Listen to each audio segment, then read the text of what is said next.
Hi guys. I made a paid service in Telegram where you will find a great collection of fanfiction audiobooks organized and regularly updated. What you get? An unlimited access to the full audiobook library. New fanfiction audiobooks added regularly. You can play audios directly from Telegram anytime. Joining our service is available through a monthly subscription of $5. You can pay using PayPal or Ko-fi. So what are you waiting for? Send me a message on Telegram or Discord. I will provide the payment details. After the payment is confirmed, you will receive access to the private Telegram channel containing all audiobooks. If you enjoy fanfiction and prefer listening instead of reading, this library is made for you. Message me anytime to join. 51, Chapter 51, The Last Drink. The operations room was stifling. Smoke and sweat mixed together, burning the throat. Levi leaned against the wall, watching the members of the Howling Commandos, each of them wearing a grim expression. He knew why. On the wall hung a schematic of a black aircraft, labeled Valkyrie. Beside it was a world map, with New York, Washington, and Chicago all circled in red. Red Skull's plan. So, boss, the bearded Dugan said hoarsely, the mission is to sneak into the Alps, find that lunatic's lair, and blow this thing and the whole base sky high. Everyone looked at Peggy Carter. You could put it that way, Carter replied calmly. How do we get in? Falsworth, the explosives expert, rubbed his hands together. Parachute in, anti-air fire will be insane. Ground infiltration, we don't even have a map. Carter answered with just 2 words. We don't. Silence fell over the room. All we have is evade coordinate range, she added. Internal structure, defensive layout, troop numbers unknown. The only thing we know is that it's Hydra's most heavily guarded core stronghold. A suicide mission, Logan said coldly from the corner, retracting his claws. A man walked in holding a drink 3-piece suit, thin mustache. Howard Stark. Hey, don't be so pessimistic, gentlemen. Howard strode up to the map and flicked the blueprint with a finger. In the dictionary of Howard Stark, there's no such thing as an unbreakable fortress. He paused, studying the design. That said, Schmidt's Red Skull really does have some brains. This aircraft design it's way ahead of its time. But no matter how advanced the design, it still needs power. He held up a photograph. A blue cube glowing softly. The Tesseract. Levi's heart jumped. This was what he'd been waiting for. This thing has near infinite energy, but it's extremely unstable, Howard said, shaking the photo. So, to keep you from being roasted alive, I prepared a few little gifts. Assistants carried in several metal cases and opened them. Inside were rows of strangely shaped weapons. Energy disruption rifles short-circuit their weapons. High-energy absorption grenades create a small-scale energy vacuum. And these combat suits have anti-energy coatings. Might just save your lives. After the explanation, Howard shrugged. Of course, all this might only buy you a few seconds. What you're facing is something out of myth. Steve Rogers had been staring at the map the whole time, just a crude red circle covering dozens of square kilometers. The area is too large, he said gravely. We don't have time to search. We need the most direct route. He turned and looked at Levi. Levi, take a look. Everyone turned toward him. Levi cursed inwardly. Great, time for the Eastern Mystic again. But he knew he couldn't hide now. This determined whether he'd get close to the Tesseract. One thought filled his mind, Tesseract space stone core not yet copied. Levi cleared his throat and slowly walked over. He picked up a magnifying glass and pretended to examine the map, muttering in Chinese. In war, deception is the way. Howard curled his lip. He believed in science, not mumbo-jumbo. 5 minutes later, Levi stopped the magnifying glass at an inconspicuous point in the northwest corner of the map. Here. Everyone leaned in. It was a canyon, labeled in German, Todesschluck Death Gorge. The terrain was treacherous, ending in a glacier waterfall marked extremely dangerous. Impossible, Colonel Phillips frowned. That's a dead end. Ground forces can't pass through there. And, Howard immediately added, according to thermal scans, energy readings there are the weakest. No way the base is built in a place like that. Levi scratched his head, looking innocent. I don't know, just a feeling. The most dangerous place is often the safest, right?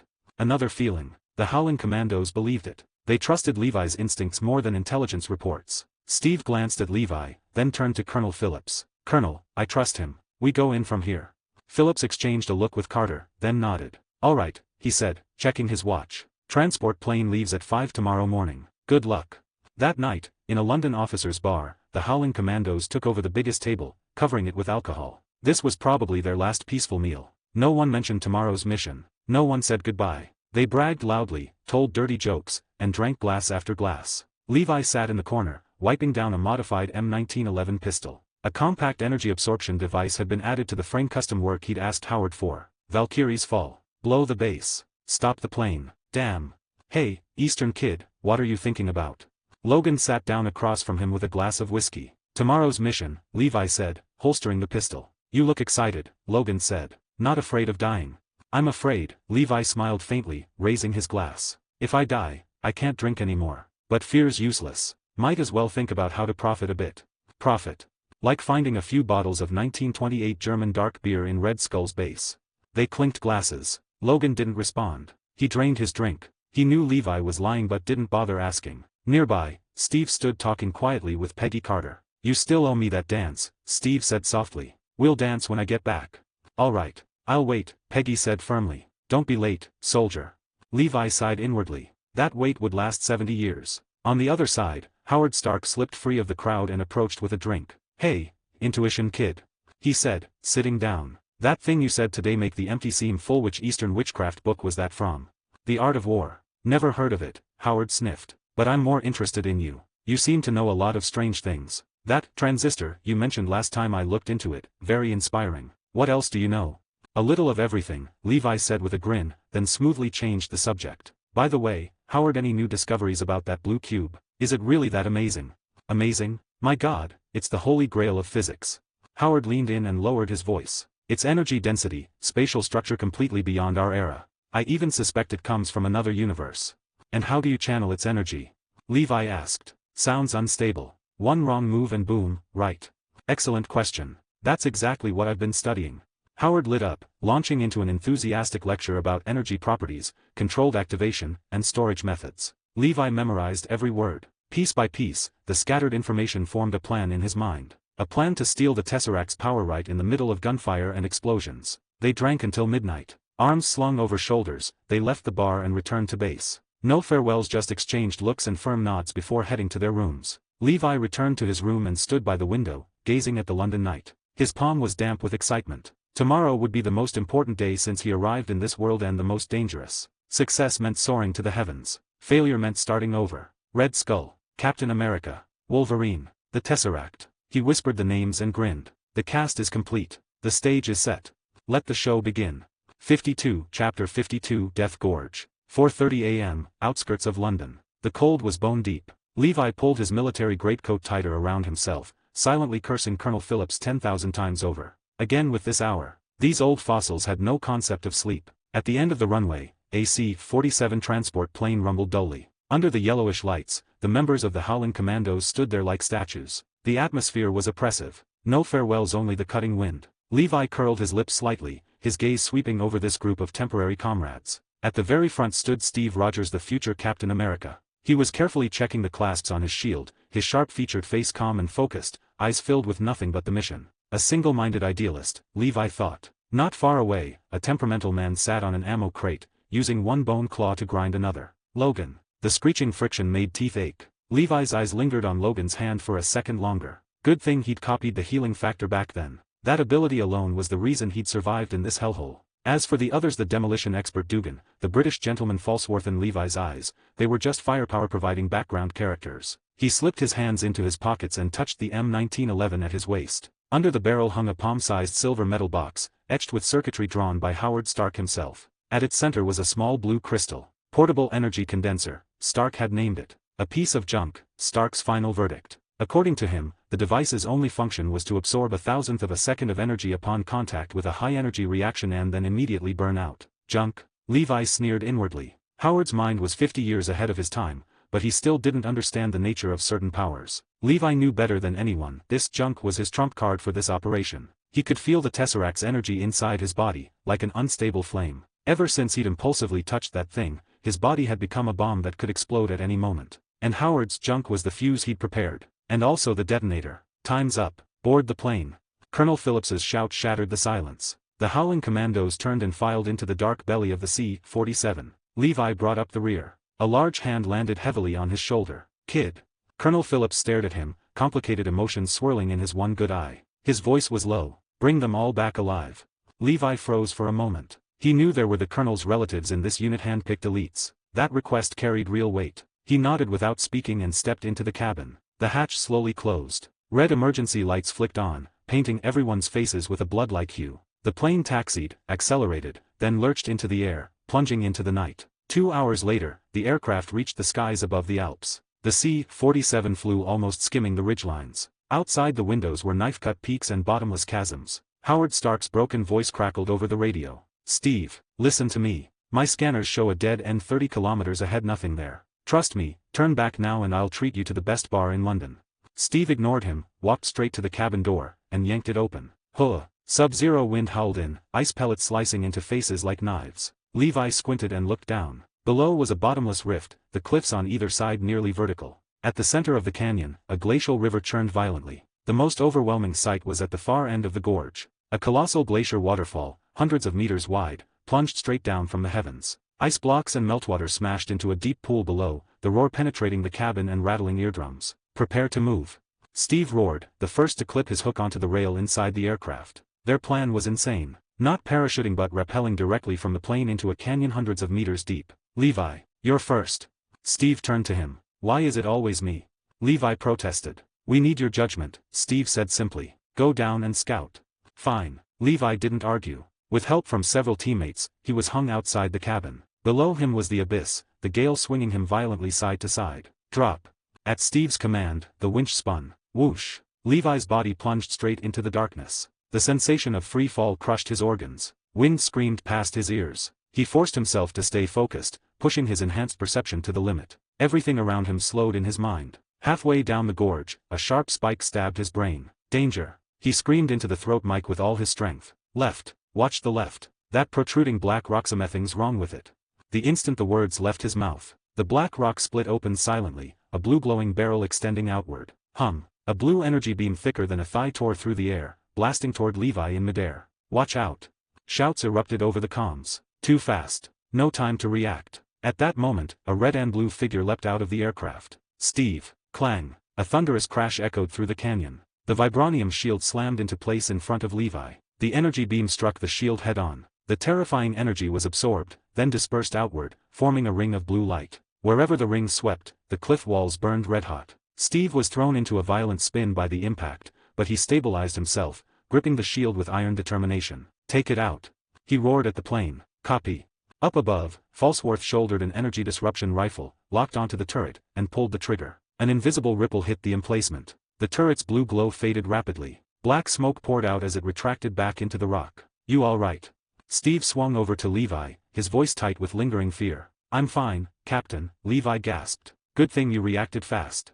It was your intuition that saved us, Steve said, looking at him with even deeper trust. Keep descending. Everyone, stay sharp. With that lesson learned, Levi became everyone's eyes for the rest of the descent. 50 meters down, something under the ice on the right, his voice echoed over the channel. Logan swung over, raked the ice with his claws. Beneath it, a red sensor light flashed pressure mines. 20 meters more, 3 thin lines ahead. Dugan halted, raised a thermal scope, and scanned. 3 nearly invisible laser tripwires stretched across their descent path. Fuck, Dugan muttered. Thanks to Levi's repeated, precise warnings, the team avoided every trap with narrow margins to spare. Minutes later, the entire team touched down on the icy riverbank at the canyon floor. Above them, the C-47 circled once, then vanished into the clouds. Their retreat was gone. Howard, can you hear us? Steve asked into the comm. I can. Sweet Lord, you actually made it down. Howard's voice was full of disbelief. You lunatics. I saw you avoid at least 12 energy turrets. That's not scientific. Levi's judgment can't be that precise. Where's the entrance? Steve cut him off. I don't know. Howard was nearly hysterical. I told you there's no signal here at all. Unless Hydra built the base hundreds of meters underground and used some kind of black tech to block everything.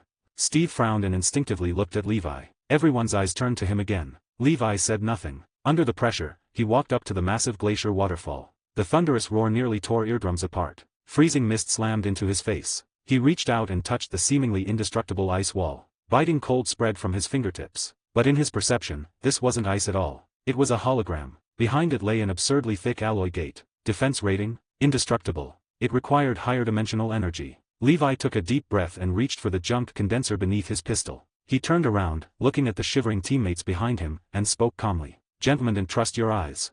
He raised a finger and pointed at the colossal glacier waterfall, a faint smile curling at the corner of his mouth. Welcome to Hydra's lair. This entire waterfall is their front door.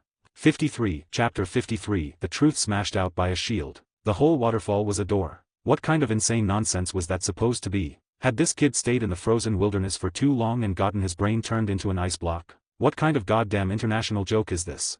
These battle-hardened veterans would rather believe the enemy had ascended to godhood than accept that the awe-inspiring natural wonder in front of them was fake. Among the crowd, there was only one exception: Logan. The century-old monster leaned lazily against the icy rock wall, arms crossed over his chest. His beast-like eyes that seemed able to pierce straight through people shifted back and forth between Levi and the massive waterfall. There was none of the other's shock as if seeing a ghost in his gaze. Only scrutiny. Almost tangible examination. As a mutant with top-tier animal senses, he couldn't smell anything off. Couldn't hear anything unusual. Everything here felt perfectly normal to him. Yet his intuition, that instinct honed on the edge of life and death countless times, more accurate than any instrument, was screaming warnings at him. This mysterious Eastern kid named Levi never acted without certainty. From Normandy to deep behind enemy lines, hadn't this kid produced enough miracles already? In the strange silence, only Howard Stark's voice kept chattering through the comms, like a frantic mother, trying to drag Levi back from the cliff of feudal superstition with pale words like science, logic, and reason. Steve Rogers didn't bother responding. Captain America simply stared at Levi. In those eyes bluer than the clear skies over the Alps there wasn't the slightest hint of doubt. Only a pure, almost blind trust. That trust hadn't come for free. Levi had earned it in battle after battle, with one unbelievable prediction and result after another. Prove it.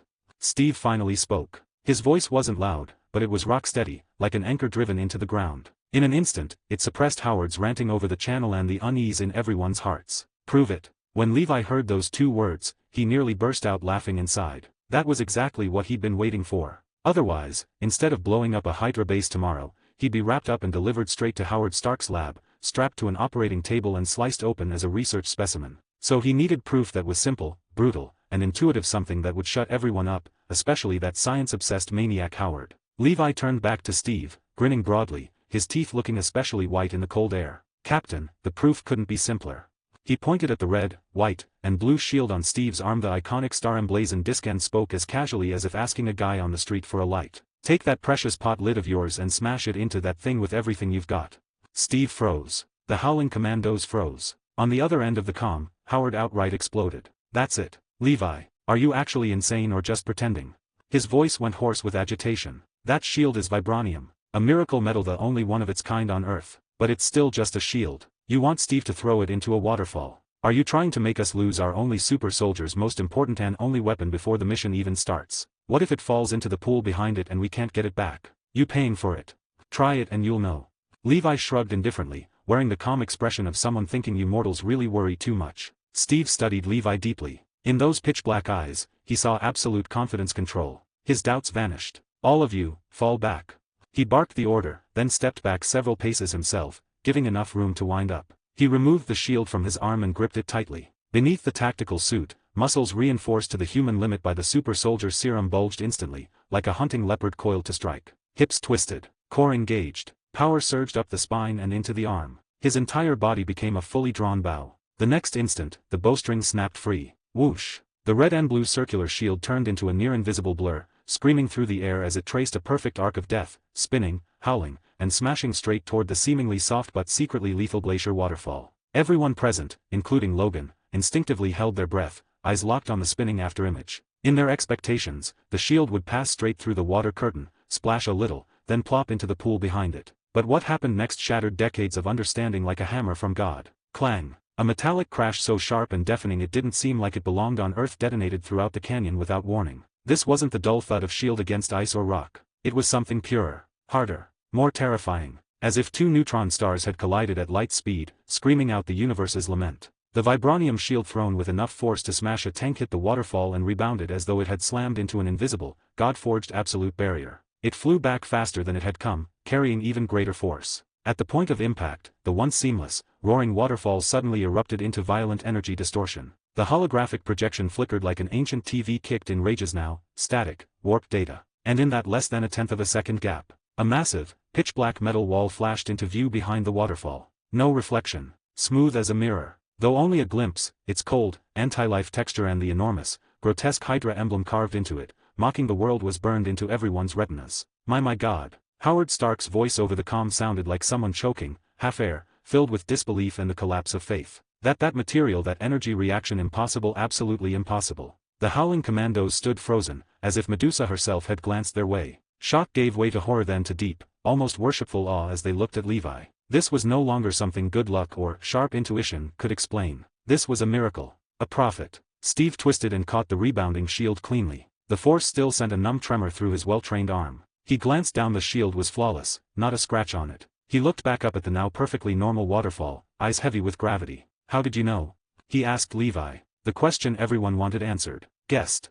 Levi replied without blinking, while silently watching system notifications explode across his vision. Ding. Shock value from Steve Rogers plus 100. Ding. Faith collapse value from Howard Stark plus 500. Ding. Awe value from the Howling Commandos plus 999. Beautiful. Looking at their expressions, I don't believe you, but I don't dare argue. Levi was laughing inside. Steve. Everyone. Fine. Big shot wins. You say the door's yours, we'll believe it. Alright, gentlemen, stop standing there like fence posts. Levi clapped his hands. Now we know for sure it's a door. Which brings us to the next problem. He looked at Falsworth. How do we get in?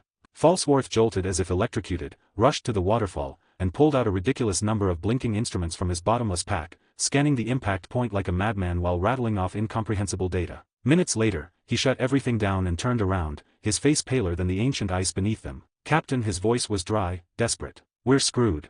All sensors spiked. Based on preliminary analysis, the door's thickness is at least 30 meters. The material, I don't even know what the hell it is. Atomic density and structural strength hundreds, maybe thousands of times higher than any known alloy. He took a breath, then delivered the killing blow. Even if we brought every explosive depot in the European theater and bombed it for a year, we still wouldn't leave a decent dent. Hope ignited and was instantly extinguished. Yes, they'd found the door. But it was a door they couldn't open by physical means. So what was the difference from staring at a mountain? All eyes snapped back to Levi like high-powered searchlights. "Your turn, big shot." Levi felt like their gazes were burning holes in his forehead. "Hey, don't look at me like that." He spread his hands innocently. "I solve riddles, not pick locks." Even as he spoke, he began strolling along the edge of the waterfall door, casually running his hand over the icy surface, muttering like a fortune-teller performing a ritual. "Found it." At first glance, it was no different from the surrounding rock-thick ice, utterly unremarkable. Here." Levi tapped lightly. "Knock knock." "What is it?" Steve moved in instantly, fully alert. "No idea." Levi frowned slightly. "Just feels like it sounds different here." Logan leaned in, sniffed the air hard, then shook his head. "Nothing special." "Let me." Steve didn't hesitate. He scraped at the ice with his gloved hand. For a super soldier, it was like peeling old paint. Soon, thick ice came away, revealing dark, wet rock beneath. Still ordinary. Just as everyone began to think Levi's mystic intuition had finally failed, Steve's fingers caught a barely perceptible seam. He pried harder. Click. A thin plate disguised as rock popped loose, revealing a palm-sized recess of unknown black metal. At its center glowed a faint red Hydra emblem. Beneath it was a slot perfectly sized for a standard energy cell. "Entrance."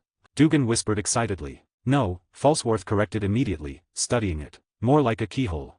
"Keyhole?" Everyone exchanged looks. Then Levi calmly reached into his tactical pouch and produced something. A deep blue energy cell, light flowing within like liquid electricity, pure sci-fi. Loot he'd casually taken from a dead Hydra patrol leader earlier. He held it up, then looked at the perfectly matching slot, grinning like a kid who'd pulled off a prank. "So, think this'll work?" 54, Chapter 54, Now this is what you call professional. When Levi casually pinched that deep blue energy cell between two fingers like a Wall Street hawker selling counterfeit luxury watches and waved it lightly in front of everyone, the Death Canyon of the Alps seemed to have its air sucked away by an invisible hand. Silence. A kind of silence smoother than Nick Fury's bald head and just as suffocating. Bucky, Dugan, Jones, the Howling Commandos, men who could pop champagne while bathing in gunfire, felt as though their cerebral cortexes had been completely carbonized by tonight's sequence of events, so surreal even in search of the supernatural wouldn't dare film it. What was a worldview, anyway? Could you eat it? First, they discovered that a glacier waterfall hanging there for thousands of years was actually a hologram. A door. Fine. High-tech. Hydra's insane. They could accept that. But now came the truly outrageous part. This guy had just pulled out like some third-rate magician a perfectly original, factory-sealed, no returns needed key from his pocket. What the hell? This wasn't war anymore. War at least followed logic, tactics, rules. This was watching a man named Levi star in a one-man show titled, "My Script, My Rules." You just sit there and spam 666. And these elite, battle-hardened soldiers were nothing more than slack-jawed background extras who didn't even know how to tip, just standing there drooling. No, impossible. Howard Stark's voice over the comm wasn't trembling anymore. It sounded like a late-stage Parkinson's patient riding a roller coaster. Every syllable carried the wail of a shattered worldview. His scientific universe built on physics and equations had just been smashed into scrap metal by Levi's casual flick of the wrist. That's a standard Hydra energy cell. -3 Malawian Kwacha's model. I swear I've studied its wreckage over 100 times. The output curve, crystal lattice, shell alloy ratio. I can recite it backward in my sleep. How do you have one? And a brand new, intact one at that. And why the hell are you carrying it around like a lighter? This thing is standard issue. It's a HYDRA soldier's second life. Why do you have it? For winter hand warming. Answer me, Levi.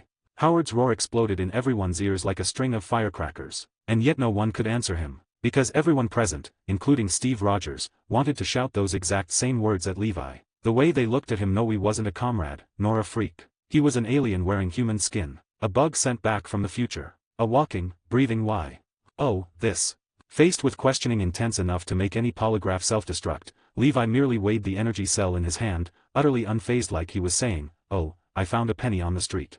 It's nothing special. Remember that Hydra base we took down last time? Things got messy. I grabbed it off a squad leader who'd just expired. Thought it looked nice, blue and shiny, like a glass marble. Way better craftsmanship than our canned rations, so I kept it as a souvenir." Everyone. A souvenir? You're calling an enemy high-tech core capable of powering an entire base a souvenir? Dugan instinctively touched the iron crosses hanging from his belt. Jones glanced at the treasured Luger in his pack. Suddenly, their collections felt painfully low-class. Normal people collect shell casings, medals, knives. Levi collects enemy energy cores. Wasn't that hobby a little ahead of its time? By about a century. You're an incomprehensible freak. Howard finally spat out the only words his collapsing vocabulary could manage. Levi felt nothing. If anything, he felt amused. Ding. Shock value from Howard Stark plus. Ding. Confusion value from the Howling Commandos plus 999. Sigh. Explaining things to natives was exhausting. Better to just play the role of a lucky freak. It suited him fine. Steve ignored the existential crisis behind him and the genius on the verge of cardiac arrest on the comms. As captain, his mental fortitude was on a different level. He stepped forward silently, took the energy cell from Levi, and studied it carefully. The blue glow reflected in his eyes as he checked its size, shape, even its cool, smooth surface, then compared it to the black slot. Perfect. Like it was made for it. Without a word, he handed it back to Levi and tilted his chin toward the recess. The message was clear. Stop talking. Open the door. Roger that. Levi shrugged and accepted the weighty trust from the future moral compass of mankind. Under everyone's breath-held gaze, he walked forward unhurriedly, took a deep breath purely for dramatic effect, and firmly slid the glowing blue energy cell into the dark slot. Click. A crisp, satisfying sound like the gears of a Swiss watch locking into place. Perfect. The energy cell vanished inside, seamless. Then, change. The faintly red Hydra emblem flared to life, blue light replacing crimson as it surged along arcane, rune-like circuits across the panel. It looked like a city's power grid lighting up all at once, beautiful, mysterious, terrifying. Hum. A low vibration rolled out, resonating deep in their chests. The massive metal panel began to tremble. It worked. Dugan exclaimed. I knew Levi was a lucky charm. Jones growled. The waterfall, the flawless hologram, flickered violently like an old TV with bad reception, then vanished with a bzzzt. What lay behind it was revealed. A gate. A gate so enormous words failed. Pitch black. Mirror smooth. Seamless. Like a single slab of obsidian torn from a god's realm. It stood there, embodying the very definition of insignificance. Slowly, inevitably, it began to open. Steam blasted from hidden vents like the breath of ancient dragons, condensing instantly into thick white fog. Beyond the door, colossal gears each over 10 meters wide ground and rotated with brutal industrial beauty, hauling open a gate weighing untold millions of tons. With every turn, the earth groaned. Everyone felt like ants trembling before a god opening the gates of his kingdom. An absurd thought crossed their minds. This wasn't a Hydra base. It was the entrance to hell. When the gate finally opened, fully revealing a passage wide enough for an armored division, shock struck again. Beyond lay no dark corridor, but a vast, brilliantly lit underground hangar. Hundreds of meters high and wide, stretching beyond sight. Artificial suns blazed overhead, banishing all shadows. Below stood rows upon rows of aircraft unlike anything they'd ever seen. Single soldier flight wings, bat-like fighters, massive bombers like flying fortresses. Thousands of Hydra soldiers in black uniforms and gas masks swarmed like lethal ants, loading weapons, fueling engines, maintaining machines. Engines roared, metal clanged, German commands echoed. At the far end, a super aircraft dwarfing all others rested like a slumbering steel beast. Blood-red Hydra insignia gleamed on its wings. The Valkyrie. Levi's eyes narrowed slightly. As expected. This is where it ends. My God, Jones whispered, legs shaking. We didn't kick a hornet's nest, we jumped into it naked. Steve's face hardened. He tightened his grip on the shield and issued quiet orders. All units, stay to the shadows. Our objective is the aircraft. Do not expose yourselves until the job is done. Then, like a panther slipping into the night, Captain America was the first to step into Hydra's underground kingdom. 55, Chapter 55, The End of Captain America. When the massive gate like the mouth of hell itself slowly opened, revealing the suffocatingly vast underground military kingdom behind it. Even Steve Rogers, a super soldier with a will of steel, felt his heart miss a beat. What lay before them had long surpassed the scope of war. This was an industrial empire. Cold steel frameworks, like the skeletal remains of titanic beasts, supported the cavernous ceiling. Countless searchlights crisscrossed the colossal hangar below, bathing rows upon rows of ferocious-looking aircraft in icy light. The air was thick with engine oil, gunpowder, and an indescribable fanaticism. Thousands of Hydra soldiers moved like an ant colony at their stations. The entire base functioned like a precision heart, each pulse pumping out the threat of death. All units, stick to the shadows.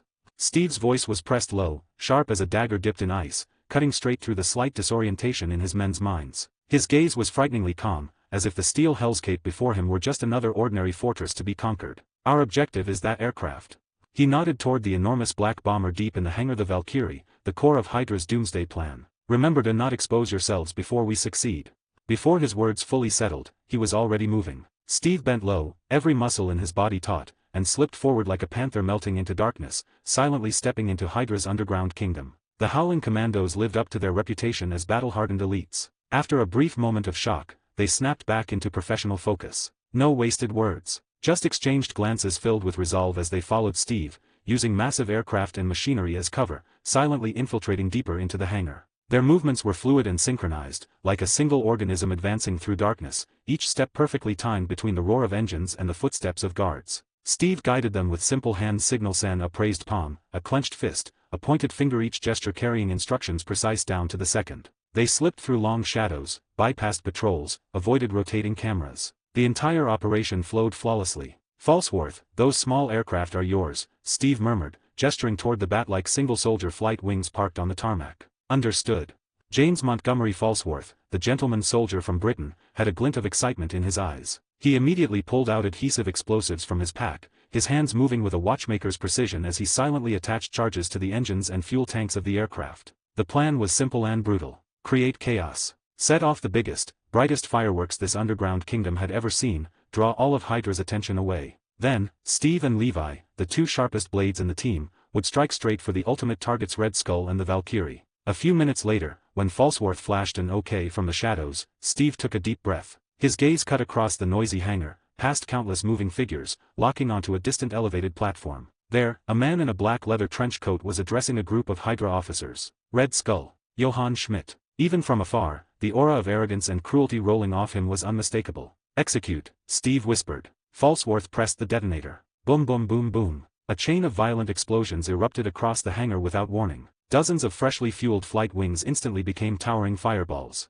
Orange-red flames devoured everything, triggering secondary explosions as nearby ammunition crates and fuel reserves ignited in succession. Firestorm. Smoke. Chaos. Shrill alarms screamed through the base, sharp enough to pierce eardrums. Enemy attack. Enemy attack. Fire in Sector A. Repeat, fire in Sector A. Requesting support. Medics. We need medics. The orderly underground kingdom collapsed into boiling steel and fire hell within seconds. Panic spread like a plague. Hydra soldiers ran in every direction, some charging toward the explosions, others desperately searching for unseen enemies. At the peak of the chaos, two figures moved against the fleeing tide like phantoms. Steve led the charge, vibranium shield raised before him like a human battering ram. Any soldier, machine, or even small vehicle in his path was sent flying by sheer speed and brute force. The shield's edge cut the air with a terrifying howl. Levi followed closely behind, far more relaxed in demeanor. He moved like a ghost drifting through the battlefield, steps light, body elusive. Bullets and shockwaves veered away from him at the last instant, sliding aside as though repelled by an invisible, warped force field, like he existed in a separate layer of space. Schmidt. Steve roared, his voice booming over the explosions. Red Skull spun around at the command platform, instantly locking eyes with the man he hated most in the world, the Star-Spangled Soldier. Hatred twisted his skull-like face. Rogers. He snarled, then turned and sprinted toward the Valkyrie's boarding ramp without hesitation. The base was lost, but he still had his final trump card, the Flying Fortress of Annihilation. Not so fast. Steve kicked off the ground. The floor cracked as he launched forward like a fired shell, crossing dozens of meters in an instant. But several bat-like fighters suddenly activated, their unmanned systems engaging as they blocked his path. Machine guns spun up, unleashing a dense curtain of fire. I've got this, Levi said calmly. He appeared in front of Steve, thrusting both hands forward. Spatial curvature barrier. The bullets struck invisible resistance, their trajectories bending grotesquely as if plunging into thick liquid. Their speed dropped to nothing, clattering harmlessly to the ground. Go! Levi shouted without looking back. I'll handle this. Steve didn't hesitate. Trust forged through countless battles guided him as he sprinted past, charging into the boarding corridor after Red Skull. Watching Steve vanish inside, Levi smiled coldly. All right, trash mobs. Game over. He clapped his hands together. Spatial collapse.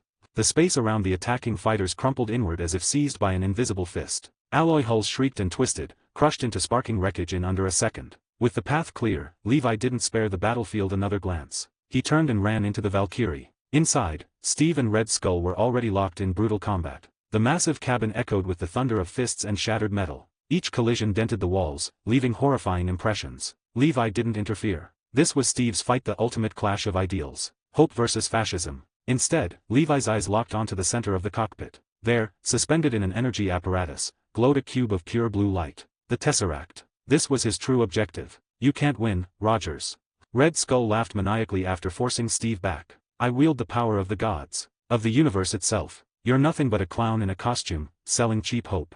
He lunged for the Tesseract. Don't touch it. Steve shouted, charging forward. Too late. Red Skull grasped the cube. Unimaginable energy erupted. Space itself trembled.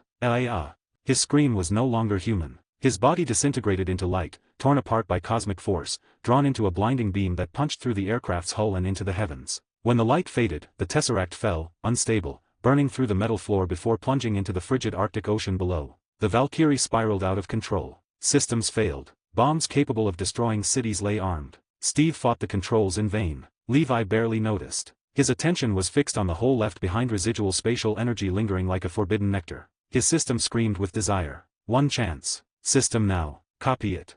Levi roared internally. Command confirmed. Copying Tesseract origin energy. An ocean of cosmic power flooded into him. GHH.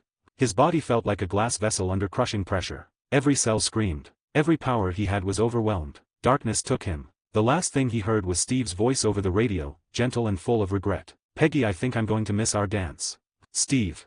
Peggy's voice trembled through the static. Steve glanced at Levi unconscious, bleeding, and then at the endless ice below. He smiled softly. Goodbye, Peggy.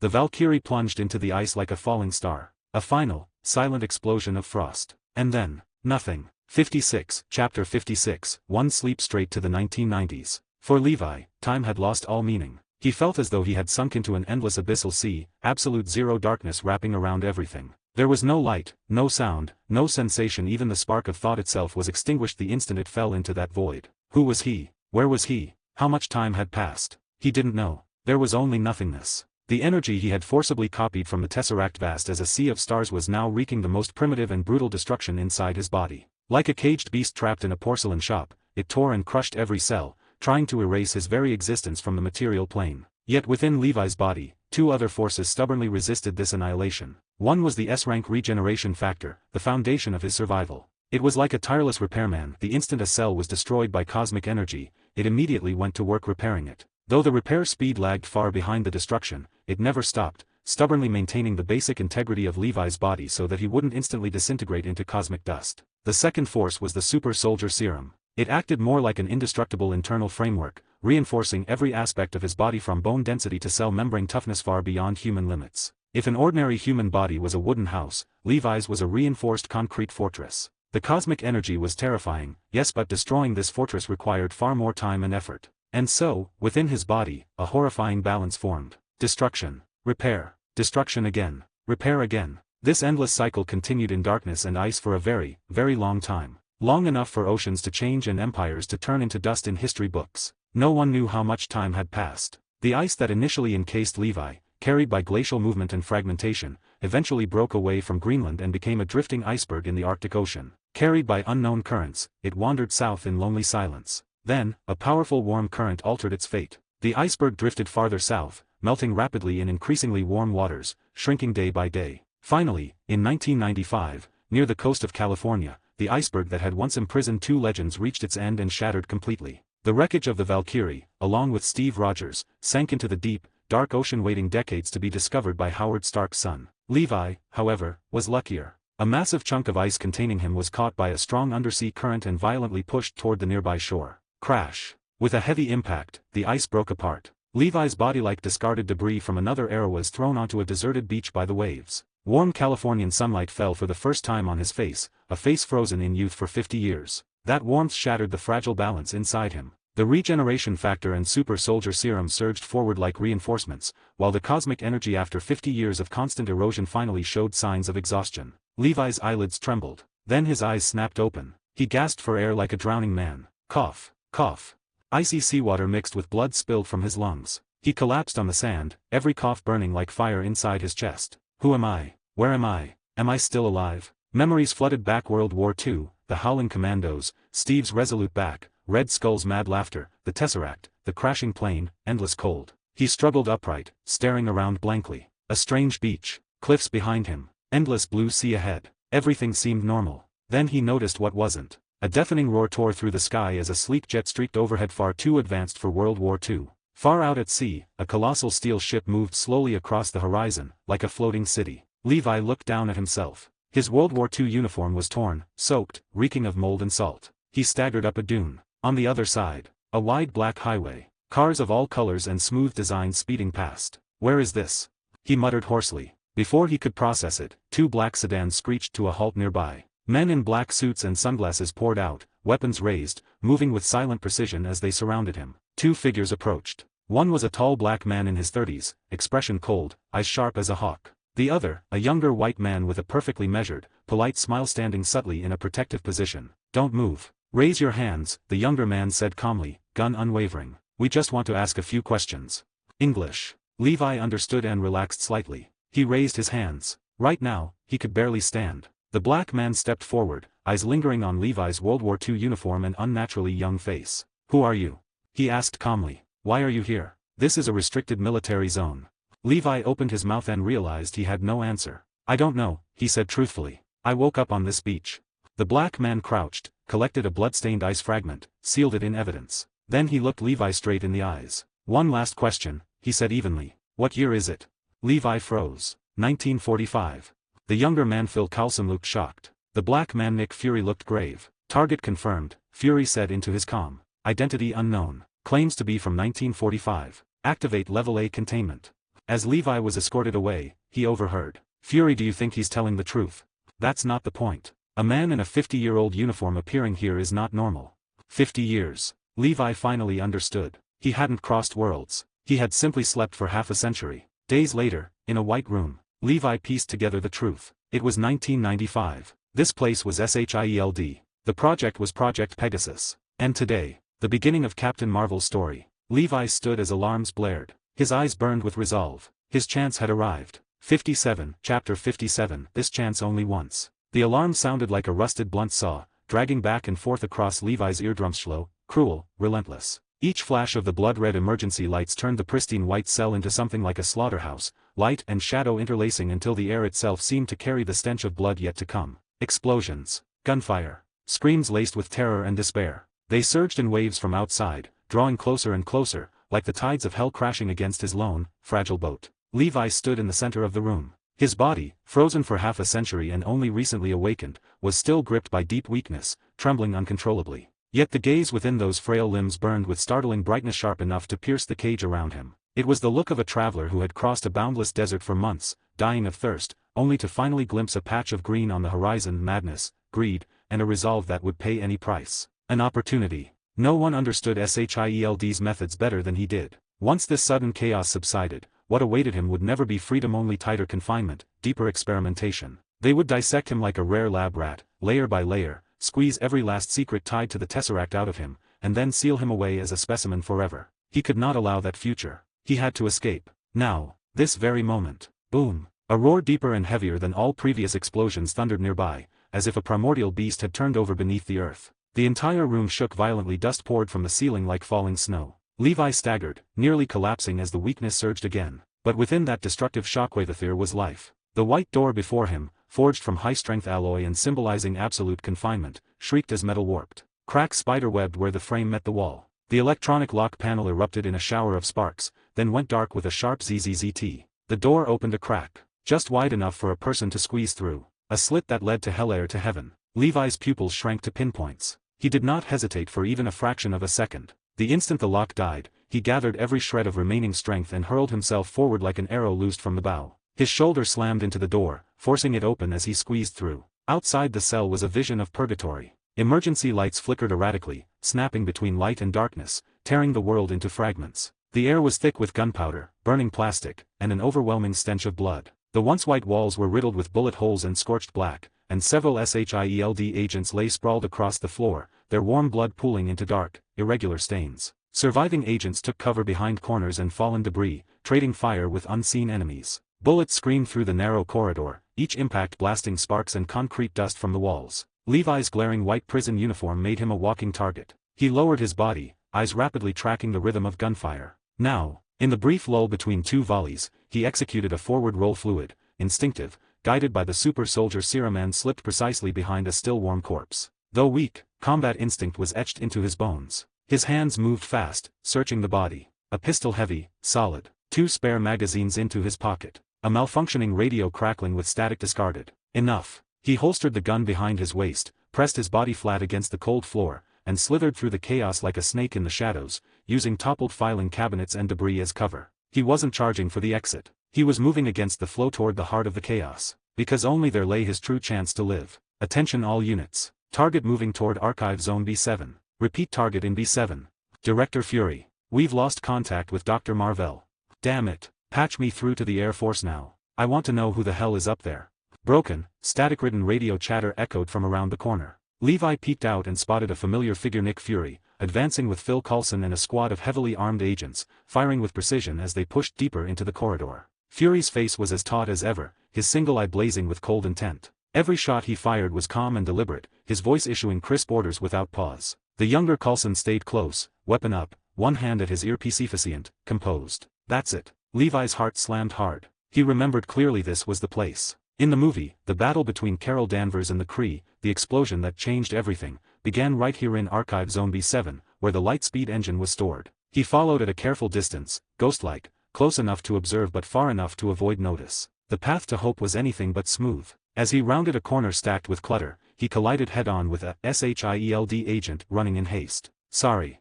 The agent blurted instinctively, reaching out to steady him. The instant they made contact, Levi froze. Something was wrong. The man's body temperature was far too low, cold like polished jade. The texture beneath the uniform felt wrong, rubbery. More importantly, he lacked the scent of adrenaline that a human in intense combat would inevitably give off. Though Levi didn't possess Logan's beastly senses, the super soldier serum had sharpened his perception enough to catch these subtle discrepancies. His eyes turned icy. Without hesitation, he twisted at the waist and let himself fall backward with the collision's momentum. At the same time, his right hand flashed to his pistol, the muzzle snapping into place mid-fall, aimed squarely at the man's head. The agent reacted instantly. The apologetic look vanished, replaced by something savage and inhuman. His arm twisted at an impossible angle, bones elongating as fingers morphed into razor-sharp claws that slashed toward Levi's throat. A Skrull. Levi knew it, but his hands didn't pause. Bang! The gunshot cracked through the corridor, echoing painfully. The bullet struck the Skrull square between the brows, punching out a small hole that oozed green blood, but it didn't kill him. Damn it!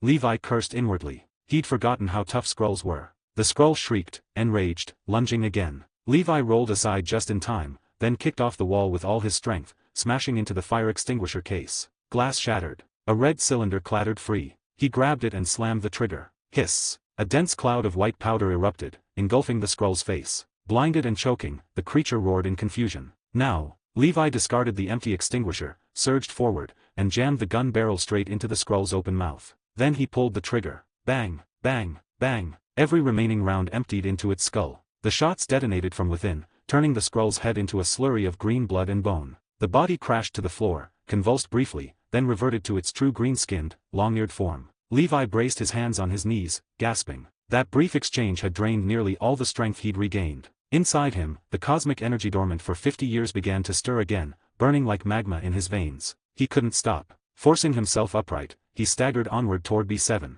The closer he got, the clearer the explosions and the strange energy fluctuations became. The air itself seemed to tremble. At the edge of B7, he stopped and hid behind a massive container. The sight before him stole his breath. A vast hangar-like experimental zone, reduced to chaos. Several oddly shaped Kree spacecraft lay wrecked and burning, black smoke billowing. SHIELD agents and Kree commandos in green uniforms exchanged fierce fire, energy blasts and bullets weaving a lethal net. At the center, a small experimental aircraft lay split in two, its wreckage sparking dangerously. A blonde woman in a green flight suit struggled to stand, blood at the corner of her mouth, eyes burning with defiance. Nearby lay another woman, grievously wounded, blood soaking her clothes dying. Opposite them stood a Kree man in uniform, walking forward with arrogant calm, eyes cold and mocking. Jan Rog, Carol Danvers, Marvel. Everyone was here. History's turning point right now. Levi's heart thundered. Pressed against the icy container, he stared, barely breathing. He saw Marvel speak her final words to Carol. Then Carol turned, confusion giving way to resolve. She raised her pistol not at Jan Rog,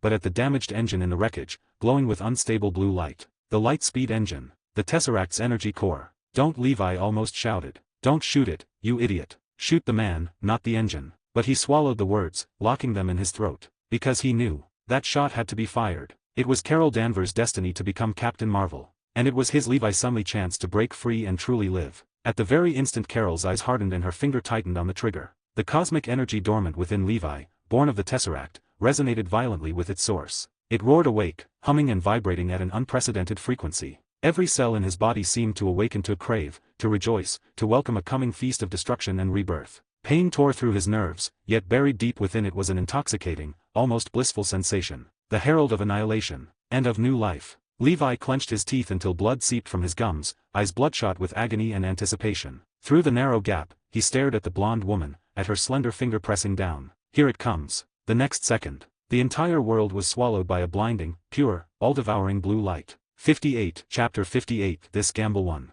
58, Chapter 58, This Gamble Won. Time stretched infinitely at this very instant, only to be compressed into an almost invisible singularity in the next. There was no sound. At the exact moment Carol pulled the trigger, the entire world fell into absolute silence. All explosions, gunfire, and screams were swallowed instantly by an invisible yet domineering force, as if they had never existed. Then came the light. An utterly indescribable, perfectly pure blue radiance erupted from the collapsing light-speed engine. It wasn't illuminating the world, it was devouring it. Everything within sight, the burning wreckage of ships, soldiers locked in combat, agents running for cover, even the shock and fury frozen on Yanrog's face lost all color and form within the blue glow, becoming distorted silhouettes before dissolving completely. Levi was hiding behind a cargo container, yet the blue light seemed to pierce straight through the thick steel, searing itself into his retinas. It felt less like being illuminated and more like being struck head-on by a train traveling at the speed of light, body and soul shattering in a silent collision. Boom! The true energy shockwave arrived at last. The multi-ton container shielding Levi screamed as metal warped, then slid backward more than 10 meters like a kicked soda can, slamming violently into the hangar wall and leaving behind a massive crater. Levi was crushed between container and wall, every bone in his body screaming in protest. A normal person would have been reduced to pulp instantly, but the super soldier serum reinforced skeleton and his tenacious healing factor allowed him to endure it. Yet compared to what was happening inside his body, this physical impact was insignificant. The Tesseract energy that had ravaged him for 50 long years suddenly went completely berserk like sharks scenting blood. No longer crashing about chaotically, it surged with purpose, funneling violently toward a single point. Agony beyond words seeped into every nerve. Levi felt himself tearing apart from the inside, every cell screaming, burning, collapsing. It was suffering purer than death itself, the terror of existence being erased. And then, the long silent system reacted. Warning warning. Same origin ZZZT high tier energy detected. Energy Protocol Force ZZZT activation. The system's voice was no longer cold and mechanical, but broken and distorted by static like an ancient radio screaming its final message before burning out. Levi's consciousness was barely holding together, yet he seized on the most important words. Same origin high tier energy. Confirm ZZZT copy target. Carol Danvers current state, binary form, newborn. Warning, host ZZZT physical condition extremely unstable. Forced copying has high probability of complete energy structure collapse ZZZT annihilation. Warning, system core critically damaged, this copy will ZZZT consume all backup power, system forced hibernation. Each warning screamed death. Levi ignored them all. Collapse? Annihilation? To hell with it. How was that any different from his current state? If he didn't gamble now, once the chaos ended, SHIELD's lab coats would slice him into 10,000 pieces and mount him as a specimen. Hibernation? Sleep, then. As long as he survived, the system could wipe itself clean for all he cared. This was his only chance. The first and last chance since awakening from the ice into this unfamiliar era. Copy. He made no sound, but the word detonated inside his soul like thunder. Copy it.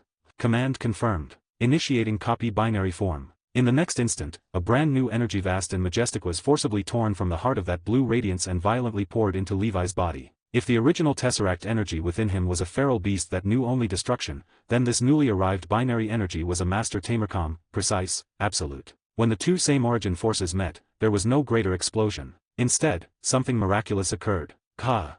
Levi finally let out a suppressed scream, his body curling into itself as veins bulged like twisted serpents across his neck and forehead. Beneath his skin, countless streams of light surged wildly, blue and gold alternating, casting him as a flickering, unstable energy being on the verge of detonation. This pain surpassed being torn apart by Tesseract energy, surpassed 50 years of frozen solitude. This was the agony of life itself being rewritten, genes dismantled and reforged at the most fundamental level. Yet Levi's will had never been clearer. He could see how the new energy wrapped around the original chaos, infiltrating it, breaking it down, and reweaving it into a structure so profound he couldn't begin to comprehend. How long passed an instant, or an eternity, he couldn't tell. At last, the pain receded like a withdrawing tide. In its place came a sensation of overwhelming power. With a single thought, this force would answer his will and obliterate everything before him. Fusion initiated, energy structure reorganizing. Fusion complete. Warning, system core overloaded, entering forced hibernation, reboot time unknown. After one final, feeble electronic whine, the system fell completely silent. The familiar interface dimmed and vanished. Levi slowly unfolded himself and stood. His bones crackled softly. Rebirth. He looked down at his hands. A faint, burning golden aura seeped from beneath his skin, forming a thin halo around his body. Mischievous blue arcs of electricity danced at his fingertips, crackling softly. The ground beneath his feet was scorched black, as if licked by invisible fire. He had succeeded. He had won the gamble between life and death. As the blinding light in the hangar finally began to fade, Levi's expression sharpened. Instinctively, he focused with everything he had, trying to rein in the leaking energy. Get back in. All of you get back in. The golden aura flickered, then reluctantly withdrew into his body. The electric arcs vanished with a soft crackle. The effort left him utterly drained. He slipped back behind the deformed container, peeking out cautiously to observe. The hangar was in ruins. At the blast center lay a massive circular crater, edges smooth as glass, still steaming. Carol Danvers lay unconscious at its center, body charred black, chest barely rising. Nearby, Nick Fury and Phil Coulson crawled from behind cover, dust-covered and shaken, staring in disbelief at the surreal scene. Yanrog had been blasted dozens of meters away. He staggered upright, assessed the devastation, then looked at the unconscious Carol, cold resolve flashing in his eyes. Ignoring the remaining firefight, he walked straight toward her. Levi clenched his fists in the shadows. He knew exactly what would happen next. Yanrog would take Carol to Hala, erase her memories, implant false ones, and turn her into the Kree Empire's deadliest weapon there. A living tool. Should he stop it? The thought flickered then died. No. His hands were still trembling. He was in no state to fight a seasoned Kree commander. Worse, exposing himself now would make him an even greater anomaly than Corolla, walking energy source. Both sides would hunt relentlessly. He couldn't take that risk. Not yet. As Yanrog lifted Carol's unconscious body, as a Kree ship descended through the shattered ceiling and enveloped them in a beam of light, Levi slowly relaxed his grip. His eyes were cold and patient, like a hunter waiting for the perfect moment. First survive. Survive. Then everything else. 59, Chapter 59, Is this cat even serious? Chapter 59, Is this cat for real? Shadows were the best camouflage. Levi pressed his body tightly against the twisted, deformed side of a cargo container, deliberately suppressing even the rhythm of his breathing. Like melting ice, he silently erased his own presence in the corner, trying to merge completely with the surrounding darkness. The energy inside his body was like a sea that had just calmed after a storm. On the surface, it seemed tranquil, but deep beneath, hidden currents churned violently. He could clearly feel that the immense power originating from the Tesseract and from Carol after that brush with death was no longer a purely foreign force. His body was accepting it, absorbing it, gradually making it part of himself, like his own hands and feet, unfamiliar, but already responsive to his will. A brand new form of perception slowly unfolded in his mind, like a scroll being unrolled. He didn't need his eyes to see. He could feel the energy distribution throughout the entire hangar. The brightest presence, without question, was the blonde woman lying unconscious in the shallow crater at the center. Her body was like a stellar embryo just ignited, its glow faint, yet containing world-destroying potential, radiating unconscious waves of energy outward. She was a mobile energy singularity, a walking catastrophe. Second was the Kree commander approaching her, Yanrog. The energy within him felt like a precisely forged weapon, stable, condensed, and lethally sharp. Though his total energy was far inferior to Carol's, its extreme compression made him no less dangerous. Then there were the scattered Kree soldiers. Each carried similar, standardized energy signatures like cold bullets devoid of emotion, driven only by obedience and the instinct to kill. Beyond them were fainter points of light, Nick Fury, Coulson, and the surviving SHIELD agents. Their energy signatures were barely different from ordinary humans. In this battlefield dominated by superhuman forces, they were as fragile as candle flames in the wind, liable to be snuffed out at any moment. The sensation was surreal, like a man born blind suddenly gaining sight one day. The world had been reconstructed before him, revealing a truer, more brutal dimension defined entirely by energy and power. Yet this newborn sense of strength couldn't mask the profound weakness buried deep in his body. Every breath tugged at aching muscles, as if every fiber had been torn apart and forcibly stitched back together. Mental exhaustion crashed over him in relentless waves, tempting him to collapse and sleep where he stood. He knew what this was, the backlash of forcibly merging energies. His body was like a riverbed violently widened by a flood. It could now carry more water, but the bed itself was cracked and damaged, in desperate need of time to heal. So he couldn't move. At least, not in front of everyone. Revealing his newly gained power now would be like bleeding in a sea of sharks. He had to wait for the perfect moment, when everyone's attention was drawn elsewhere, when he could slip away without a sound. Inside the hangar, the brief calm shattered with a shout. Everyone freeze. Nick Fury had stepped out from behind cover, gripping his standard-issue pistol tightly. The dark muzzle was aimed squarely at Yon-Rogg, who was walking toward Carol. Coulson immediately followed, raising his weapon in textbook form, forming crossfire with Fury. Fury's face was smeared with dust and sweat. His once pristine suit was wrinkled and torn, making him look disheveled, but his gaze was razor-sharp, without the slightest hint of retreat. "Put her down, alien," Fury said coldly, his voice carrying unmistakable authority. "This is Earth, not your colony." Yon-Rogg stopped and slowly turned around. He didn't even look at Fury's gun, merely sweeping him with a contemptuous gaze, as if inspecting an ant. "Earth," he scoffed, speaking in a metallic-toned universal language. "A primitive species that hasn't even left its own planet dares to talk about ownership." He pointed at himself, then at the Kree soldiers still exchanging fire. "We are Kree enforcers of the universe, the guardians of peace. We're here to eliminate terrorists who threaten cosmic order and to reclaim property belonging to our empire." His gaze returned to the unconscious Carol, appraising her like a priceless artifact. Fury's single eye narrowed. "I don't care who you are. All I know is, on my turf, you hurt my people and destroyed my base. And now you want to take an American Air Force pilot. I can't let that happen. Just you." Yon-Rogg laughed openly. "With that toy that can't even scratch my armor." Before the words fully landed, he raised his arm. The armor emitted a soft click as a weapon port opened. "Die, primitive." A blue energy blast screamed toward Fury's face. Levi's pupils contracted. He knew Fury couldn't dodge this shot. But at that critical instant, a figure lunged from Fury's side. Coulson. He threw himself forward and shoved Fury aside with all his strength. Hiss. The energy beam grazed Fury's shoulder and slammed into the wall behind him, melting a fist-sized hole straight through it, the edges glowing red-hot. Fury and Coulson crashed to the ground, narrowly escaping death. "Sir, are you all right?"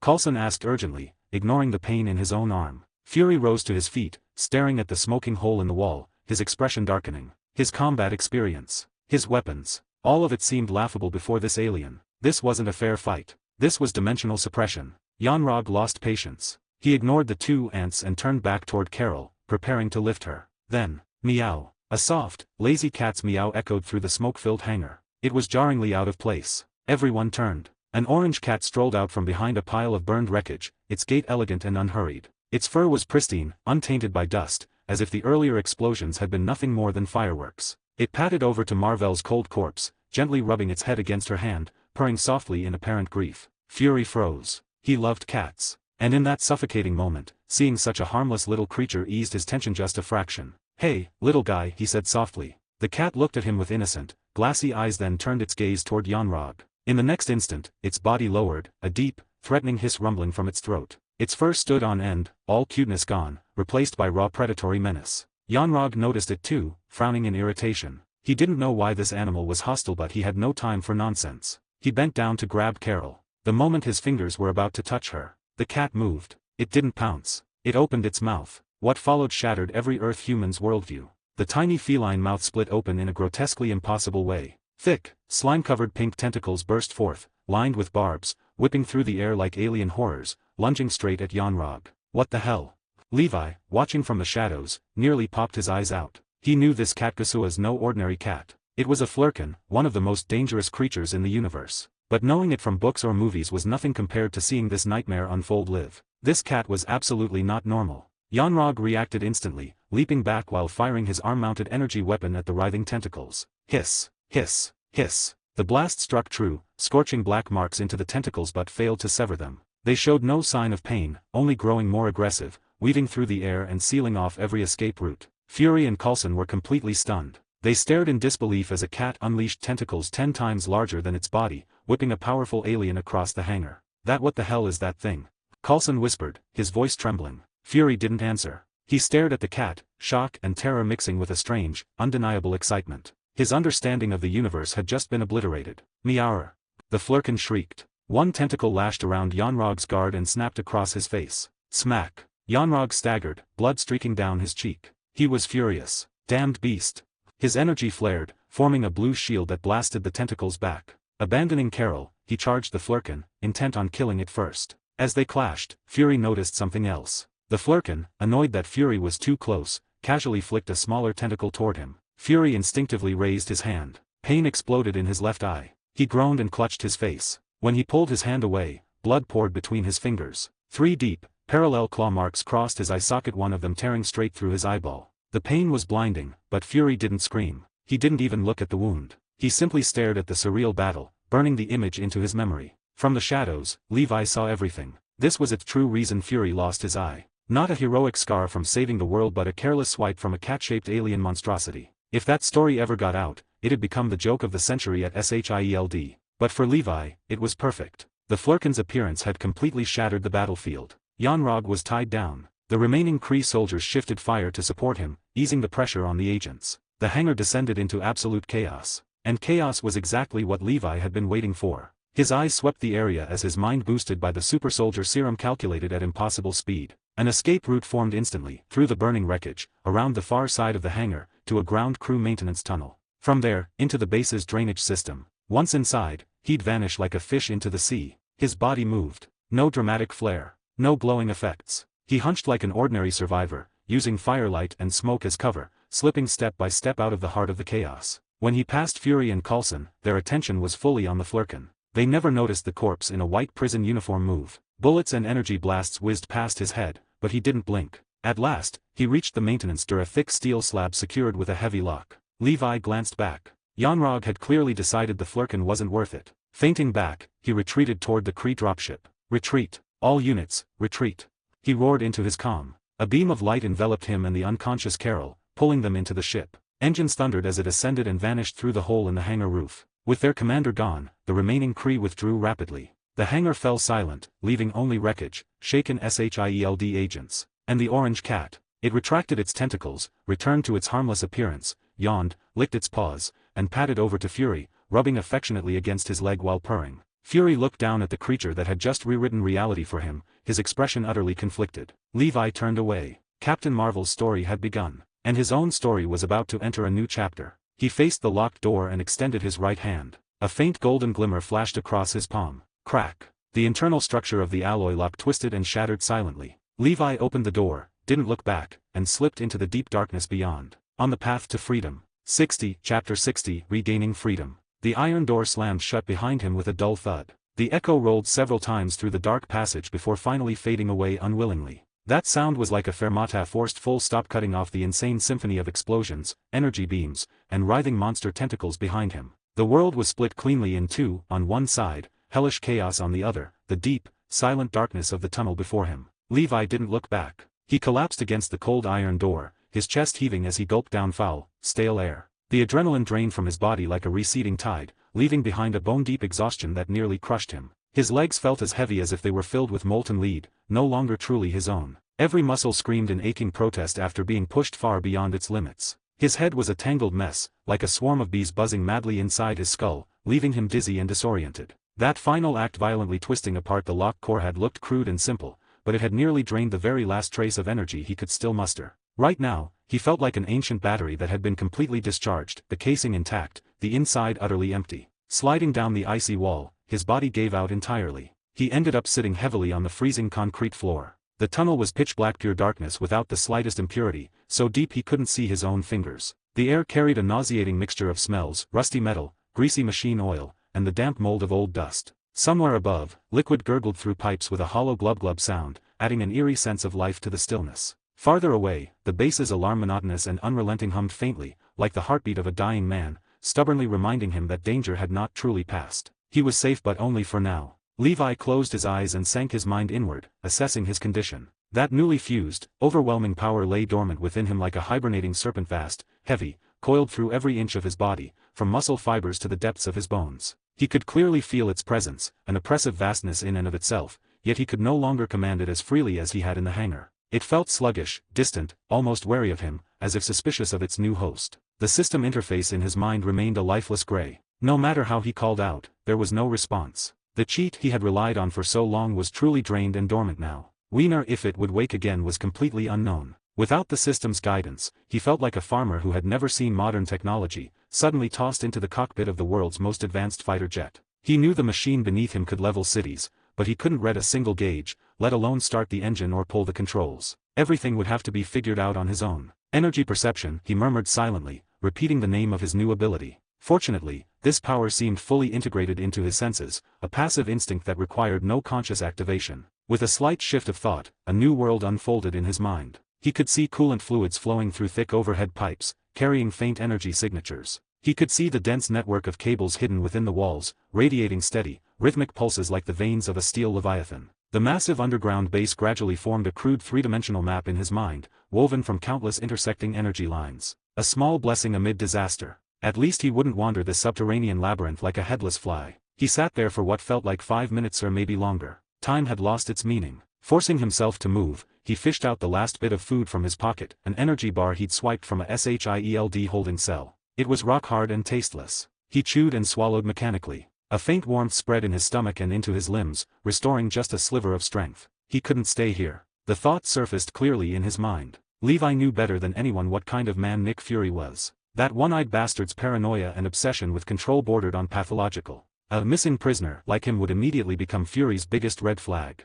Once SHIELD fully locked down the base, he'd truly be a turtle in a jar, nowhere left to run. Bracing himself against the rough wall, legs trembling, he staggered to his feet. Guided by the constantly updating energy map in his mind, he carefully avoided areas with strong energy concentrations, places brightly lit and heavily guarded, likely checkpoints or command centers. Instead, he chose the weakest, most inconspicuous route, slipping through the darkness like a ghost, moving steadily toward a destination he'd already decided on. He remembered this well. Any large military base, especially one built near the sea, had to have a massive waste disposal system. It was an engineering necessity. And right now, it was his only way out. Meanwhile, Hangar B7. The shrill alarms had been silenced, but the aftermath of chaos still rippled through the area. Medics rushed back and forth with stretchers, racing against time to treat the wounded. Phil Coulson directed the surviving agents as they cleared debris and tallied losses. The hangar looked like it had been ravaged by a colossal beast. The air reeked of burnt protein and molten metal, nauseating to the extreme. Nick Fury sat on a relatively intact equipment crate, expressionless,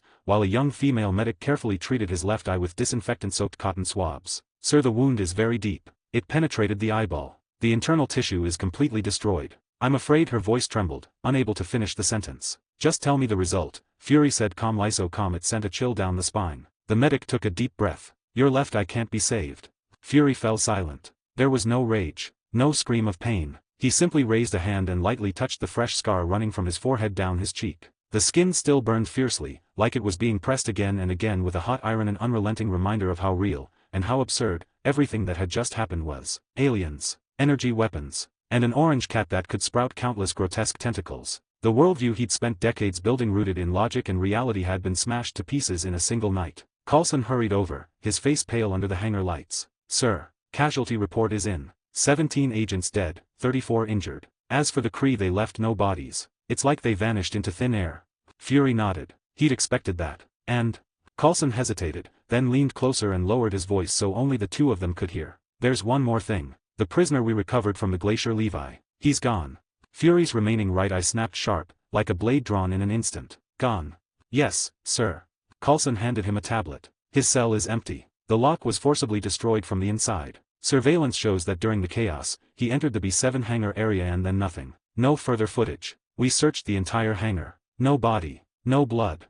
Fury took the tablet. On screen was Levi's file photo: black hair, dark eyes, an Eastern man with a calm, unfathomable gaze. The file itself was shockingly sparse. World War II soldier, auxiliary member of the Howling Commandos, fell into a glacier during his final mission with Captain America. Body mysteriously preserved at peak condition. A soldier asleep for over 50 years. Fury's mind raced, threads connecting at breakneck speed. The light-speed engine exploded. A pilot named Carol Danvers vanished. Then, this mysterious prisoner also present near the explosion, also under SHIELD control, disappeared in the chaos. Coincidence? Nick Fury never believed in coincidences, only in conspiracies and uncontrollable variables. He remembered the state Levi had been found in, the World War II uniform so out of place in this era, the body that defied every known scientific principle, warm like that of a living man. "Raise his threat classification to maximum," Fury said coldly, handing the tablet back. "Seal all exits. Conduct a full-scale search. Alive or dead, I want him found." "Yes, sir." "Wait." Fury stopped him. The search stays covert. I don't want anyone besides you and me knowing we lost a prisoner. Coulson paused, then immediately understood. Understood.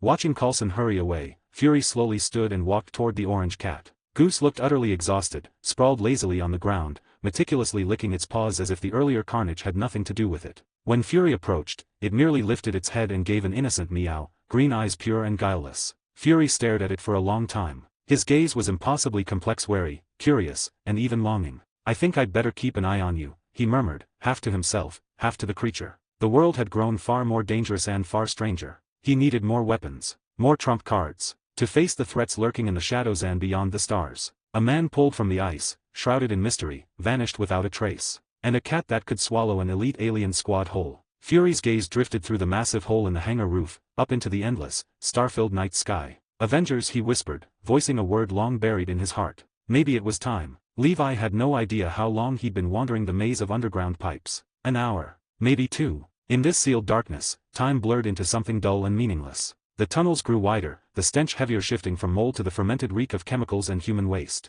He knew he was close. At last, at a junction, he turned into a massive circular pipe over 2 meters in diameter. A wave of overpowering stench hit him head-on, so intense it churned his stomach and nearly made him vomit. He didn't care, because he heard it. From the far end of the pipe, cutting through layers of filth, came the most beautiful sound he'd ever heard, the rhythmic crash of waves against rock. The symphony of freedom. Fighting nausea, he waded through knee-deep, viscous sewage, stumbling forward step by step. His exhaustion had reached its limit. Though his healing factor slowly repaired damaged muscles, it couldn't replenish his depleted energy. Every step felt like walking on knife edges, draining the last of his will. Finally, he reached the end. A circular exit sealed by a thick, rusted iron grate. Through the bars, he could see the black, shimmering ocean. He could smell the salty sea breeze. He could feel the icy air of freedom on his skin. One last step. Summoning every scrap of strength left, Levi grabbed the slick, freezing iron bars. Open up.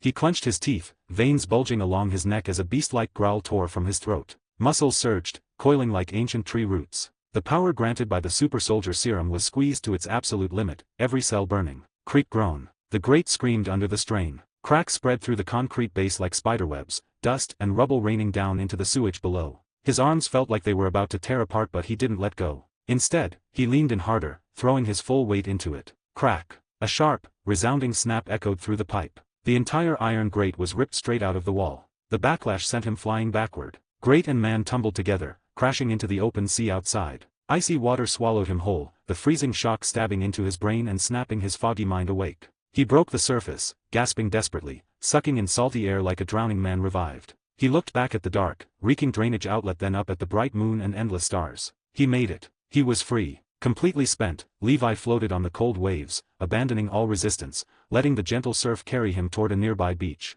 The tide deposited him onto the shore. He lay there on the damp sand, staring at the vast starry sky, his mind blank. He survived. He escaped. He now possessed unimaginable power he couldn't yet fully control. And then, a painfully practical question surfaced in his empty mind. He looked down at the filthy, tattered white prison uniform clinging to him. His pockets held nothing but wet sand. No money. No ID. Almost no understanding of a world he'd been gone from for 50 years. Alright, Levi, now what? 61, Chapter 61, filling his stomach comes first. The icy seawater felt like countless tiny blades, scraping over Levi's skin again and again. He lay quietly on the damp beach, his body so heavy it was like a piece of trash casually discarded by the waves. The night wind swept over him without mercy, stealing away the last trace of warmth from his body and triggering an uncontrollable shiver. Exhaustion spread like a parasitic curse, seeping out from the deepest parts of his cell so overwhelming that even lifting a finger felt like a luxury. But he was still alive. And that was enough. Inside his body, a silent repair was underway. The healing factor he had copied from Logan worked like tireless ants, slowly but steadily mending his nearly shattered frame.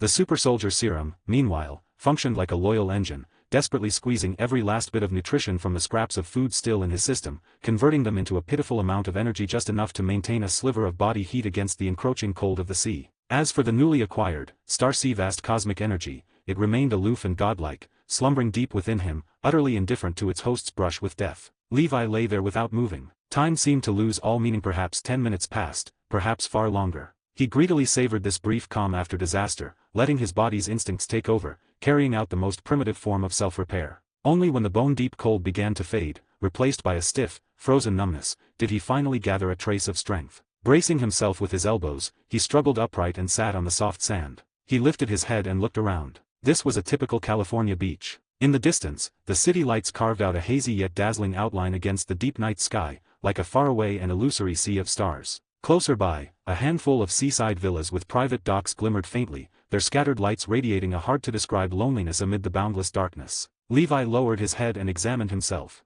A set of tattered white prison clothes clung sticky and damp to his body, soaked through with seawater and unidentifiable filth, giving off a nauseating, sour stench. In this state, forget 1995. Even if he were dumped back into the 21st century he knew so well, any passerby would pull out a phone and dial the police within 3 seconds flat. Something had to be done. The top priorities were changing clothes and finding food to fill his completely empty stomach. Man is made of iron, food is steel. Miss one meal and you grow weak. This crude but eternal truth held just as firmly in World War II trenches under artillery fire as it did in the neon-soaked California of the 1990s. As for how to survive in this familiar yet alien era, or how to leverage the memories in his mind that were decades ahead of the world to seize his first pot of gold that could wait until he was no longer starving, he staggered to his feet, swaying like a homeless drunk after an all-night binge, and trudged away from the cold beach toward the distant glow of city lights. He avoided the wide, open roads, instinctively slipping into the shadows of trees and buildings instead, like a startled wild animal, carefully steering clear of any place where cars or pedestrians might appear.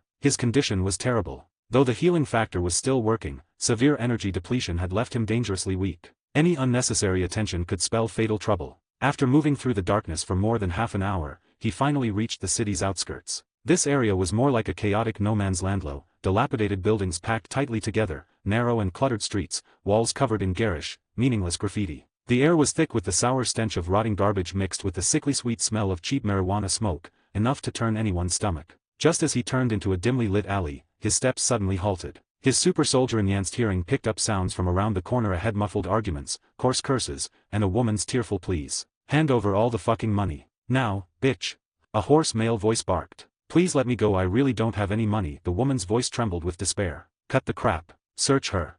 Another voice snarled. Levi's expression didn't change. He wasn't some justice-obsessed superhero, especially not when he himself was on the verge of starving. His first instinct was to avoid the trouble altogether. In this unfamiliar world, survival came first. But just as he was about to retreat silently and find another route, a sharp, ringing slap echoed from deep within the alley, followed by the woman's even more desperate cry. The sound stabbed at his eardrums. Levi frowned and stopped backing away. Leaning against the cold, rough wall, he closed his eyes. Though the dormant cosmic energy remained beyond his reach, his innate energy perception quietly spread outward. In an instant, a three-dimensional map took shape in his mind. Deep in the alley, 3 humanoid outlines glowed faintly with weak energy signatures, violent, greedy, chaotic. Trapped among them was another, much dimmer point of light, flickering on the verge of extinction, radiating pure fear and despair. 3 street punks robbing a woman coming home late from work. A painfully cliché scene, replayed countless times in the city's countless dark corners. Levi slowly opened his eyes. The hesitation was gone, replaced by cold resolve. He wasn't suddenly struck by a fit of heroism.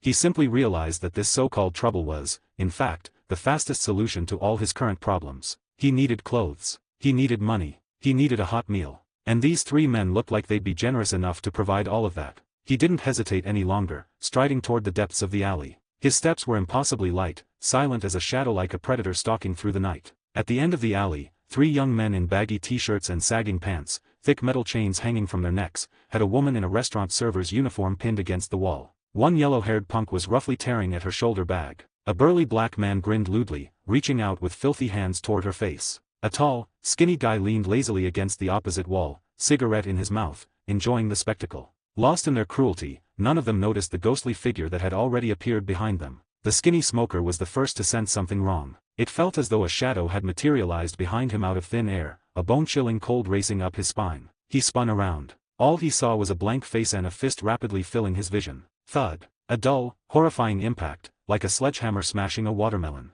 The skinny man didn't even have time to groan before his body collapsed into a limp heap. His nose caved in at a grotesque angle, blood mixed with white matter slowly oozing from his nostrils and ears. Levi didn't spare him a second glance. The instant his punch landed, his body coiled and released like a drawn bow, whipping toward the burly black man. The man heard the noise behind him and had only just begun to turn when an irresistible, terrifying force slammed into the outside of his knee. Crack. The sharp sound of breaking bone echoed through the alley. Aik. A scream barely human tore from his throat as he clutched his leg, now bent at a sickening 90-degree angle, and crashed to the ground. The pain instantly robbed him of all resistance. That left only the yellow-haired punk. The sudden bloodshed scared him out of his wits. The bag slipped from his hands and hit the ground with a dull thud. He stared at Levi as if staring at a demon, lips trembling, utterly unable to speak. Levi walked toward him, step by step, unhurried. Each footfall felt like it was stomping directly on the punk's heart. Don't come any closer. Do you know who I am? The yellow-haired man shrieked, trying to sound tough as he fumbled a switchblade out of his pocket and waved it wildly in front of him. A flash of naked impatience crossed Levi's eyes. He didn't even bother dodging. Just as the blade was about to stab into his chest, he struck like lightning, gripping the man's wrist with perfect precision. It felt to the punk like his wrist had been clamped by red-hot iron. Searing pain exploded through his body, forcing a scream from his throat. Levi's expression remained blank. He applied the slightest pressure. Crack. A soft, brittle sound. The man's wrist was crushed as easily as snapping a twig. The switchblade fell to the concrete with a clear clang. Ah, my hand. The punk writhed on the ground, howling in agony. Levi ignored him. He bent down and efficiently stripped the relatively clean black jacket and jeans off the unconscious skinny man. Then, from the pocket of the screaming burly man, he pulled out a crumpled roll of sweat-soaked cash. He counted it quickly. $127. Not much but enough. Throughout the entire process, the waitress who had been robbed remained curled up against the wall, staring at Levi in sheer terror, as though looking at a monster. Levi pulled on the jacket and jeans. They didn't fit perfectly, but they were 1,000 times better than the eye-catching prison uniform. He stuffed the money into his pocket, then walked over to the trembling woman. She flinched violently, squeezing her eyes shut in despair, convinced her fate was sealed. But the expected assault never came. Levi simply bent down, picked up her fallen shoulder bag, and gently placed it in front of her. Then, without a word, he turned and disappeared into the deeper darkness of the alley. From start to finish, he never said a single word. When he emerged back onto the brightly lit street, Levi finally felt alive again. Proper clothes on his back, money in his pocket, however little it was, that solid sense of reality loosened the tension that had gripped him for so long. He found a 24-hour convenience store. One hot dog, a Coke, and today's newspaper,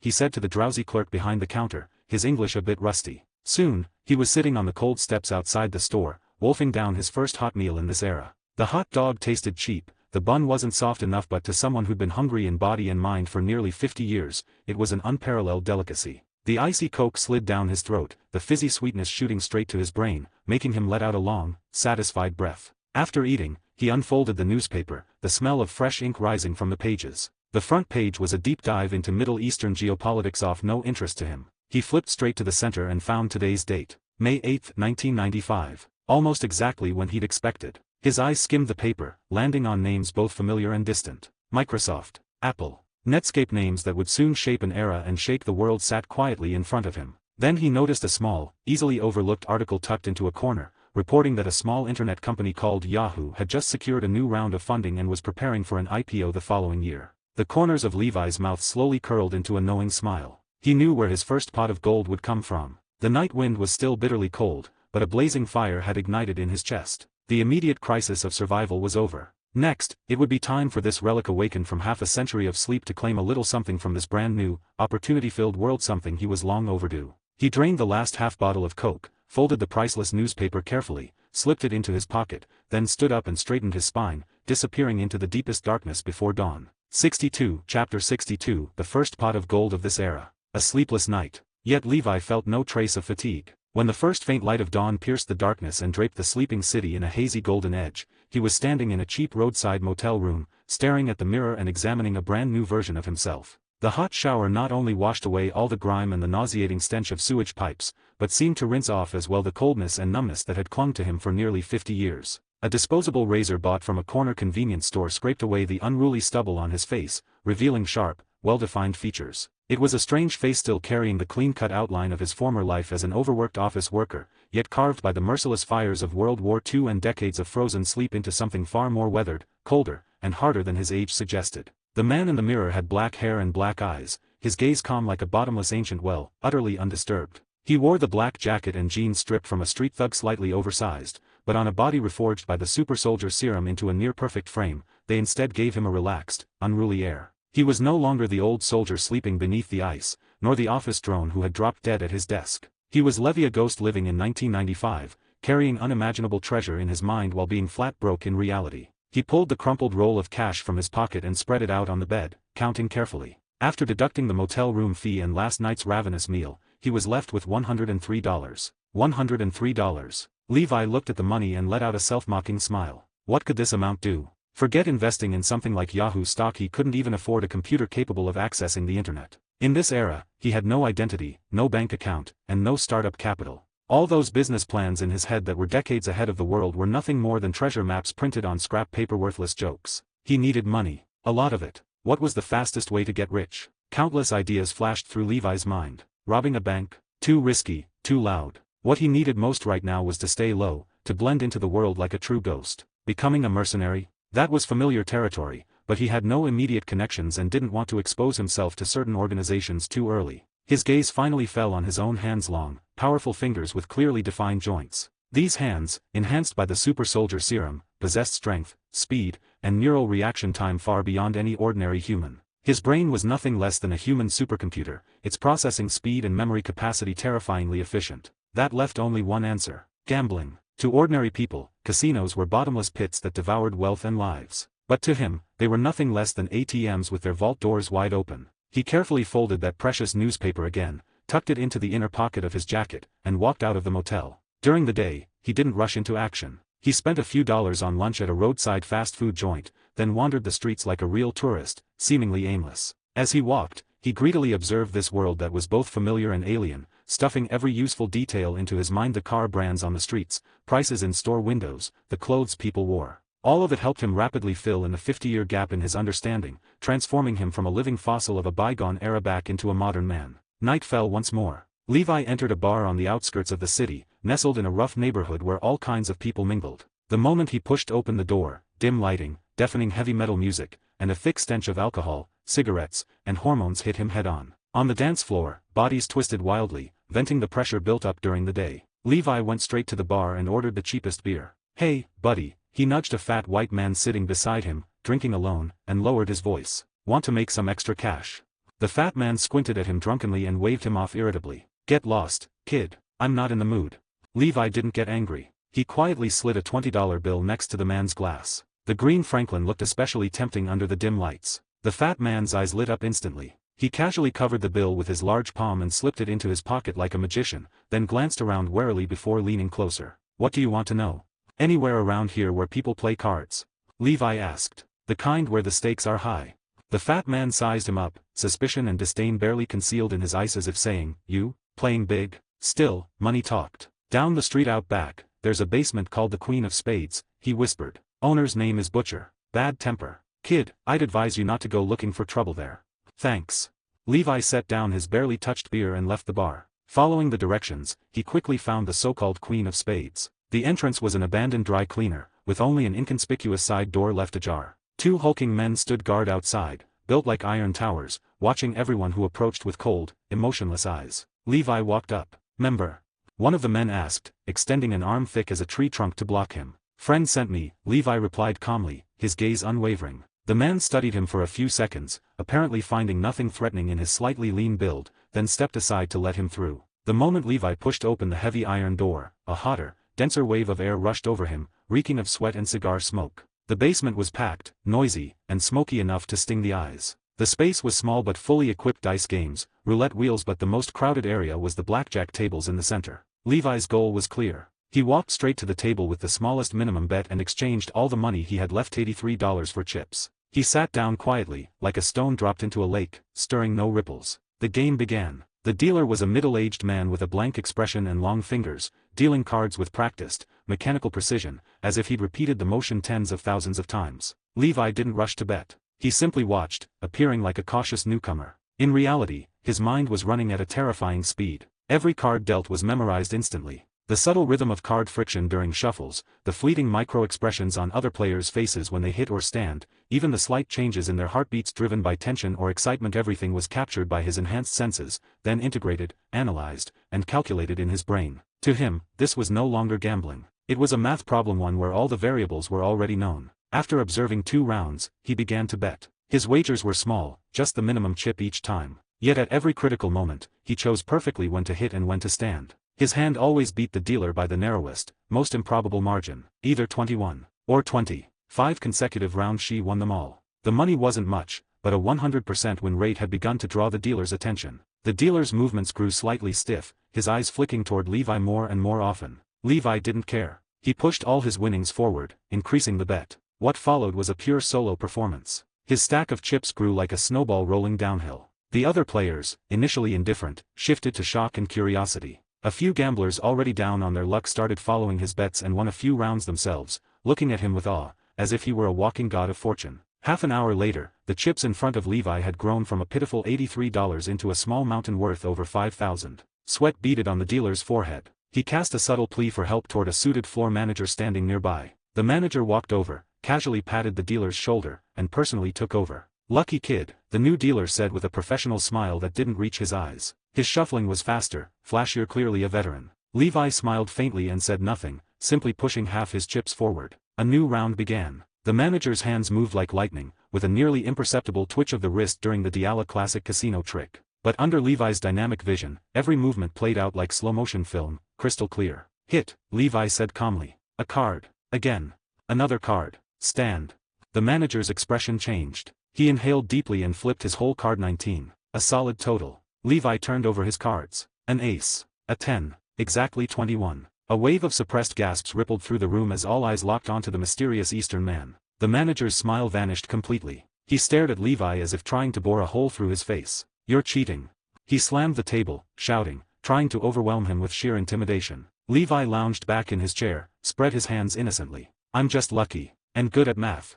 "Take him to the back and have a talk," the manager ordered, signaling to two enforcers by the wall. The two men, both over 6 feet tall, strode over and clamped Levi from either side, their massive frames casting him in shadow. "Our boss would like to have some tea with you," one of them said with a fake smile, his grip on Levi's shoulder strong enough to crush a normal man's collarbone. Levi stood obediently, still wearing that relaxed smile. He glanced at the pile of chips now worth over $10,000 and said to the manager, "Keep an eye on those. They're mine." Then he followed the enforcers into a small room at the back. The room was bare, just a table and a few chairs. A bald, heavy-set man in a floral shirt sat behind the table, slowly polishing a silver revolver with a velvet cloth. This was the owner, Butcher. "Kid, you've got some nerve cheating in my place," Butcher said without looking up, his voice low and oppressive. Levi pulled out a chair and sat down on his own, crossing his legs. "I told you, I'm just good at math." "Good at math?" Butcher sneered, slamming the gun onto the table. "I don't give a shit how good you are. Leave the money here, break one of your hands, and we'll call it even." Levi burst out laughing, the sound sharp and clear in the cramped room. "What are you laughing at?" Butcher's face darkened, the air turning heavy. The two enforcers behind Levi stepped forward at the same time, joints cracking ominously as they closed in. Levi's smile vanished. His eyes turned ice cold. He stood slowly, rolled his neck, bones cracking softly. "I'm laughing," he said, staring at Butcher, "because you got two things wrong. First, those money chips are mine. Every last dollar. And second." Before he finished speaking, he moved. So fast it left only an afterimage. The enforcer on his left felt a blur, then a palm pressed lightly against his chest. The force looked gentle, yet carried an irresistible, terrifying penetration. The man felt no pain, only a numbness in his chest, as if an invisible hand had crushed his heart to a stop. His massive body swayed and fell backward, eyes unfocused, dead on the spot. At the same time, Levi twisted his body at an impossible angle. His right leg snapped out like a steel whip, tearing through the air and smashing into the other man's knee. Crack. The sickening sound of bone breaking echoed through the room. The man collapsed to his knees, leg bent backward unnaturally, pain knocking him unconscious before he could even scream. Less than 1 second. Butcher's grin froze. Horror flooded his face as his mind struggled to process what he'd just seen. Instinctively, he reached for the revolver. But someone was faster. Levi appeared in front of the table as if he'd teleported, slamming his hand down over the gun and over Butcher's fat hand. "Ah!" Butcher screamed as Levi crushed his grip, bones on the verge of shattering. Levi leaned in close, whispering in a flat, emotionless voice into his ear. "Second, the one losing a hand is you." He twisted. Crack. The crisp snap of a broken wrist, followed by Butcher's heartrending scream, echoed through the small room. Levi released him, letting Butcher collapse to the floor, clutching his now limp hand and wailing. He picked up the silver revolver, expertly popped open the cylinder, and dumped the bullets onto the table one by one, where they rolled and clinked. Then he tossed the empty gun back onto Butcher. From his pocket, he pulled out a $1 bill and gently placed it on the table. "That's your tip." Without another glance at the carnage, Levi turned and walked out. In the casino hall, the screams had silenced everyone. The music had stopped at some point. When Levi reappeared, all eyes fixed on him filled with fear and awe. He returned to the blackjack table, where the pale-faced manager shakily packed all his chips into a black cloth bag. Levi took the bag, weighed it in his hand. Satisfying. He didn't look back even once as he strode out of the Queen of Spades and into the cold, free night air. A bag full of cash in his hand. A newspaper pointing to the future in his pocket. The first pot of gold secured. The method might have been rough, but the result? Very satisfying. 63, Chapter 63, A New Identity. At 3 in the morning, walking the streets with a heavy bag full of cash was not a pleasant feeling. The bag weighed a ton. The bills inside gave off a murky odor mixed with tobacco, alcohol, and cheap perfume, with the faintest hint of blood beneath it all. This money was Levi's first asset after arriving in this era and also his first source of trouble. He didn't return to the cheap roadside motel. Levi knew very well that a local underground boss like Butcher,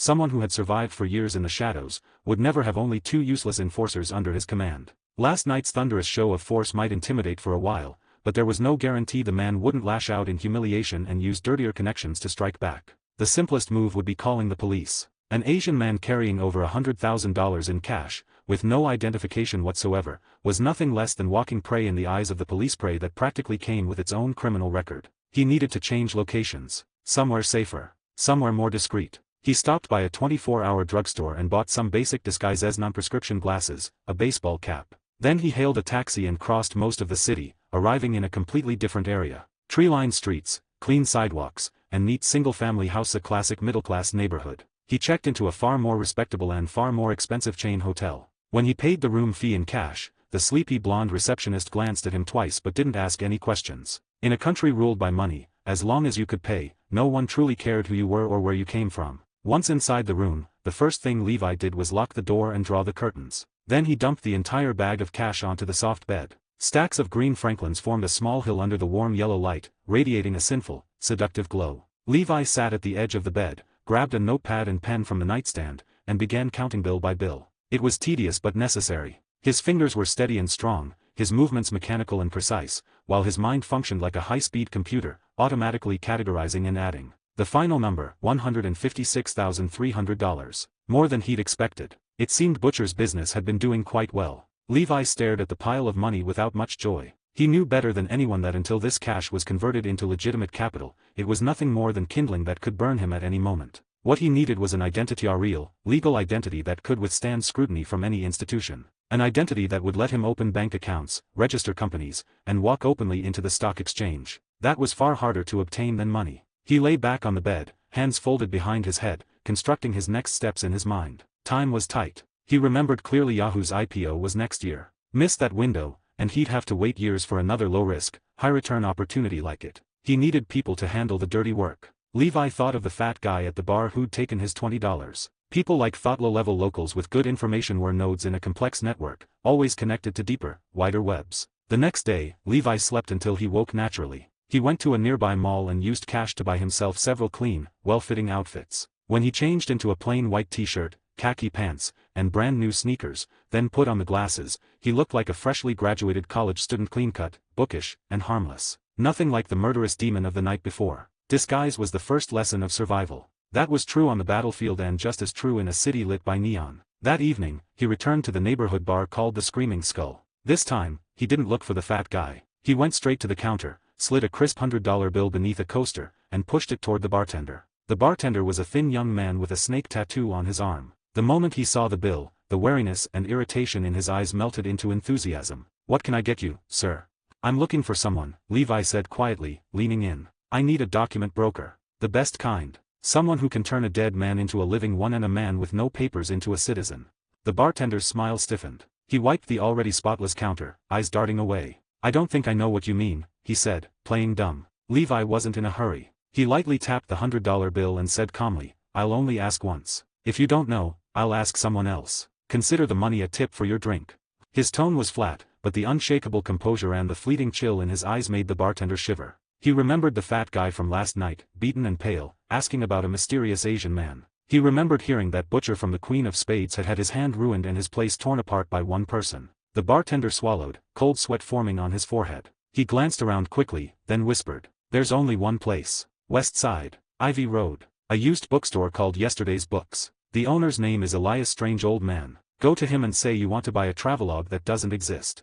With that, he snatched the $100 bill as if it were burning his fingers, stuffed it into his pocket, and turned away to mix drinks, refusing to look at Levi again. Levi left the bar with the information he needed. Yesterday's Book sat on a quiet street corner, completely out of place amid the surrounding commercial bustle. The shop was small, its display window dusty, filled with yellowed old books. Levi pushed open the wooden door, a bell chiming softly, and was greeted by the smell of old paper, dust, and leather. The shop was silent. A gray-haired old man wearing reading glasses sat behind a massive oak desk, carefully restoring a thick book with a feather pen. This was Elias. He didn't look up. "What are you looking for?" "I'm here to buy a book," Levi said calmly, stopping at the desk. "A travelogue that doesn't exist." Elias's hand paused just for a fraction of a second. He slowly raised his head and studied Levi through thick lenses. His gaze was sharp, surgical, as if dissecting his soul. "I only sell histories that truly existed," he said slowly, his voice hoarse like dry leaves rubbing together. "History is written by people," Levi replied evenly, meeting his gaze. "If it can be written, it can be changed. And if it can be changed, it can be created." Elias fell silent. He stared at Levi for a full 30 seconds, as if appraising the authenticity of an antique. Finally, he lowered his head again and resumed his work. "The alley behind the Grand Theater. Midnight tonight. Bring a first edition Moby Dick. Place it on the trash bin at the alley entrance. If it's taken, wait where you are. If not, leave, and never come back." He said nothing more. Levi knew this was the first test of sincerity, resources, and patience. He left the bookstore. Finding a first edition Moby Dick wasn't hard. Finding one quickly was. He spent the entire afternoon running between antique bookstores and private collectors, finally buying a reasonably well-preserved 19th century first edition for $3,000 from a collector desperate to sell. Midnight. The alley behind the Grand Theater. Pitch black. The air reeked of rotting garbage. Distant streetlights barely outlined the stacked dumpsters and clutter. Levi placed the valuable book carefully on the lid of the most visible green trash bin. Then he retreated into the shadows, leaning against the cold brick wall, and waited. Seconds ticked by. The alley was deathly quiet, broken only by the rustle of plastic bags in the wind. Levi closed his eyes, his hearing expanding to its limit. He could hear a stray cat rummaging through boxes 100 meters away. He could hear a couple arguing softly inside a car 50 meters away. Then he heard breathing deliberately suppressed. 4 of them, 2 on either side of the alley. 1 above him, in a second-floor window. Their heartbeats were fast, filled with tension and a hint of bloodlust. 2 carried the faint scent of gun oil and burned powder. A trap. Or rather a second test. A cold smile curved Levi's lips. Compared to real battlefields, this was child's play. 5 minutes passed. The book still sat untouched. Finally, the ambushers lost patience. A shadow slipped from the darkness, steel pipe flashing as it swung toward Levi's skull. At the same time, 2 men with knives charged from the opposite side, cutting off every escape route. Perfect coordination professionals. Against an ordinary man, this would have been instant death. But Levi was no ordinary man. At the instant the pipe was about to land, he moved. Without even turning, he tilted his head at an impossible angle. The pipe screamed past, smashing into the brick wall in a shower of sparks. The attacker's face filled with shock. It was the last expression he ever made. Levi's right elbow snapped backward like a striking viper. Boom. The man's chest caved in as if hit by a battering ram. Ribs shattered. He flew backward, blood and fragments of organs spraying from his mouth, dead before he hit the ground. Levi spun smoothly to face the 2 knife wielders. The one on the left roared and stabbed for Levi's heart. Levi didn't dodge. His left hand shot out, clamping down on the man's wrist like a hydraulic press. Levi didn't even look at him. He focused on the man charging from the right and shoved the left attacker forward. Thud. The knife plunged straight into the right man's abdomen. He stared down at the familiar blade, disbelief written across his face, then collapsed to his knees. Levi released his grip and kicked the remaining attacker's knee. Crack. Bone shattered. The man screamed and fell. One left the sniper in the second-floor window. Levi looked up, eyes locking onto the figure behind the curtain. He picked up a broken brick, muscles tensing, and hurled it. Whoosh. The brick tore through the window like a cannonball and struck the sniper square in the forehead. A dull thump followed. Silence. Less than 10 seconds. 4 professionals crushed. Levi brushed imaginary dust from his hands and straightened his collar, as if he'd done nothing of consequence. A hidden metal door creaked open. Elias stepped out, cane in hand. His expression was unchanged, but his eyes now held something different: interest, and a trace of wariness. "Impressive," he rasped. "Cleaner than any soldier I've seen." "Just trying to stay alive," Levi replied. "Come with me," Elias said, turning back inside. "It seems you truly need a travelogue that doesn't exist." Behind the door was not a dingy cellar, but a high-tech workshop. Screens glowed blue. Printers, scanners, laminators, machines Levi couldn't even name lined the walls. Templates of passports, driver's licenses, and IDs from all over the world hung neatly. A factory for identities. "Sit," Elias said, pouring himself a glass of whiskey. "Tell me, what kind of past do you want?" "I don't need a past," Levi replied. "I need a future. A clean identity. American citizen. Social security number, birth certificate, driver's license. Matching bank accounts, preferably with a few years of good credit. I need to be someone who can deposit 6 figures in cash without raising suspicion." Elias drank silently. "That's the top-tier package," he finally said. "I can do it. But it's expensive. Name the price. $100,000. Elias raised a finger. And I'm curious, what do you want such a perfect identity for? Most people like you are running from something, but you're different. I see no fear in your eyes, only ambition. Levi smiled faintly. This is $50,000 as a deposit, he said. I'm going to use that identity to buy the future. Elias froze. Then he laughed softly and nodded. Deal. Come back in 1 week to collect your new life. One last thing, have you chosen your new name? Levi thought for a moment of Howard Stark's smug grin, and of the man who would soon change the world. He smiled. Anthony Chen.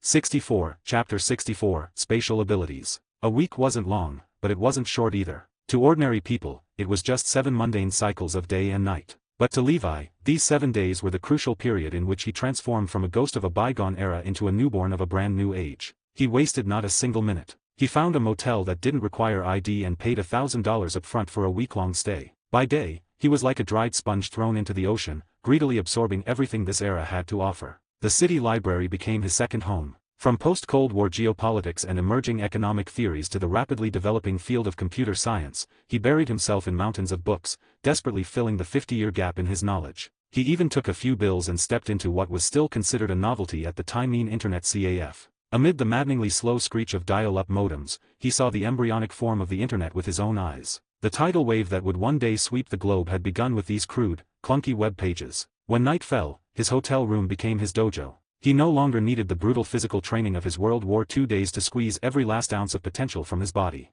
The super soldier serum had already honed his physique to the absolute peak of human capability. What he needed now was something deeper. Control. Control over the new power that fused the Tesseract's cosmic energy, the healing factor, and the super soldier serum. He closed his eyes and let his consciousness sink inward. The power was no longer the wild, chaotic force it had been when it first awakened. Instead, it resembled a vast, tranquil sea of stars, flowing slowly through his blood. He stopped trying to command it outright and began learning how to guide it. With an iron will tempered by decades of ice and war, he acted like a patient shepherd, gently combing through once rebellious particles of energy. The progress was obvious. From barely making a coin tremble between his fingers, he advanced to silently lifting everything in the room, bed, desk lamp, chair, into midair. From only being able to slightly bend a fragile toothpick, he learned to twist a solid steel spoon into a knotted spiral like soft dough. His control improved almost by the day, leaping forward in qualitative strides. Gradually, he realized the true nature of this power. It wasn't telekinesis in the traditional sense, it was interference with space itself.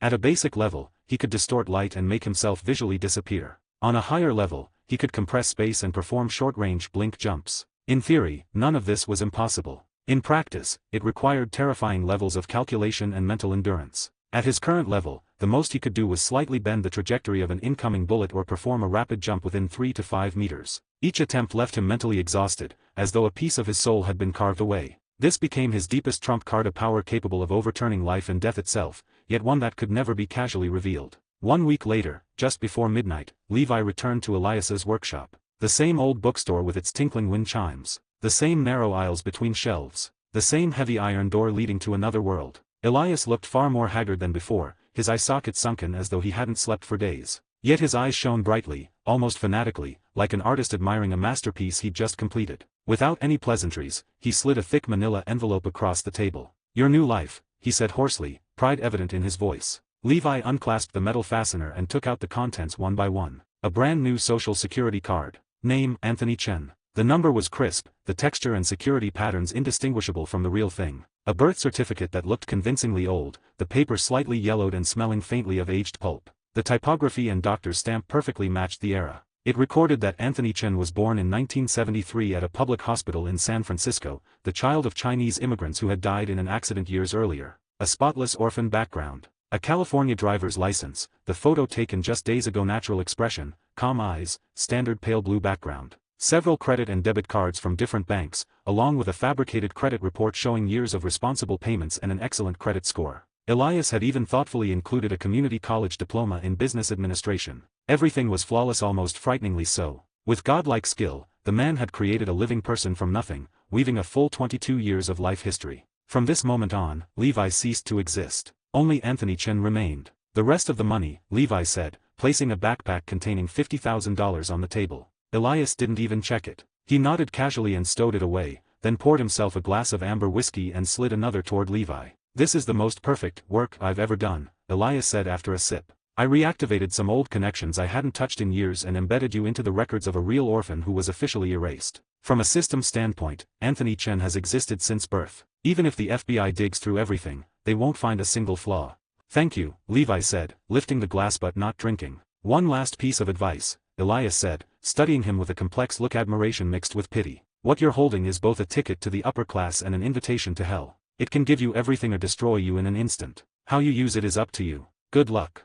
Levi nodded, set the glass down, took the envelope containing his new life, and left the workshop without looking back. The next morning, Anthony Chen, dressed in a crisp casual suit with neatly styled hair, walked into the largest city bank downtown. He moved calmly and naturally, indistinguishable from the surrounding white-collar crowd. He took a number, waited his turn, and sat down at an open counter. "Hello," he said with a polite smile, handing over his debit card and a canvas bag stuffed with cash. "I'd like to make a cash deposit." The efficient black woman behind the counter showed a flicker of surprise at the sight of so much money, but said nothing. Her fingers danced across the keyboard. This was the critical moment. If Elias's work had even the slightest flaw, the system would flag it instantly and his nightmare would begin. Levi's expression didn't change, but his heart beat a fraction faster. His fingers tapped unconsciously against his leg. Time stretched. He heard the clacking of keys, the whirring of a counting machine nearby, even the faint scuff of a security guard shifting his weight. "Mr. Chen." The teller looked up with a professional smile. "Yes," Levi replied, his heart in his throat. "Your account information has been verified." She began feeding the cash into the counter. "Please sign here."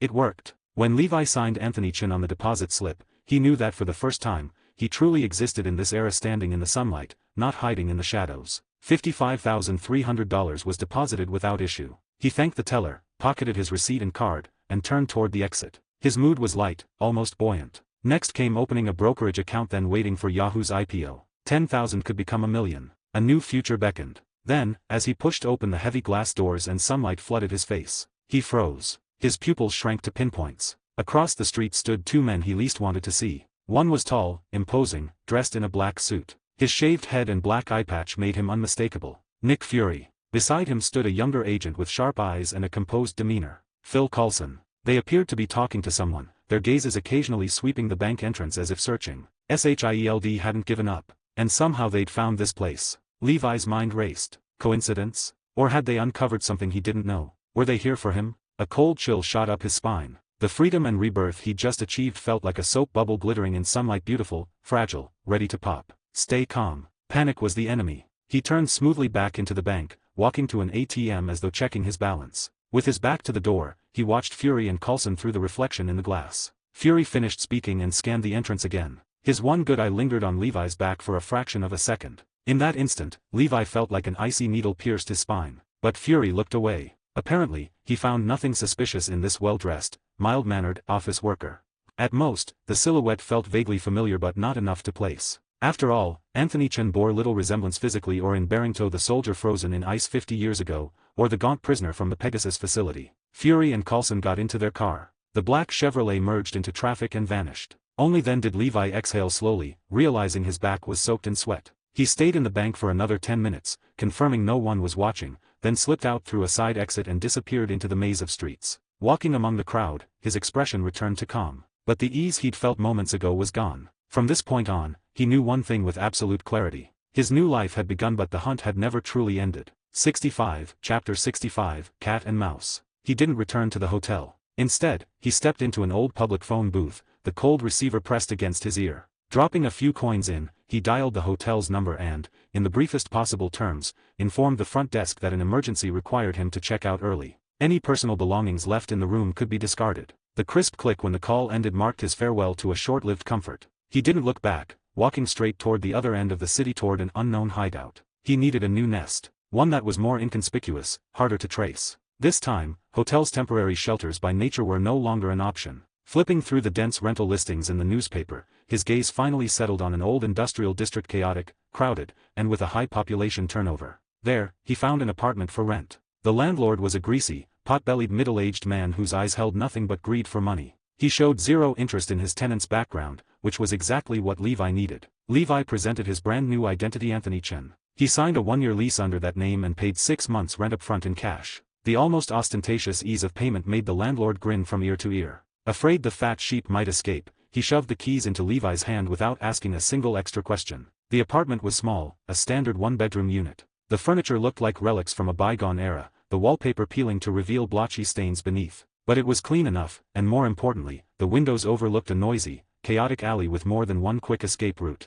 To Levi, this hidden, shadowy layout brought far more peace of mind than any luxury 5-star suite. The first thing he did after settling in was spend money. The cash he'd borrowed from the casino had to be laundered as soon as possible, converted into tools he could actually use. He went to a large electronics store and, using his new credit card, bought what counted as top-tier personal computer equipment in the 1990s, along with a printer. Back in the apartment, he drew the curtains shut, cutting off all outside scrutiny. Inside this new, absolutely secure nest, he began the true first step of his plan in this era: opening a brokerage account. In the 1990s, online brokerages were still a fledgling novelty, something most people had never even heard of. Armed with decades-advanced financial knowledge, Levi easily found a newly founded online securities firm, one destined to become an industry giant. Using all of Anthony Chen's legitimate credentials, he meticulously filled out the maddeningly tedious application forms online. Throughout the process, his nerves were taut as a drawn bow. He had no idea how far SHIELD surveillance network extended, nor whether every keystroke and data packet might silently leave a cold digital trace on some secret server.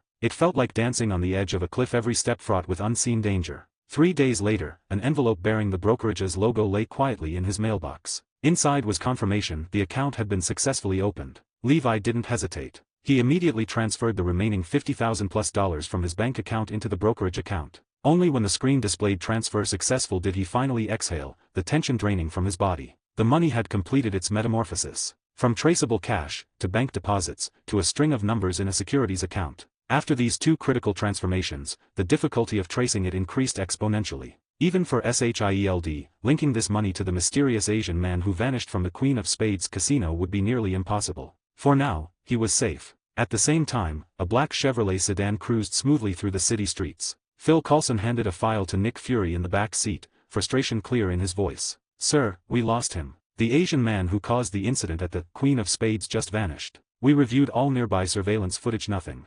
Fury didn't respond immediately. He took the file and flipped through it page by page with his sharp, unblinking eye. The silence weighed heavily in the car. "What about the bank?" he asked at last, his tone unreadable. "Checked," Coulson replied at once. There was indeed a single large cash deposit that day, $55,300. Depositor's name, Anthony Chen. We pulled his full profile. Coulson paused, then continued carefully. His background is unusually clean. Chinese-American orphan, born in San Francisco. Complete social security records, solid credit history. Community college graduate. No criminal record. We even contacted California to verify the birth certificate, everything matches. He's an utterly ordinary American citizen. So ordinary he'd vanished the moment you threw him into a crowd. An ordinary citizen. Fury let out a cold chuckle, tossing the file onto the seat beside him. Would an ordinary community college graduate instantly detect our surveillance the moment he walked out of the bank? Coulson fell silent. He, too, felt something was deeply off. Through binoculars that day, he had clearly seen it the moment Anthony Chen stepped out of the bank. There was a minuscule pause, almost imperceptible, followed by an immediate turn back inside. That kind of animal-like reflex and situational awareness was not something an ordinary man possessed. "This, Anthony Chen, is too perfect," Fury said, tapping the window rhythmically with his finger, eyes fixed on the passing cityscape. "So perfect it feels manufactured. And yet, we can't find a single trace of forgery. That leaves only two possibilities. Either our luck is catastrophically bad, and he's just a highly capable man who happened to have a large amount of cash, or..." He paused, a glint of icy suspicion flashing in his eye. "What do we do now? 24-hour surveillance?" Coulson asked. "Useless," Fury shook his head. "He's already alert like a startled deer. Push any further and we'll only drive him deeper into hiding. Besides, we have more important, more dangerous problems to deal with." He turned to Coulson, his tone turning grave. "The energy residue analysis from the Pegasus facility, is it done?" "Yes, sir," Coulson replied sharply. "According to the readings, besides the energy signature from the Kree Lightspeed engine explosion, we detected a third anomalous source. Its nature is identical to the energy within the archived, frozen Manchu Hang, but its intensity and activity level exceed our records by several orders of magnitude." Fury's pupil contracted sharply. "You're saying Chu Hang was at the explosion site?" "Uncertain," Coulson said cautiously. "But one thing is clear, the explosion either involved him directly or created another entity like him. Possibly something even stronger. Sir, we may have opened Pandora's box. Aliens. Mysterious energy beings. Untraceable ghosts." The world was becoming more dangerous and more unfamiliar by the day. "List Anthony Chen as a potential threat. Yellow level clearance. Suspend all active investigation, switch to passive observation," Fury ordered decisively. Focus all resources on locating the missing Air Force pilot, Carol Danvers, and the frozen man, Chu Hang. I want to know exactly what happened at Pegasus. Yes, sir. Fury's decision inadvertently granted Levi a precious window of breathing room. Over the following months, Levi lived an almost ascetic routine. He isolated himself completely, absorbing the era like a sponge. Every morning, without fail, he spent 2 hours reviewing financial news and industry reports, analyzing market trends and future economic patterns. Yahoo's IPO date had been announced. It was a ticking countdown. All he had to do was fire every bullet at precisely the right moment. Then came an hour of physical maintenance training. Though the super soldier serum had already pushed his body to human limits, sustained, targeted training helped him better master this powerful, unfamiliar physique. All remaining time went into training control over the vast, mysterious spatial energy within him. His progress was astonishing. From barely moving small objects, he advanced to making a coin silently orbit the room, to twisting open a soda bottle cap from several meters away using sheer force of will. He even began experimenting with higher-level techniques distorting light around his body. While far from true invisibility, he could already blur his figure on security cameras, appearing as a wavering, distorted phantom. This growing mastery gave him unprecedented peace of mind. This was his true foundation in a dangerous world. While waiting for Yahoo's IPO, Levi began thinking further ahead. He couldn't stay passive forever, drifting with the current. He needed to seek out resources that would make him stronger. Though the system remained dormant, the core function of the ability copier hadn't vanished. He was certain that once it awakened, he would again be able to copy coveted powers. Until then, he needed to locate powerful ability users and prepare in advance. He booted up his computer, connected to the agonizingly slow dial-up internet, the shrill tones sounding like echoes from another age. He began searching through the vast early web. His keywords were strange and seemingly unrelated. Genetic mutation, superpowers, unexplainable phenomena, rapid regeneration. Most results were urban legends, hoaxes, and baseless rumors. But with the enhanced memory and analytical ability granted by the super soldier serum, Levi filtered the noise with ruthless efficiency. One was an obscure medical paper describing an extremely rare case, a girl born with the ability to phase through walls, who later developed severe complications due to lack of control. Kitty Pryde. Another was a small local news piece about a private school in Westchester County, New York. Xavier's School for Gifted Youngsters, advertising enrollment for children with special talents. Levi's lips curved into a faint smile. Professor X. He'd found him. Then he changed direction, searching for clues tied to a distant, half-buried memory. Canada. Bar fight. Brawl. Bone claws. At last, buried among irrelevant results, he found a forgotten news brief from a remote Canadian town years ago. Headline: Bar brawl escalates, mysterious man flips truck barehanded. The article described a drunken dispute between a truck driver and a local logger that erupted into chaos. The logger, beaten by multiple men and even shot with a hunting rifle, refused to go down. Instead, bone claws extended from his fists, and he demolished the bar before flipping an 18-wheeler in front of witnesses, then vanished into the forest. Attached was a grainy black and white photo. A man in a plaid shirt, cigar clenched between his teeth, turning back to glare at the camera. Even across 50 years and blurred pixels, Levi recognized him instantly. Logan. Levi leaned back in his chair, staring at the screen, emotions swirling. He remembered the muddy trenches of World War II, fighting side by side, playing dead together under gunfire. A foul-mouthed bastard who always cursed but always took the bullet meant for your back. Should he go see him? His fingers tapped softly against the desk. Tell him they were comrades? Tell him about the 50 years of ice? No. Levi dismissed the impulse. From the article alone, he could tell Logan had likely already endured the horrors of the Weapon X program and lost much of his memory. Showing up now would only make him another enemy, another ghost from Stryker's past. But the lead was too valuable to abandon. Levi saved the article's URL and the address of Xavier's school into a heavily encrypted file. His treasure map. He shut down the computer and went to the window, cracking it open to let the cool air seep in. He gazed at the gray sky, the city below like a vast anthill. A new world was unfurling before him, magnificent, perilous. And he, Anthony Chen, would no longer be a passive observer hiding in the shadows. He would become a hunter of superpowers. 66, Chapter 66, System Reboot. On the day Yahoo went public, Levi sat in his shabby apartment, staring at the computer screen like the most ordinary retail investor. The Nasdaq index on the screen jumped wildly. Every flicker represented astronomical sums of wealth changing hands. He was calm, neither excited nor nervous. To him, this had never been a gamble. It was simply a math problem whose answer he had known all along. When the stock price climbed to the peak etched into his memory, he gently tapped the enter key. Sell. The transaction completed. The familiar 6-digit balance in his brokerage account transformed into a brand new 8-digit figure. $12 million. An amount that would drive any normal person into madness. Levi, however, merely shut down the computer and went to the kitchen to pour himself a glass of cold water. Money had always been just a tool to him, nothing more than a means to pursue something else with greater freedom. He didn't move. He didn't buy a sports car. He continued living in the same rundown apartment where he could hear his neighbors arguing through the walls. He split the money into several portions and quietly invested them in a few fledgling internet startups still operating out of garages. One was called Amazon. Another was called Google. He knew exactly what kind of towering giants these unremarkable seeds would grow into, what incomprehensible figures they would one day represent. But that no longer mattered. What he needed was something else. Hunting season had begun. His first stop was New York. He didn't go to the neon splendor of Manhattan. Instead, he rented an unremarkable Ford and drove north into Westchester County. Deep in the vast forests there, he found the legendary Xavier's School for Gifted Youngsters. He didn't approach recklessly. Even from dozens of kilometers away, he could sense an immense psychic presence like an invisible dome gently yet firmly covering the estate. He knew that before such power, any lie would be laid bare. He needed the perfect opportunity. A moment that wouldn't raise suspicion. He stayed in a motel in a nearby town. Every day, he drove to the mountain roads near the school and observed. He cautiously used his newly mastered telepathy, clumsy as a novice thief, to listen to the fragmented mental noise that occasionally leaked from the estate. Children's laughter, teachers' guidance, and deeper, more complex thoughts. At last, his chance came. The school organized an outing. Several yellow school buses rolled out from the gates in a neat line. Levi started his car and followed the convoy at an unhurried pace. At just the right bend in the road, he gently tapped the accelerator and caused a perfectly blameless, extremely minor rear-end collision. His bumper kissed the tail of the last bus. No one was hurt. There was barely even a jolt. He immediately got out, his face filled with the appropriate panic and apology of an ordinary driver. He apologized profusely and offered full compensation. The bus door opened, and a woman with an extraordinary presence stepped down to handle the situation. Aurora Monroe Storm. As she approached and asked if he was injured, Levi let his body naturally brush against hers in a brief,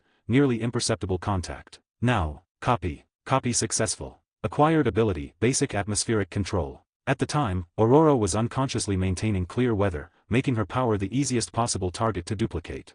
Levi pulled a few $100s in cash from his wallet, pressed it into her hand as compensation, then drove away in the Ford with its crooked bumper, never looking back. He didn't stop. His next destination was the Louisiana Bayou, searching for the rumored Cajun who could turn playing cards into lethal explosives. He dressed like a backpacking tourist, pretending to be lost. By a campfire, he traded a bottle of fine whiskey for the chance to drink together. At the instant their glasses clinked, the copy completed without a sound. Copy successful. Acquired ability, kinetic charging. Then he went to Chicago. In a dim, damp underground boxing ring reeking of sweat and hormones, he saw a blue-furred figure moving with simian agility beast. Levi didn't choose a clumsy excuse to hug him backstage. That would have been too obvious. He bought the cheapest standing ticket, and after the match, merged into the chaotic crowd. As the exhausted figure headed backstage, Levi brushed past him in a perfectly natural shoulder-to-shoulder pass. Copy successful. Acquired ability, enhanced senses and physicality, beast variant.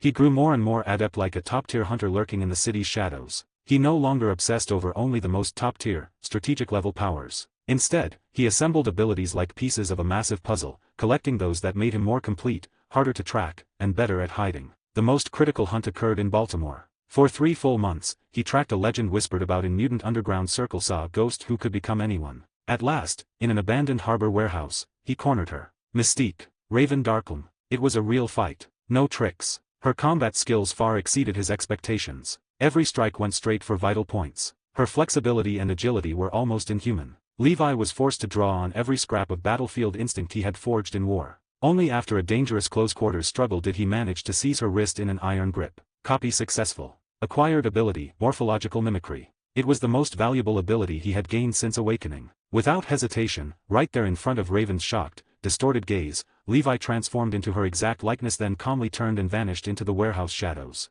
From that day on, he truly possessed the ability to hide perfectly in this world. He could be a street vagrant, a hurried Wall Street white-collar worker, even a blonde, blue-eyed beauty. Nick Fury could tear Shield apart and still never find a single hair of his. Time passed quietly. 6 years slipped by in hunt after hunt. He traveled widely, met countless strange individuals, and collected a vast array of bizarre abilities, like a girl who could talk to squirrels, or a man whose fingernails grew at visible speed. Useless on the surface, yet Levi accepted them all. He had a feeling that accumulation of quantity would eventually trigger a qualitative transformation. Throughout it all, his system remained dormant. The panel labeled Ability Copier stayed gray deep within his consciousness. Yet the once-a-week copying ability seemed etched into his soul, an irresistible instinct. Every 7 days, an inner hunger would arrive on schedule, driving him to find the next target. He grew stronger and lonelier. Until one night in 2001, Los Angeles. The same cheap apartment he had never replaced. Levi sat cross-legged on the cold floor, eyes closed, not meditating, simply emptying himself.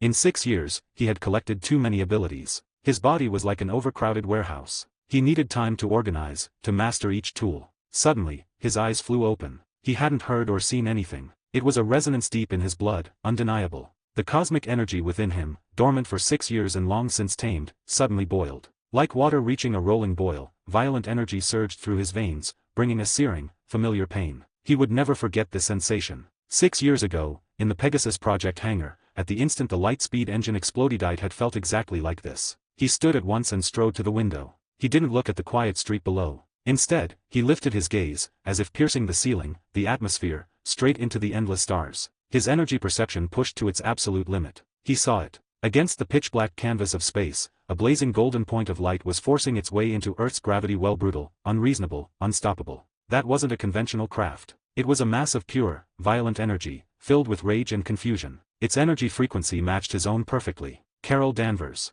She had returned. Levi's expression didn't change. 6 years of solitude had smoothed away many things. He calmly watched the golden meteor carve a brilliant, lethal arc across the night sky, plunging toward a place he knew all too well. The Mojave Desert. The ruins of Project Pegasus. She had come back for answers. And so had he. He slowly raised his right hand, palm open. A sphere of golden light bloomed in his grasp, stable, refined, pure. In stark contrast to the violent energy storm tearing through the heavens. "Welcome home, Captain," he murmured. The air around him warped. Like a sugar cube dropped into water, his body dissolved and vanished from existence. The Mojave Desert night was cold and silent. Once heavily guarded, the Pegasus base was now nothing but ruins. Twisted steel and shattered concrete lay under the moonlight like the bones of a giant corpse, silently recounting past glory. Boom! A golden meteor smashed into the central plaza with apocalyptic force. The impact kicked up a sandstorm, debris hurled hundreds of meters skyward before raining down. From the smoking crater, Carol Danvers slowly rose. She wore a blue and green Kree Star Force uniform.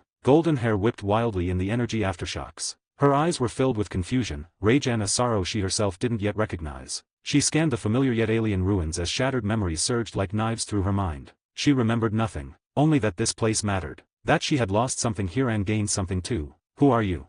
A calm, unfamiliar voice spoke from the shadows. Carol spun around, fists instantly wreathed in blazing golden energy. Her body snapped into combat readiness, her gaze sharp as a lioness guarding her cubs. "Show yourself," she shouted. From the darkness stepped a man in a black trench coat. Young, black hair, black eyes, distinct Asian features. No energy radiated from him like an ordinary man who had wandered here by accident. Yet Carol's instinct screamed danger. This man was extremely dangerous. His calm itself was a threat. "Who are you?"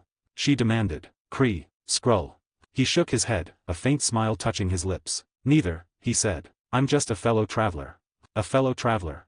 She frowned, confused. He didn't explain. He simply raised his right hand and opened his palm. A brilliant golden light bloomed there, identical in nature, identical in origin. Pure Tesseract energy. The same power raging within her. The only difference was control. His energy sphere was stable like a miniature sun. Hers was a supernova waiting to explode. Carol's pupils shrank to pinpoints. For the first time, utter shock crossed her face. How was this possible? How could there be another person with the same power as hers? The Kree memories drilled into her the lies that she was unique, specially chosen, collapsed in that instant. And at the moment when two identical cosmic energies resonated violently in the air, deep within Levi's consciousness, the gray panel dormant for 6 full years suddenly flashed. High-intensity homogeneous energy resonance detected. External energy being absorbed. System energy replenishing 10%, 30%, 70%, 100%. Energy replenishment complete. Rebooting system core modules. A cool, familiar data stream flooded his mind like rain on parched land. The sensation of reconnecting with the world made him nearly groan in pleasure. Reboot complete. A crisp, emotionless voice echoed in his mind. Ability copier is now online. Beginner protection period has ended. New module unlocked. Ability analysis. Current copy target locked. Carol Danvers. Multiple abilities detected. Please select one to copy. 1. Binary form, cosmic energy manipulation. 2. Super strength, energy amplified. 3. Super durability, energy amplified. 4. Flight. 5. Energy absorption and projection. A long, crystal-clear list unfolded before him like a lavish menu. Levi looked at Carol Danvers as still frozen in shock, and the smile on his face grew subtly playful. 6 years. Finally, business was open again. And this time, it started with a feast. 67, Chapter 67, The Ultimate Gamble. The crystal-clear menu in his mind so clear it almost made him want to cry instantly dispelled all of Levi's pent-up resentment. Ability analysis. Those 4 words carried immense weight. They meant that the old, barbaric era of copying abilities like opening blind loot boxes leaving everything to luck was officially over. From now on, he could see exactly what a target possessed and choose precisely what he wanted to take. The difference in experience was like this: a caveman poking blindly in the dark with a firebrand, suddenly shoved into top-tier powered exoskeleton armor, holding a precision sniper rifle with an 8 scope. Completely different dimensions. However, as his gaze moved down the menu and landed on the very first option, his entire body froze. 1. Binary form, cosmic energy manipulation. Hold on, Levi's heart skipped. Don't I already have this? 6 years ago, during the Lightspeed engine explosion I already copied it, didn't I? What, did the system reboot and wipe my save file while it was at it? This was not a small issue. If that ability was gone, things would get very interesting in the worst way. Suppressing his unease, he cautiously asked in his mind, "System, what's going on? I already have binary form."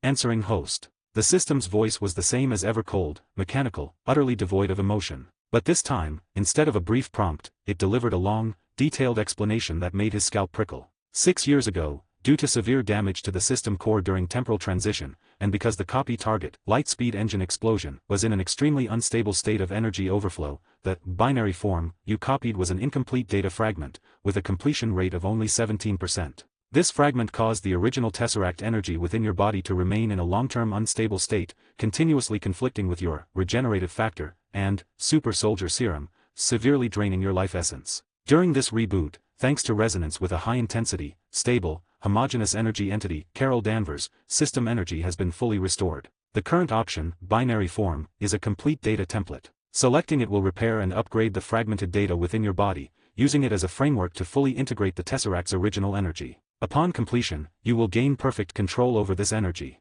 Levi read the explanation word by word. A chill shot up from his feet straight to the top of his skull. Cold sweat instantly soaked his back. So that was it. For 6 whole years, he'd been carrying around a ticking nuclear reactor inside his body. He'd always thought his difficulty controlling the energy was because the power itself was too advanced, too high-level, something he simply wasn't skilled enough to handle. Only now did he realize the truth. What he copied back then wasn't a full version at all. It was a trial build with bugs, exploits, and malware included. No wonder he'd always felt like 2 forces inside him were constantly at war. One was the savage, destructive energy of the Tesseract. The other was the life force born from the fusion of his regenerative factor and the super soldier serum. Every single day, he'd had to act like the most cautious beast tamer, carefully guiding that feral monster inside him, terrified it might break free at any moment. Like a bomb disposal expert sleeping every night with an armed nuclear warhead in his arms. He'd believed this was the inevitable hardship of becoming strong. Turns out, he'd just been playing stupid games. The only reason he'd survived 6 years without blowing himself apart was because Logan's regenerative factor and Steve Rogers' super soldier foundation were absurdly robust. Anyone with a weaker base would have been torn to pieces by the internal conflict long ago. And now, a once-in-a-lifetime opportunity lay before him. A fully licensed, feature-complete, lifetime support official version of the power. It wouldn't just remove the greatest hidden danger inside him, it would catapult him directly from a trembling rookie clutching a bomb into someone who could detonate it at will and control the entire battlefield. Was there even a choice to make? Then it's you. Binary form.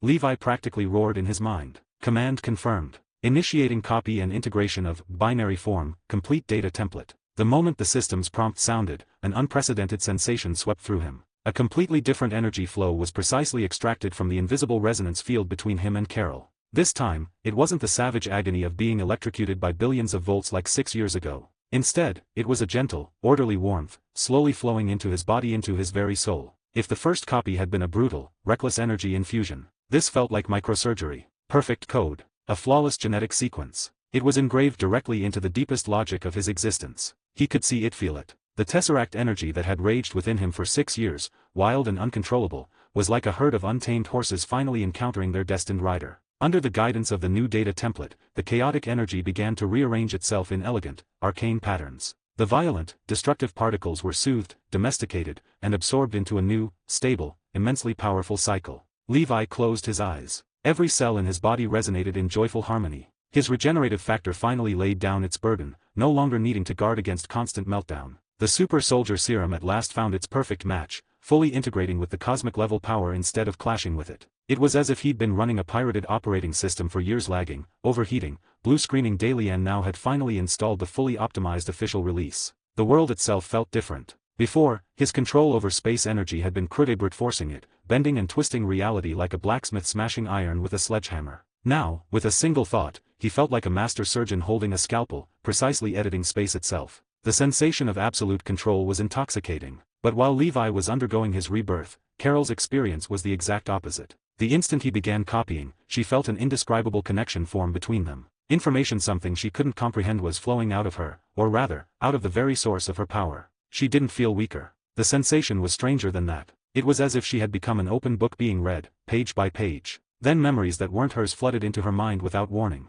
Mud-filled trenches, artillery screaming overhead, a cigar-smoking man, weathered and grim, 3 bone claws bursting from the back of his hand, a frozen cockpit, endless blue ice outside the glass, a man in a blue, white, and red uniform smiling apologetically at her through the ice. The images flashed by too fast to grasp, yet felt terrifyingly real. She staggered back a step, staring at the man before her eyes closed, an almost content expression on his face. Her shock turned into sheer horror and confusion. Who was this man? Why did he have the same power as her? Why could she see his memories? As her thoughts spiraled toward overload, Levi opened his eyes. A brilliant flash of gold flickered within them, deep as a universe full of stars. He looked at Carl at the uncontrolled arcs of energy still crackling around her and smiled faintly. He raised his hand and made a casual gripping motion. In the next second, Carol felt her wild, runaway power seized by an invisible hand. It instantly became docile, obediently flowing back into her body. Even her binary state was forcibly suppressed. The blinding golden glow faded, leaving her standing there like an ordinary person. She hadn't even been able to think about resisting. It was like a rookie who'd just learned to hold a rifle, disarmed by a battlefield veteran with nothing more than a glance. What did you do to me?" Her voice trembled for the first time. "Nothing much," Levi said lightly. "Just tightened a loose faucet." He stepped closer, stopping 3 meters away, his gaze calm and sincere. "Your power is immense. But the way you control it is like a 3-year-old swinging a siege hammer. Wasteful and dangerous." He met her eyes. "Now, can we talk? About who you are, where you came from and what you've forgotten?" Carol stared at him, lips moving, but no words came out. Her mind was in greater chaos than when she'd crashed back to Earth. Something inside her wanted to trust him. Their shared power, his effortless domination of her abilities, it all created an instinctive sense of closeness. Yet 6 years of Kree indoctrination screamed at her to distrust every stranger.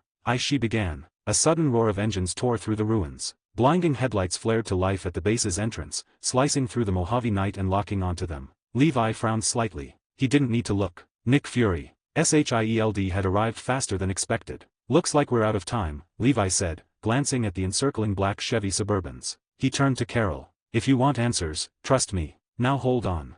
Before she could ask what he meant, he stepped forward and grabbed her arm. "Hold on to what?" she asked reflexively, stiffening at the warmth of his grip. "Hold on while you experience," Levi grinned, "what real flight feels like." A colossal surge of cosmic energy erupted from beneath his feet. Instead of igniting his entire body in light like Carol did, he compressed every ounce of power into a single point. Boom! The ground shattered, a perfect circular crater forming instantly. With Carol in his arms, Levi shot upward like a railgun projectile, breaking the sound barrier in a blink. Below them, Nick Fury and Phil Coulson, just stepping out of their vehicles, could only stare upward in stunned silence as a golden streak vanished into the sky, followed a heartbeat later by a thunderous sonic boom that rattled their eardrums. Coulson, Fury muttered, removing his sunglasses and rubbing his aching temple. "Make a note of this. Starting today, add 2 more zeros to our department's budget."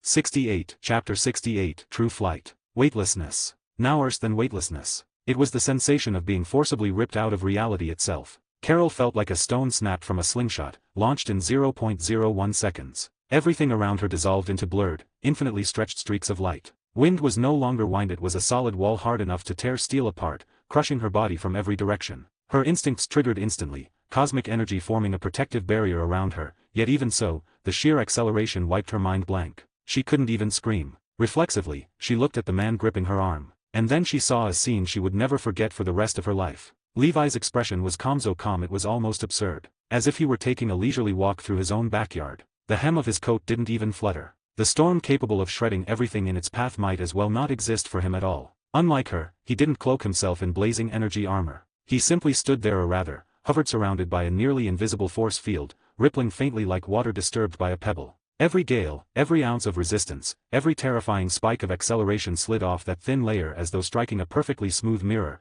diverted effortlessly to either side. Efficient. Precise. Not a single fraction of power wasted. This wasn't flight. This was open contempt for the laws of physics. At last, Carol understood what he had meant earlier. Her own way of flying raw energy, brute force, sheer momentum really was like a 3-year-old swinging a siege hammer. And this man? He was a grandmaster carving an entire masterpiece onto a grain of rice with a scalpel. They wielded the same power, yet existed on completely different planes of mastery. Where are we going? Carol finally managed to force the words out, her voice barely surviving the thunder of sonic booms. Somewhere quiet, Levi replied calmly. No interruptions. His voice reached her ears as clearly as if they were chatting in a silent CAF, not tearing through the stratosphere at several times the speed of sound. He even had time to glance down and smile at her. Relax, Carol. You need to learn how to trust people, especially your own kind. She fell silent. The word kind struck something deep inside her, like a key turning in a long-sealed lock. Fragments of memory surfaced again, one she had just glimpsed earlier. The man with bone claws. The man with a shield. She could feel it now, those memories were saturated with something powerful. Trust. Maybe, just maybe, she could try believing him. Just once. She didn't know how much time passed before the tearing sensation finally vanished. Levi carried her down as gently as a drifting feather, landing on an endless white plain. The ground beneath them was cracked, dried salt flats, glowing faintly under the moonlight. There was nothing, no plants, no people, no sound, just dead silence. The moment her feet touched the ground, Carol tore herself free and leapt back over 10 meters, instantly assuming a combat stance. Levi didn't seem bothered in the slightest. He casually brushed non-existent dust from his coat and looked at her with ease. All right, he said. Now we can talk. Fury's people will need at least a few hours to find this place. We've got time. Who are you? Carol demanded hoarsely. Why do you have the same power as me? And why can I see things from inside your head? Her questions spilled out in a rush. Golden light flickered around her fists in sync with her unstable emotions. First question, me name is Levi, he said calmly, like a professor explaining a difficult concept. You can think of me as someone who encountered this power a little earlier than you did. As for the second and third questions, he continued, pointing at his chest, then at hers, the answer is the same. Our power comes from the same source. 6 years ago, at the Pegasus project base, the Lightspeed engine. You absorbed its core energy during the explosion. I absorbed what leaked out. He paused, letting the words sink in. We're like two people struck by the same lightning bolt. That's why our powers resonate. And why our consciousnesses share a faint connection. You can see my memories. I can feel your emotions. He gave a faint smile. Seems fair, doesn't it? It was a perfectly reasonable explanation, one that neatly concealed the existence of the system. Carol froze. The worldview the Kree had drilled into her for 6 years began to crack. They had told her power was a unique blessing and honor bestowed by higher wisdom. And now this man was telling her it wasn't a blessing at all, just an accident, and she wasn't even the only winner. That's impossible, she protested instinctively. My power was given to me by the Kree. Given? Levi laughed softly, as if she'd told a joke. Carol, you really believe that? They told you they saved you, gave you a new life, gave you this power. Sounds like a perfect fairy tale, right? He took a step closer, his gaze sharpening. Then tell me, before you became the Kree elite soldier, who were you? Where was your family? What did you like? What did you hate? He leaned in slightly. Do you even remember your own name? Each question struck like a hammer blow. Carol's face drained of color. Name, family, past. They were words wrapped in thick fog. She knew something was there, but whenever she tried to reach for it, a force shoved her back, followed by splitting headaches and meaningless chaos. I don't remember, she whispered. The Supreme Intelligence said focusing on the present and future is a warrior's duty. The past isn't important. Or is it that they don't allow you to think about it? Levi's voice turned cold. They stole the most important things from you, your memories, your life, and dressed you up in a false halo so you'd fight for them. They're not your saviors, Carol. They're thieves, liars. No. She screamed. Her control shattered. Twin beams of golden energy erupted from her fists like heavy cannons, roaring straight toward Levi. He didn't move, didn't even raise a hand. The beam stopped less than a meter from his body, frozen as if striking an invisible wall. Then under Carol's horrified gaze the energy curved gently aside, tracing elegant arcs around him before streaking harmlessly into the distant sky. You see, Levi said quietly, almost gently, you can't even control your own power. It doesn't listen to you because it was never given to you. It was always yours. They just put a lock on it and convinced you the lock was the source of the power. Carol stared at her empty hands, then at the man standing before her, untouched, unruffled. The last line of defense in her mind finally collapsed. What should I do? She asked, her voice breaking like a lost child's. Levi knew then the moment had come. Remember, he said softly, don't fear the pain, don't reject the fragments. They're not your enemies, they're parts of you. The more you run, the more chaotic they become. Accept them, piece them together. He extended his hand. A faint, exquisitely refined thread of cosmic energy flowed into her, not to attack, but to soothe, like cool water calming a raging current. The pain eased. Carol inhaled deeply and closed her eyes, no longer resisting. She saw a runway. A strange-looking aircraft. A warm smiling black woman in a flight jacket. A serious-looking white woman with glasses. Dr. Lawson. The name slipped from her lips. Then another. Maria. Good. Levi's voice guided her gently. Who is Maria? Where is she? She's my friend. My family. Her body trembled as more memories surfaced. Karaoke nights in a bar, repairing planes together, a little girl laughing. We're in Louisiana. Her eyes flew open, now burning with something new. Hope. I remember an address, she said urgently. A house near an Air Force base. She looked at Levi. This time, most of the suspicion was gone, replaced by something complicated. Gratitude, dependence, and trust. Can you take me there? Levi smiled. He'd been waiting for that. Of course, he said. That's your first step home. He held out his hand again. This time, Carol hesitated only briefly, then took it herself. Golden light flared. They shot skyward, carving a brilliant streak across the night above the salt flats, racing southeast toward the place where her past awaited. Nearly an hour later, black Chevy Suburbans finally arrived. Nick Fury stepped out, staring at the empty salt plain, only 2 shallow craters left behind. His face darkened like a storm cloud. Coulson. Yes, sir. Get me the Pentagon. Top priority. Fury slid on his sunglasses, voice icy. I want authorization to access the orbital kinetic weapon system. Certat's only theoretical. Not anymore, Fury cut in, glancing up at the empty stars. We've got visitors. And more than one.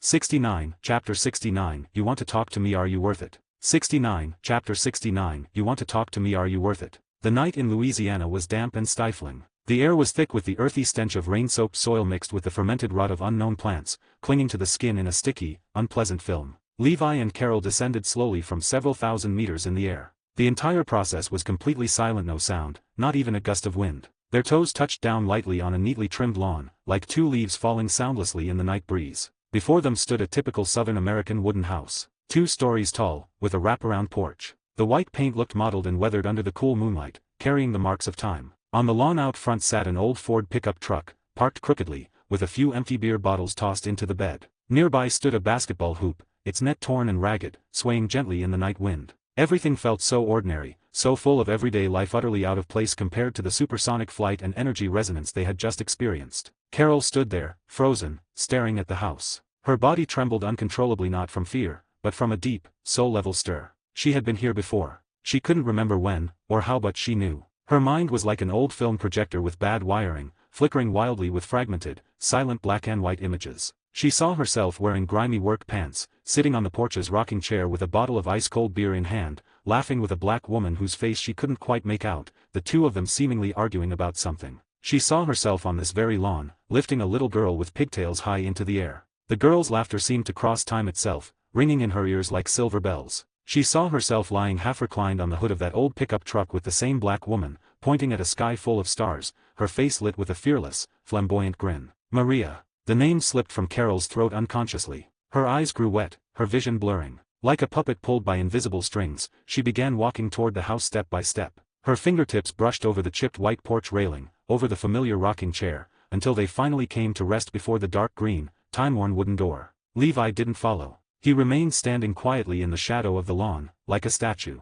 He knew this moment belonged to Carol alone. Any interruption would be a desecration. All he needed to do was act as a competent, invisible bodyguard, ensuring nothing foolish ruined this long-overdue reunion. His perception had already spread like a formless web, covering several kilometers in every direction. Nothing escaped his notice. Carol raised her hand, hovering in midair. The door was right there, yet it felt impossibly far away. 6 years. To her, it had been nothing more than gaps between missions, surreal dreams, and a set of forcibly implanted false memories. But to the people inside this house, it had been 2,190 real days and nights. A person officially declared dead in a test flight accident, appearing on their doorstep late at night 6 years later. Would that bring joy or terror? As she hesitated, locked in inner turmoil, the light inside the house suddenly flicked on with a. Then came a soft creak as the door opened a crack. A tall black woman in a gray cotton robe appeared in the doorway. She gripped an aluminum baseball bat tightly in her hands, staring warily at the unfamiliar silhouette stretched long by moonlight. Who are you? This is private property. Leave immediately, or I'm calling the police. Her voice was hoarse from sleep, but firm, steady, fearless. Carol stared at that both familiar and unfamiliar face. Her lips moved, but no sound came out. It was her, truly her. Time had left faint traces, fine lines at the corners of her eyes, but those eyes were the same as ever. Bright, stubborn, like polished obsidian. Maria. Carol finally forced the name out, her voice raw, like sandpaper scraping. Behind the door, Maria Rambo stiffened violently. Her grip on the bat tightened until her knuckles turned white. That voice, that way of saying her name, only one person in the world ever spoke to her like that. She narrowed her eyes instinctively, leaning into the yellow porch light to examine the blonde woman more closely. That face slowly, unmistakably overlapped with the one buried deepest in her memory. Carol. Maria's voice trembled with disbelief, as if she were speaking a dream she didn't dare believe in. No, that's impossible, you died. It's me. Tears finally broke free, streaming down Carol's face. Maria. It's me. I'm back.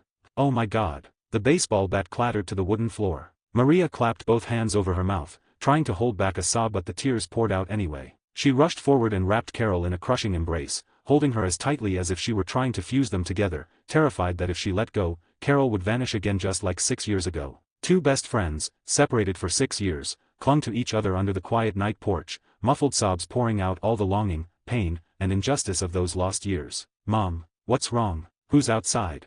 A sleepy, childish voice drifted from inside the house. A girl around 11 or 12, wearing pajamas decorated with cartoon spaceships, peeked out from behind Maria, rubbing her eyes. She stared curiously and cautiously at the blonde woman hugging her mother. Carol slowly released Maria and crouched down, looking at the girl. At that instant, the floodgates of memory burst wide open. This was Monica, Maria's daughter, the little one she'd once sworn to protect with her life. The little troublemaker who always followed her around, begging to learn how to fly planes. Hey there, Lieutenant Trouble, Carol said through tears, using a nickname only the two of them shared. Monica Rambeau's eyes flew wide open. All traces of sleep vanished instantly. That name, only one person in the world called her that. The Carol auntie who snuck her onto Air Force bases, taught her silly faces, and told her bedtime stories about the universe and the stars. Aunt Carol. Her eyes reddened instantly. Without hesitation, she launched herself into Carol's arms like a tiny cannonball, bursting into loud, heartbreaking sobs. From the shadows of the lawn, Levi watched the scene with a faint smile tugging at his lips. At least it wasn't too late. Some regrets in this universe still had a chance to be made right. He didn't step forward to disturb the deeply moving reunion. Instead, he expanded his perception to its absolute limit. He knew it. Shield's flies were almost here. Faster than expected. Sure enough, less than half an hour later, just as Maria had finally calmed down enough to invite Carol and Levi inside, the three of them sitting together with a dust-covered old photo album, crying and reminiscing. Several piercing beams of headlights cut through the quiet town like blades. In the album, a young Carol and Maria stood proudly beside an F-15 fighter jet, dressed in sharp flight suits. Carol in the photo smiled with wild confidence, her eyes full of love for the sky and hope for the future, nothing like the faintly lost, fragile woman she was now. They're here, Levi said calmly, setting down a cup of long cold coffee. Maria and Carol's faces tightened instantly. They rushed to the window and peeked through the curtain, seeing several black Chevrolet SUVs silently pull up outside. Men in black suits with earpieces moved swiftly, spreading out to surround the house with practiced precision. That was no ordinary police presence. Who are they? Maria asked, her voice trembling as she instinctively pulled Monica behind her. Government, Carol said gravely. They've been chasing me ever since I came back to Earth. Don't worry. Levi stood and stepped in front of them. His tall frame blocked both the window and their anxious line of sight. With me here, no one's laying a finger on you. As soon as he finished speaking, the doorbell rang. Ding, ding, ding. 3 evenly spaced chimes. Polite yet oppressive. Maria looked nervously at Levi and Carol. Levi gave her a reassuring glance, signaling her to take Monica upstairs. Then, unhurried, he walked over and opened the door. 2 men stood outside. One wore a professional, practiced smile, Phil Coulson. The other was unmistakable, the iconic one-eyed man himself, Nick Fury. Fury's gaze swept past Levi immediately, landing on Carol in the living room behind him. His single eye flickered with complex emotion, surprise, wariness, and above all, a heavy gravity born of confronting something beyond understanding. Good evening, sir, Fury said first, his voice deep and commanding, carrying the authority of someone long used to giving orders. I'm Nick Fury, Director of the Strategic Homeland Intervention, Enforcement and Logistics Division. We have some questions we need to discuss with the lady behind you, and with you. Quite the opening, reciting Shield's full, absurdly long name, clearly trying to press with rank and authority. Levi didn't even lift his eyelids. He leaned lazily against the doorframe, arms crossed. His tall body was like a wall, giving them no intention whatsoever of entering. She doesn't want to talk right now, he said simply, as casually as commenting on the weather. Fury's brow twitched almost imperceptibly. He'd handled all kinds of difficult individuals, but this was the first time someone had shut him down so bluntly. Coulson's professional smile stiffened as well. Sir, Fury said, his tone sharpening, pressure radiating outward, this is not a request. This concerns national security. We are authorized to detain any potential threat. I suggest you don't interfere. Threat. Levi finally looked up and smiled. The smile carried open ridicule and contempt. You mean her? He jerked his chin toward Carol. Or me? Fury's lone eye narrowed sharply. From Levi, he felt an overwhelming sense of danger, not the aura of a normal man, but the calm indifference born of absolute power. That kind of presence he'd only felt it around a handful of legendary figures. "We're also very interested in your identity," Fury said grimly, trying to regain control. "My identity," Levi replied, his smile gone, eyes cold and distant, "is not something you're qualified to know." He paused. "Director Fury, here's my advice. Right now immediately take your people and get the hell out of here. Don't disturb this family's reunion." "Are you threatening a federal senior agent?" Coulson finally snapped, stepping forward. Levi didn't even glance at him. Coulson might as well have been air. His gaze remained locked on Fury like twin scalpels. Suddenly, Levi raised a single finger and lightly tapped the air beside Fury. WNNNG. A faint, almost inaudible hum rippled through space. About 3 meters away, beneath a tall oak tree, dense grass suddenly rustled. A muffled grunt escaped, and then a man in a ghillie suit, face painted for camouflage, was yanked bodily into midair by an invisible force. Along with him came his expensive Barrett anti-material rifle. The sniper was casually tossed at Fury's feet like a discarded sack of rags. The man lay limp and unconscious, with no visible injuries. Fury's pupil contracted to a pinpoint. The blood drained from Coulson's face, cold sweat pouring out instantly. They hadn't seen Levi do anything. No energy fluctuations. No warning. The man had simply been seized by an invisible hand. "I'll say it one last time," Levi said quietly. His voice wasn't loud, but it slammed into their chests like a frozen hammer. "Get out." Fury stared at him, mind racing at unimaginable speed. The ability on display was beyond comprehension: telekinesis, psychic control, spatial manipulation. Worse still, Levi had pinpointed a top-tier sniper hidden dozens of meters away with elite camouflage. Force was not an option. Fury knew with absolute certainty that if Levi wanted them dead, it would take no more than a thought. "What do you want?" Fury asked, instantly switching tactics. His tone softened. He knew threats were the dumbest possible approach. Only interests could form a bridge. "I want nothing," Levi replied calmly, eyes filled with detached clarity. "I just want to tell you one thing. This world is far bigger and far more dangerous than you imagine. That little Avengers initiative you keep hidden in the deepest drawer of your desk, in places you can't see, it doesn't even qualify as a children's game." Fury's heart clenched as if seized by an invisible hand. The Avengers initiative. Top-level SHIELD classified intel. A proposal he'd drafted only after witnessing Carol's power and learning of the Kree. Only he and a tiny handful of trusted elites even knew it existed. How did he know? At that moment, Fury finally understood this was no mere superpowered individual. This was a ghost. An observer. A being with intelligence networks and power beyond imagination. "We need to talk," Fury said, drawing a deep breath, his tone unprecedentedly serious, almost pleading. "Talk to me." Levi finally looked away from Fury, scanning him up and down with a faintly amused, evaluative gaze like inspecting an inanimate object. "Are you worthy?" With that, he slammed the door shut. Bang! Outside, Coulson stared at the closed door, then at the unconscious sniper on the ground. Sweat streamed down his forehead like a river. "Sir, what now?"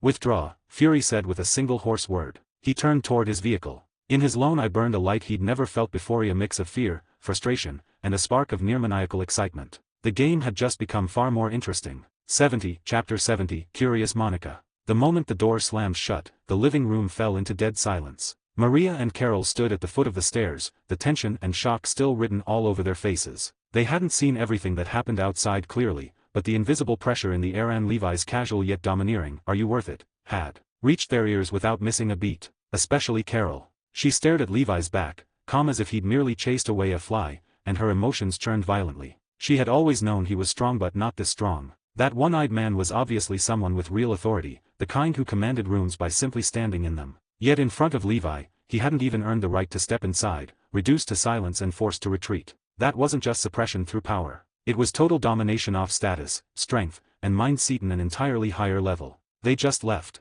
Maria asked softly, still unable to believe it. She crept to the window and lifted the curtain slightly, watching as the black SUVs silently turned around and drove off one by one, soon disappearing into the night of the small town. "They're gone." Levi turned around, his face once again wearing that lazy, harmless expression, as if the cold, oppressive presence from moments ago had never existed. "I told you if I'm here, no one's disturbing you." As he spoke, he walked over to the couch, dropped into it, and casually picked up the cup of coffee on the table. He took a sip, then frowned in distaste. "It's cold."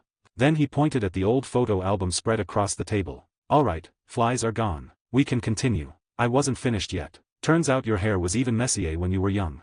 The light, joking tone instantly dispersed the heavy atmosphere in the room. Carol looked at him, her gaze complicated. Just how many sides did this man have? Powerful, mysterious, domineering, yet in the next second, he could joke around like the guy next door. Maria finally let out a breath she'd been holding. She gave Levi a grateful look and took the cold coffee from his hand. "I'll make a fresh pot," she said. Then she turned to the little girl at the stairs. "Monica, go back to bed. It's late."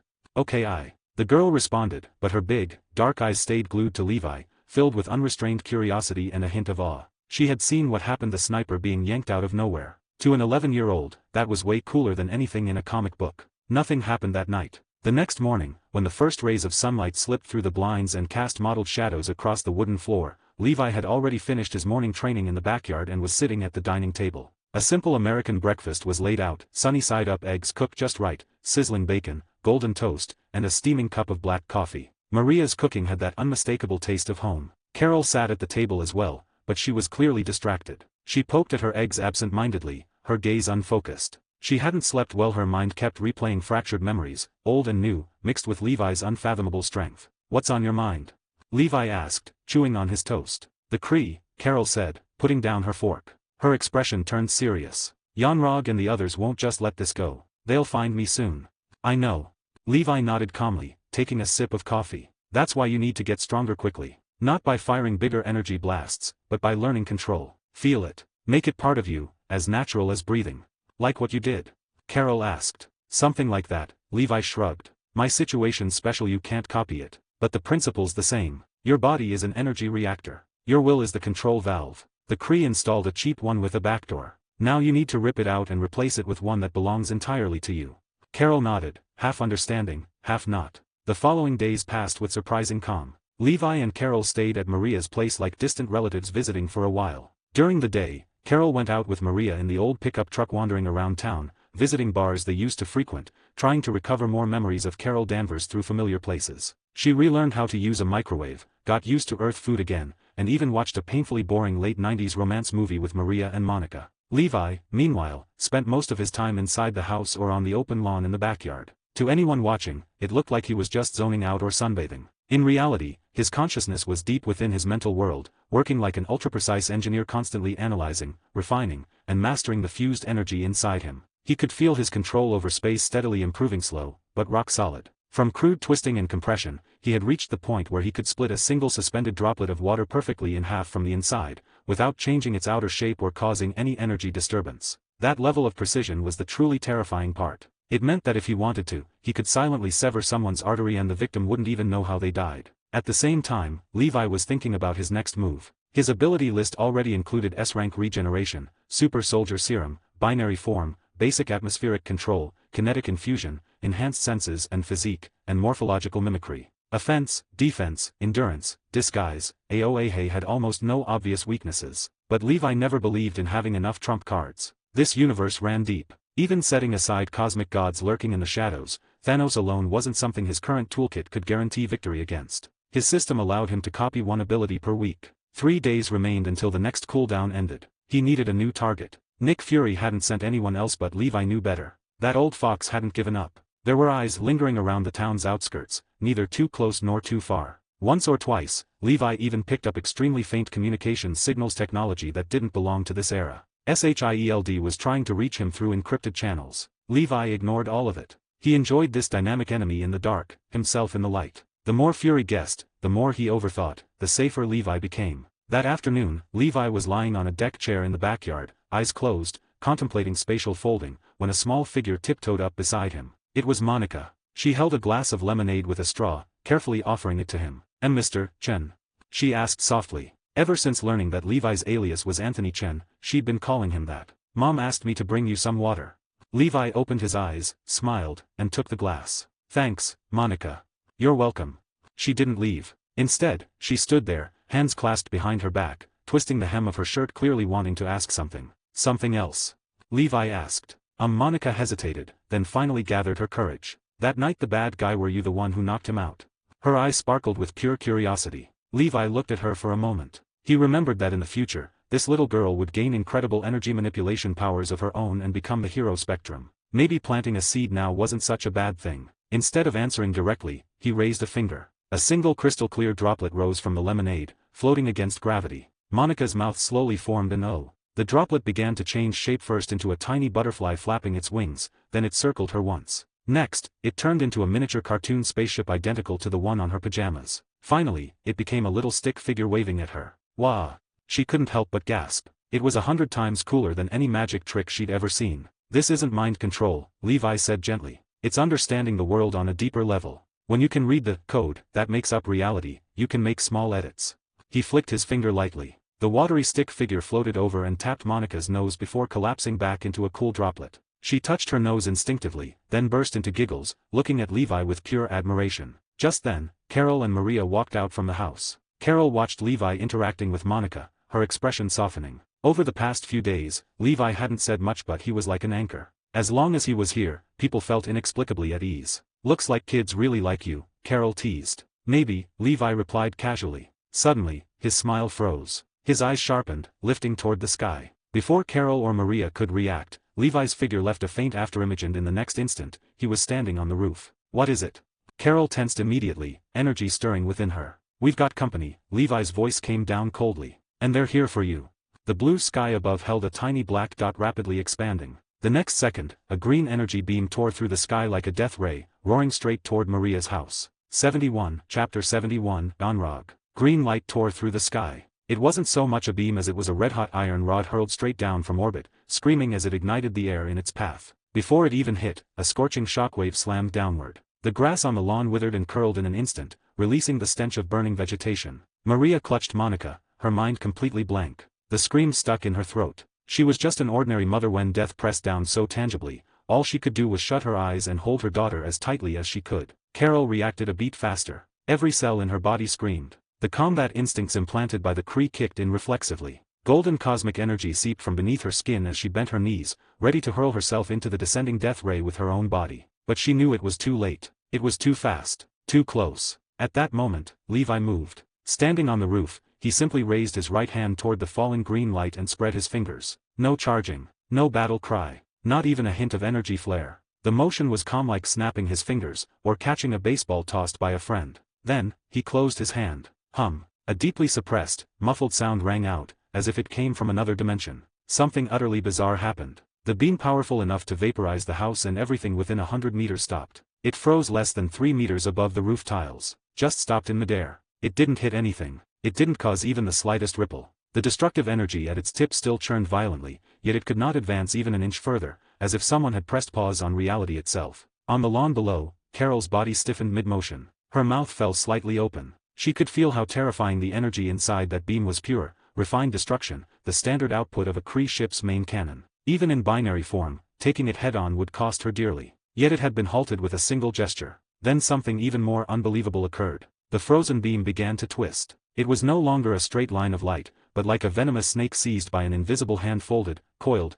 compressed from end to end. The destructive energy screamed as it collided with itself in an impossibly small space, yet could not break free. 1 second. In just 1 second, the energy column stretching thousands of meters from the sky was forcibly kneaded into a violently unstable green sphere no larger than a basketball. It hovered half a meter above Levi's palm, flashing, swelling, contracting like a heart on the verge of explosion. Levi looked at the toy with a blank expression, boredom even flickering in his eyes. His hand tightened slightly, then he flicked his wrist upward, as casually as tossing out trash. The compressed energy sphere instantly reversed direction. Moving more than 10 times faster than before, it became a green meteor that shot back along its original trajectory, streaking into the cloudless blue sky. 3 seconds later, boom! A delayed, earth-shaking explosion thundered from the upper atmosphere. A massive green fireball blossomed above the clouds. The violent shockwave erased all clouds within several kilometers, leaving behind a vast, hollow blue ring in the sky. Sunlight poured down unobstructed, as if the heavens themselves had been punched through. From start to finish, the beam's descent, its reversal, and the explosion. More than 5 seconds passed.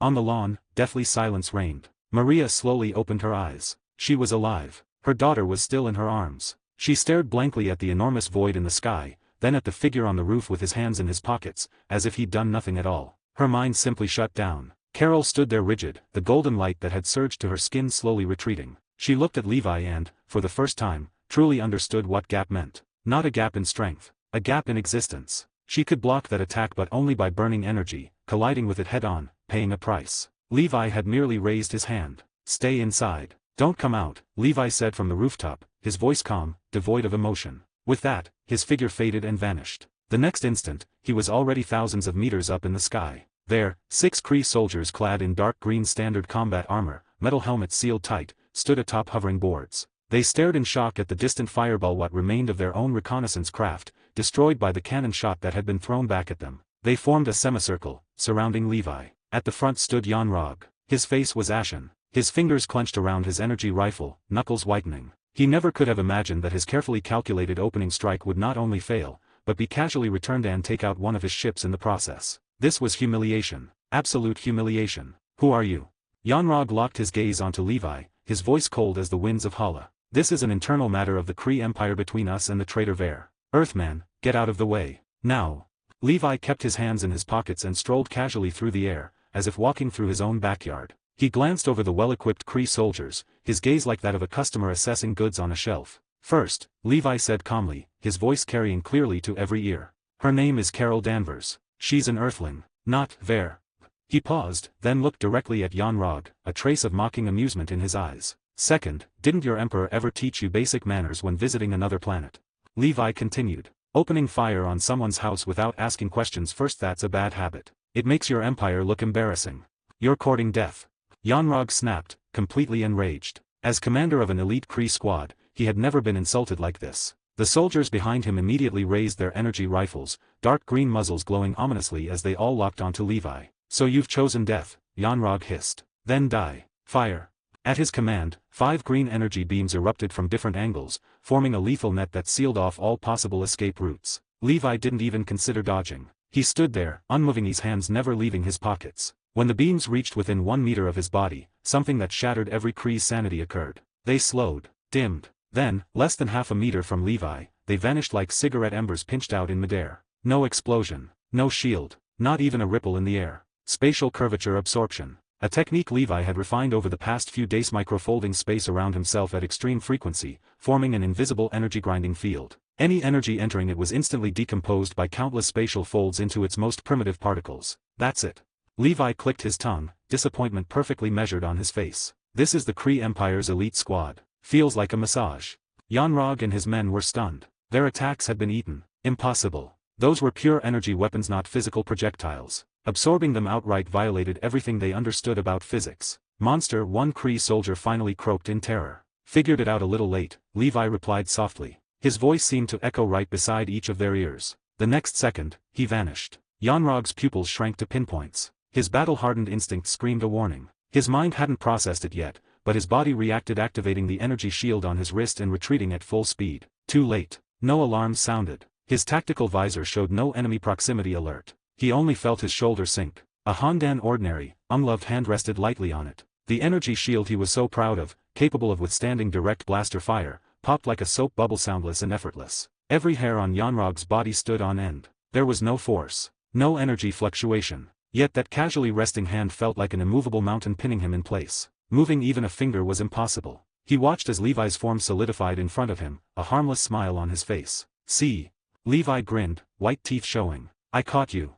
To Yanrog, that smile was more terrifying than any demon from the abyss. Then Levi's fingers tightened slightly. Crack. First came the crisp sound of metal shattering. Yanrog's shoulder armor, crafted from special alloys, collapsed like a biscuit under a hydraulic press, exploding into fragments. Crunch. Then came the nauseating sound of bone being pulverized. His shoulder, clavicle, and scapula were crushed into a slurry of flesh and bone under irresistible force. Aioc. A scream ripped from Yanrog's throat, no longer human in tone. Behind him, the remaining 4 soldiers didn't even have time to process their commander's scream before death arrived. The closest one saw a blur, then his energy rifle twisted like a corkscrew, the barrel smashing back into his helmet. Darkness took him instantly. Another felt like he'd been hit by a speeding truck. An invisible force crushed him and the hoverboard beneath his feet, slamming him bodily into a teammate. Bam! The two merged into a mangled mass of flesh and metal, plummeting from the sky. The last soldier, witnessing this, panicked and fled. The moment he turned, something cinched around his neck. He looked down. His own energy rifle, bent into a U-shape, had become a collar clamped tightly around his throat. He tried to scream. No sound came. Darkness swallowed him. 4 elite Kree soldiers were eliminated in under 2 seconds each in a different way. Only Levi remained in the sky, along with Yanrog, who dangled from his grasp like a rag doll, convulsing in agony, barely breathing. Everything had happened in a blink. On the ground, Carol hovered midair, staring in shock at the one-sided slaughter. She hadn't even seen Levi move. One moment he vanished, the next, the Kree soldiers who had once terrified her were corpses. Yanrocked mentor, the nightmare etched into her memories was now so fragile in Levi's hand that he wasn't even as resistant as an infant. Levi descended slowly, carrying Yanrog, and landed in front of Carol with a faintly amused smile. Now, he said, tossing Yanrog onto the lawn like trash and planting a foot on his chest, looking down at him coldly. We can have a proper talk about what you did to Carol.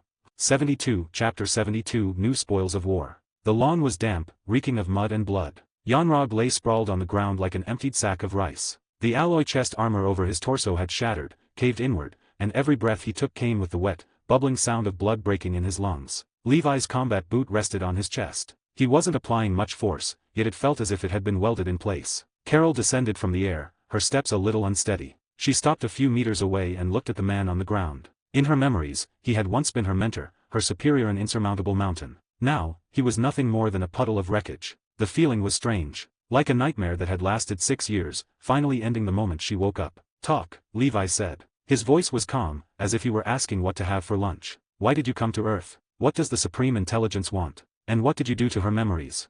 Yanrog coughed up a mouthful of blood mixed with fragments of flesh, yet still twisted his face into a warped smile. She is not her, he rasped with all his remaining strength, his voice like a drum with torn skin. She is a weapon, property of the Kree Empire. Her power is too dangerous, it must be controlled. We gave her rebirth, gave her glory. She should be grateful.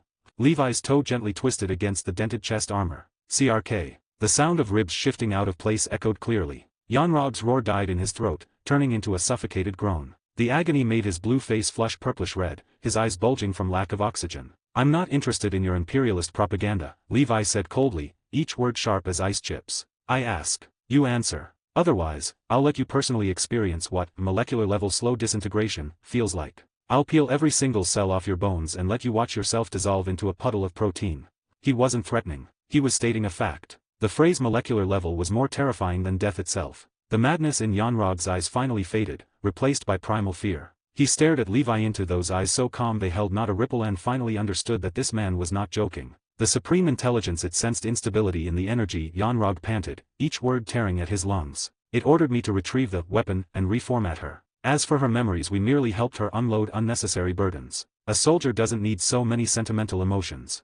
He paused, trying to gather strength. Levi's toe shifted again. Pain stabbed through him, and Yanrog dared not hesitate further. We implanted an energy suppression device at the back of her neck. It suppresses her power, and also filters her emotions. It makes her a perfect soldier. Absolutely obedient. Energy suppression device. Those words struck Carol like a bullet. Her body shuddered violently. She instinctively reached back and touched her neck. Beneath the skin, she felt a tiny, almost imperceptible hard lump. So it was this. Her unstable emotions. Her fragmented memories. Her power that surged and faded at will, never fully under her control. She hadn't lost her memory. Her entire life had been tampered with. They stole her past and shackled her with chains. You bastards. A blazing rage capable of melting steel erupted from the deepest part of Carol's soul. The golden cosmic energy was no longer a gentle glow, it detonated like a runaway reactor. Rings of tangible, flame-like light burst outward, wrapping her into a miniature sun. The grass beneath her feet instantly charred to black. The golden light in her eyes flared violently, her pupils vanishing, replaced by 2 burning stars. She stared at Yanrog and stepped forward, each step leaving a glowing footprint in the scorched earth. I'm going to kill you.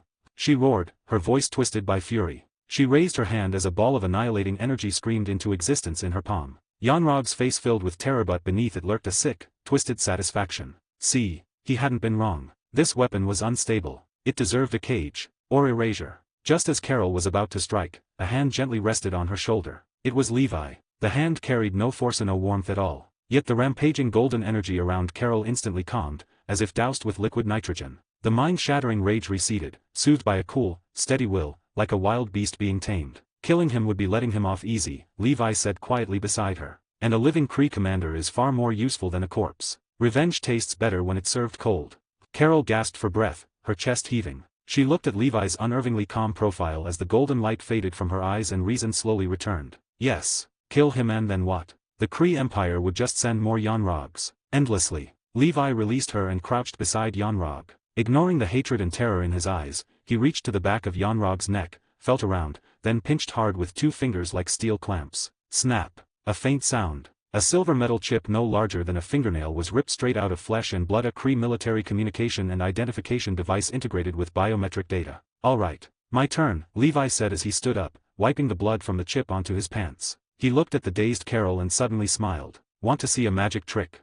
Before she could answer, Levi's body began to change. His height increased, shoulders broadening. His facial structure shifted and reshaped as bones emitted faint, unsettling grinding sounds. His skin tone turned from healthy tan to Kree blue. His casual clothes melted like wax and reformed into dark green Kree standard combat armor down to the cracked shoulder plating he himself had shattered earlier. Less than 3 seconds. An identical copy of Yanrog stood before Carol. Not just in appearance, even the cold, arrogant gaze of a high-ranking commander was perfectly replicated. Shape-shift mimicry, Levi now, Yanrog said in the Kree commander's low, hoarse voice. A very useful little trick, especially when lying.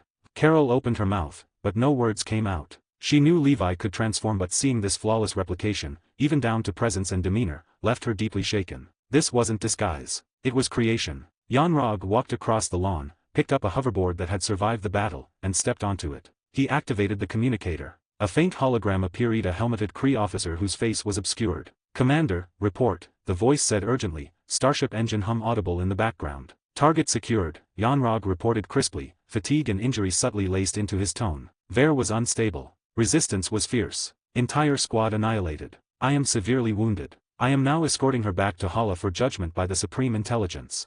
The lie was flawless. Total squad loss explained his solitude, severe injury justified any future delays or disappearance. "Understood, Commander. Do you require a support fleet to rendezvous?" "No." Yanrog cut him off coldly. "This is my mission and my shame. I will bring her back personally." He ended the transmission without giving the other side a chance to speak. Then his body rippled again, unsettlingly, and he reverted back into Levi. "All set," Levi said, tossing the communicator into his pocket. "The Kree Empire now believes you've been captured, and that the commander escorting you is badly wounded and returning alone. Before they realize the truth, we have plenty of time." He looked at Carol, encouragement in his eyes. "Enough time for you to truly learn how to use your power. And to personally tear out that damn suppression device." In Maria's backyard, the real Yanrog had been sealed by Levi with a special technique, joints locked, voice disabled, and dumped like a lifeless log in the corner of the tool shed. Levi lounged comfortably in a deck chair, eyes closed, as if enjoying a peaceful afternoon nap. Inside his mind, a familiar voice sounded right on time. "Weekly ability copy cooldown complete. New copy opportunity ready. Here it comes." Levi's consciousness sank into the system interface. His gaze shifted to the half-dead Kree commander in the tool shed. Scanning target, Yanrog, Kree Elite. Available abilities to copy. 1. Kree Physiology, Blue Humanoid, Enhanced Physical Attributes and Environmental Adaptability. 2. Interstellar Tactical Command, A rank, Standard Kree Military Doctrine. 3. Energy Weapon Mastery, B rank, Proficient with Kree Standard Energy Arms. 4. Willpower Barrier, A rank, Powerful Mental Resistance, resists most mind control and illusions. Levi scanned the list quickly. The first, Kree Physiology. Useless. His body, having fused Super Soldier Serum, Regenerative Factor, and Cosmic Energy, had long surpassed ordinary Kree. The second, Interstellar Tactics. Impressive on paper, but Levi's greatest advantage was foreknowledge. Knowing the plot trumped any textbook strategy. The third, Energy Weapon Mastery. Even more pointless. He was the strongest energy weapon. His eyes finally settled on the fourth option. Willpower Barrier. It didn't look flashy. It couldn't shatter worlds like binary form, nor grant immortality like a healing factor. But Levi knew later enemies would only grow stranger. Loki's Scepter. Scarlet Witch's Chaos Magic. And countless bizarre mental assaults, illusions, and psychic attacks throughout the cosmos. Physical defense meant nothing against those. His willpower was strong thanks to the Super Soldier Serum, but that was just a stat, not an active ability. This filled the gap perfectly. Insurance. A safeguard against the unknown and the uncanny. This one. Confirmed selection, copy ability Willpower Barrier, A rank. Copying 1%, 50%, 99%. Copy successful. A cool, solid sensation flowed into his mind. His consciousness felt wrapped in an invisible bulwark forged of pure will. The world itself seemed clearer, more real, stripped of illusion and haze. Excellent. Levi opened his eyes and glanced at Carol, who was still trying to steady her emotions nearby. New spoils acquired. Next, it was time to properly train the future Captain Marvel. 73, Chapter 73, Being a Mentor is Hard Work. The next day, just as the sun peeked over the horizon, the air still carried the cool dampness of morning dew. Levi called Carol to the open space behind the house. Maria and Monica didn't come out, they watched from afar through the kitchen window. "Your problem isn't a lack of power," Levi said bluntly, his tone devoid of warmth. "It's that your mind is a mess. Your joy, anger, sorrow, everything is wired straight to the energy switch. Get happy and it spills out. Get angry and it goes berserk. That's not controlling power, that's being turned into a puppet by it." Carol frowned, lips pressed into a thin line, saying nothing. She knew he was right. These past few days, whenever she got even slightly emotional, the lights in the house would flicker and the TV would fill with static, like her body had become a massive electromagnetic jammer. Watch closely. Levi raised his right index finger. A speck of golden light appeared at the fingertip. It was tiny, smaller than a firefly but terrifyingly stable. It hovered half an inch in front of his finger, unmoving, unblinking, like a miniature sun embedded in transparent amber. Carol held her breath. Then the speck of light began to move. It stretched, forming a perfect square less than a centimeter across, every corner razor-sharp as if measured with a ruler. The edges then melted smoothly, transitioning into a flawless sphere with a mirror-like surface. Finally, the sphere flattened and extended, becoming a tiny butterfly with wings spread wide. The golden patterns on its wings were clearly visible in the morning light down to the fine veins. The entire process was eerily silent. No excess energy leaked out. No glow diffused. The surrounding air didn't even ripple. Carol stared, eyes wide. She could release energy too, but hers was like a flash flood, roaring out in vast torrents that even she feared. Levi's energy, by contrast, was like a scalpel in the hands of a surgeon, precise, cold, and outrageously stable. Your energy is a barrel of gasoline, Levi said, lowering his finger. The golden butterfly vanished soundlessly, leaving not even a mote of light behind. You just dump the whole thing out and set it on fire. Mine is gasoline inside an engine. I want it fast, it's fast. I want it slow, it's slow. The difference is this: you drive with emotions. I drive with my brain. He tapped his temple. Willpower, Levi said. You need to learn to command it with your will, not be dragged along by its instincts. Forget combat techniques. Forget the garbage the Kree taught you. From now on, learn to feel it and then order it. How? Carol asked hoarsely. Start by calming down. Levi pointed at the back of her neck. That suppressor is like a half-closed valve. It limits your flow and distorts your perception. But it also gives you a chance to learn how to control the valve before the water really starts roaring. Over the next few days, Levi taught no techniques and explained no theory. He simply had Carol sit cross-legged on the grass, eyes closed, feeling the golden river of energy flowing within her. On the first day, she couldn't calm down at all. The moment she closed her eyes, she saw Hala's cities, Yanrog's fake smile, the 6 years of her stolen life. Anger, betrayal, confusion like boiling water churning inside her mind. Her energy surged wildly, crashing through her body and splitting her head with pain. Several times, she nearly lost control and set the house on fire. Anger and hatred are part of power. Levi's voice came coldly from a few meters away, precise as an ice-cold probe piercing her thoughts. Don't suppress them. Don't indulge them either. Just watch them like a dog snarling at your feet. You know it's there, but it can't bite you unless you let it.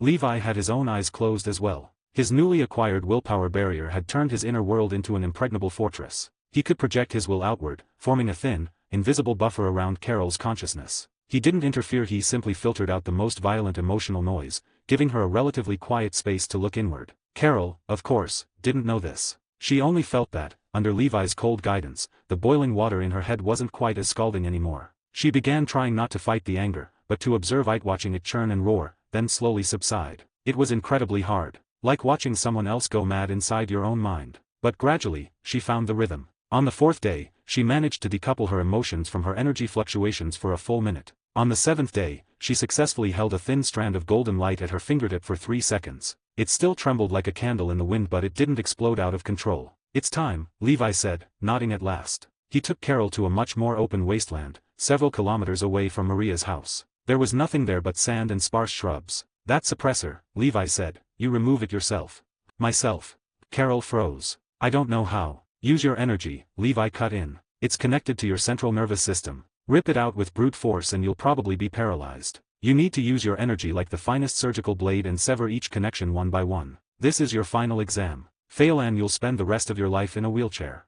There was no encouragement in his words, only cold reality. Carol took a deep breath and closed her eyes. She could clearly see the cold metal plate, like a mechanical leech bloated with blood, embedded deep within her body. Countless energy filaments thinner than spider silk extended from it, wrapping around her spinal nerves like roots, draining her power while feeding false signals into her brain. She mobilized her energy with extreme care, compressing it into a needle thinner than a strand of hair. Sweat seeped from her brow, quickly soaking her golden hair. This was an incredibly delicate operation. A slight deviation could sever vital nerves. A little too much output could incinerate living tissue. Time ticked by second. Levi stood dozens of meters away, hands in his pockets, watching calmly. He did nothing except weave an invisible safety net with a 1-kilometer radius using pure willpower. He could feel the vast energy building inside Carol, like a volcano on the brink of eruption. His job was simple: if it blew, the lava wouldn't reach anywhere else. Finally, amid agony that felt like her mind was being torn apart, Carol's eyes snapped open. Beneath the skin of her neck, the metal plate emitted a final, faint click.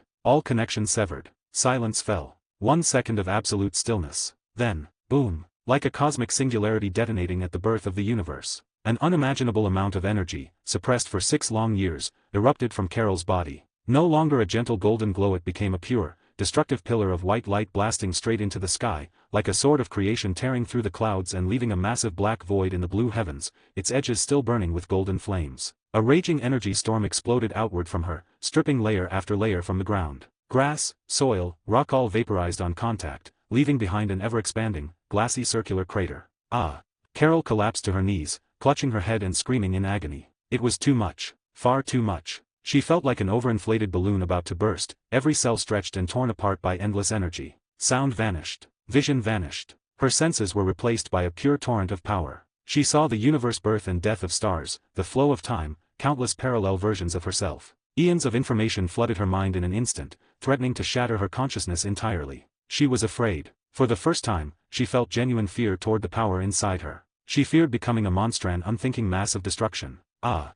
She screamed uncontrollably as gold-white energy surged outward like a tidal wave. At that moment, Levi moved. He crossed dozens of meters in a single step, appearing before her. Within the apocalyptic storm, he walked as if through a gentle breeze. The raging energy parted automatically within a meter of his body, forming an absolute vacuum. He placed a hand on Carol's head. "Look at me." His voice wasn't loud, but it struck her chaotic sea of consciousness like thunder echoing across time. Carol struggled to lift her head and met his eyes. What kind of eyes were they? Calm, profound, like a star-filled night sky. In them, she saw her fear, her anger, her confusion, but all of it was nothing more than dust drifting through the cosmos. "The essence of power is neither creation nor destruction," Levi said, his voice carrying unquestionable authority straight into her soul. "It simply is. You fear it because you still think of yourself as a weak human. You hate the Kree because you're still looking at yourself through the lens of the past. Forget the soldier named Ver. Forget the pilot named Carol. From this moment on, you are a life form that wields the power of a star. Now stand up. Embrace it. Command it. Let it know who the master is." Those words were the final key. The last shackle in Carol's heart shattered. Yes. The past didn't matter anymore. What mattered was now and the future. She slowly stood up from the glass-like ground, letting the immense power surge through her as if riding a wild, untamed steed. She no longer resisted. No longer feared it. She spread her arms, as if embracing a long-lost friend. The fear and confusion in her eyes faded, replaced by unshakable resolve and confidence. The pillar of light receded. The raging storm calmed. The gold-white glow softened and drew inward, settling around her like a magnificent mantle woven of starlight. She rose into the air, feet leaving the ground, hovering effortlessly. In this moment, she was no longer a Kree weapon, no longer a pilot of Earth. She was Captain Marvel. Levi stood below, looking up at the radiant figure, and nodded in satisfaction. Being a mentor wasn't easy, but watching your work finally take shape felt pretty damn good. That night, Carol had already gained basic control over her new power and was excitedly showing Monica various light tricks in the backyard, shaping glowing ponies out of light, or making her hair blaze like a supersense while Monica watched in open awe. Levi, meanwhile, sat inside the house and turned on the computer he'd spent a good chunk of money buying. The screen displayed Yahoo's finance page. He logged into his brokerage account with practiced ease. Looking at the funds now multiplied dozens of times into a 7-figure sum, his expression remained flat. To him, this was just the beginning. He created a new document and typed a single line: Future Investment Memorandum.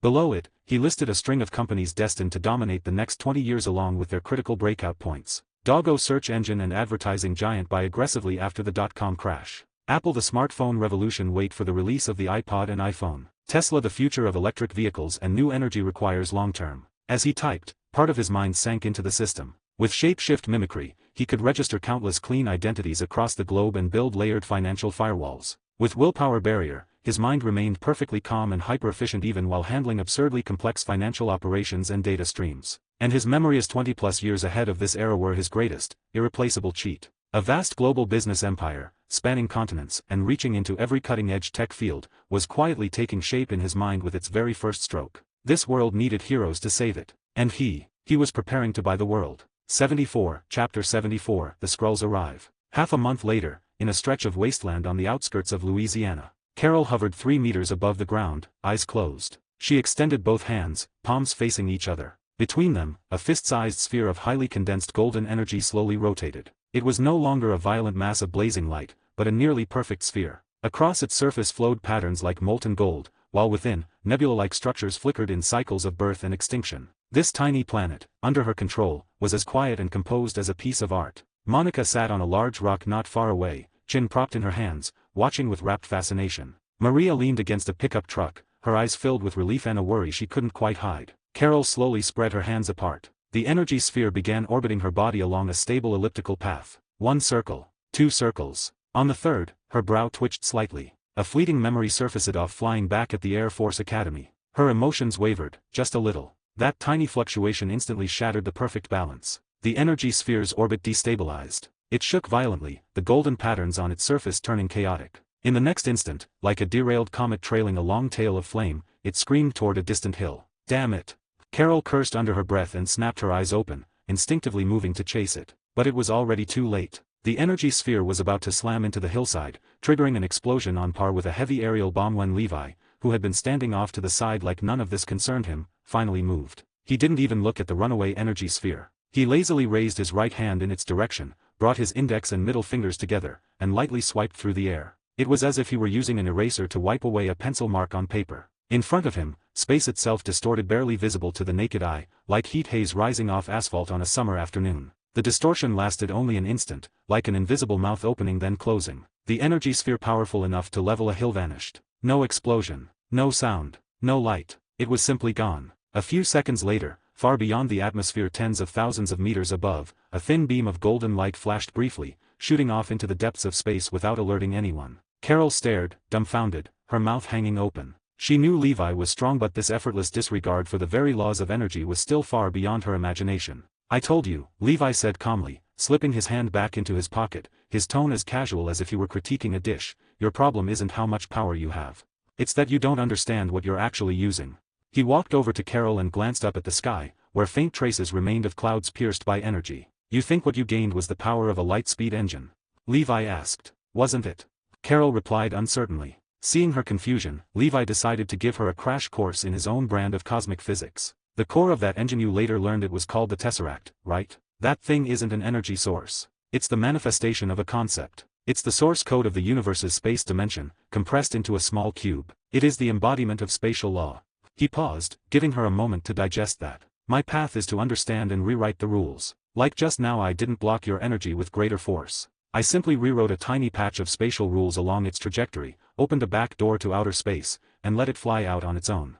And your path, Levi continued, is to push pure energy to its absolute limit. Your body right now is a perfect energy convert-era walking star. You don't need to understand complex rules. You just need to become power itself. Carol nodded, half understanding. Then what should I do?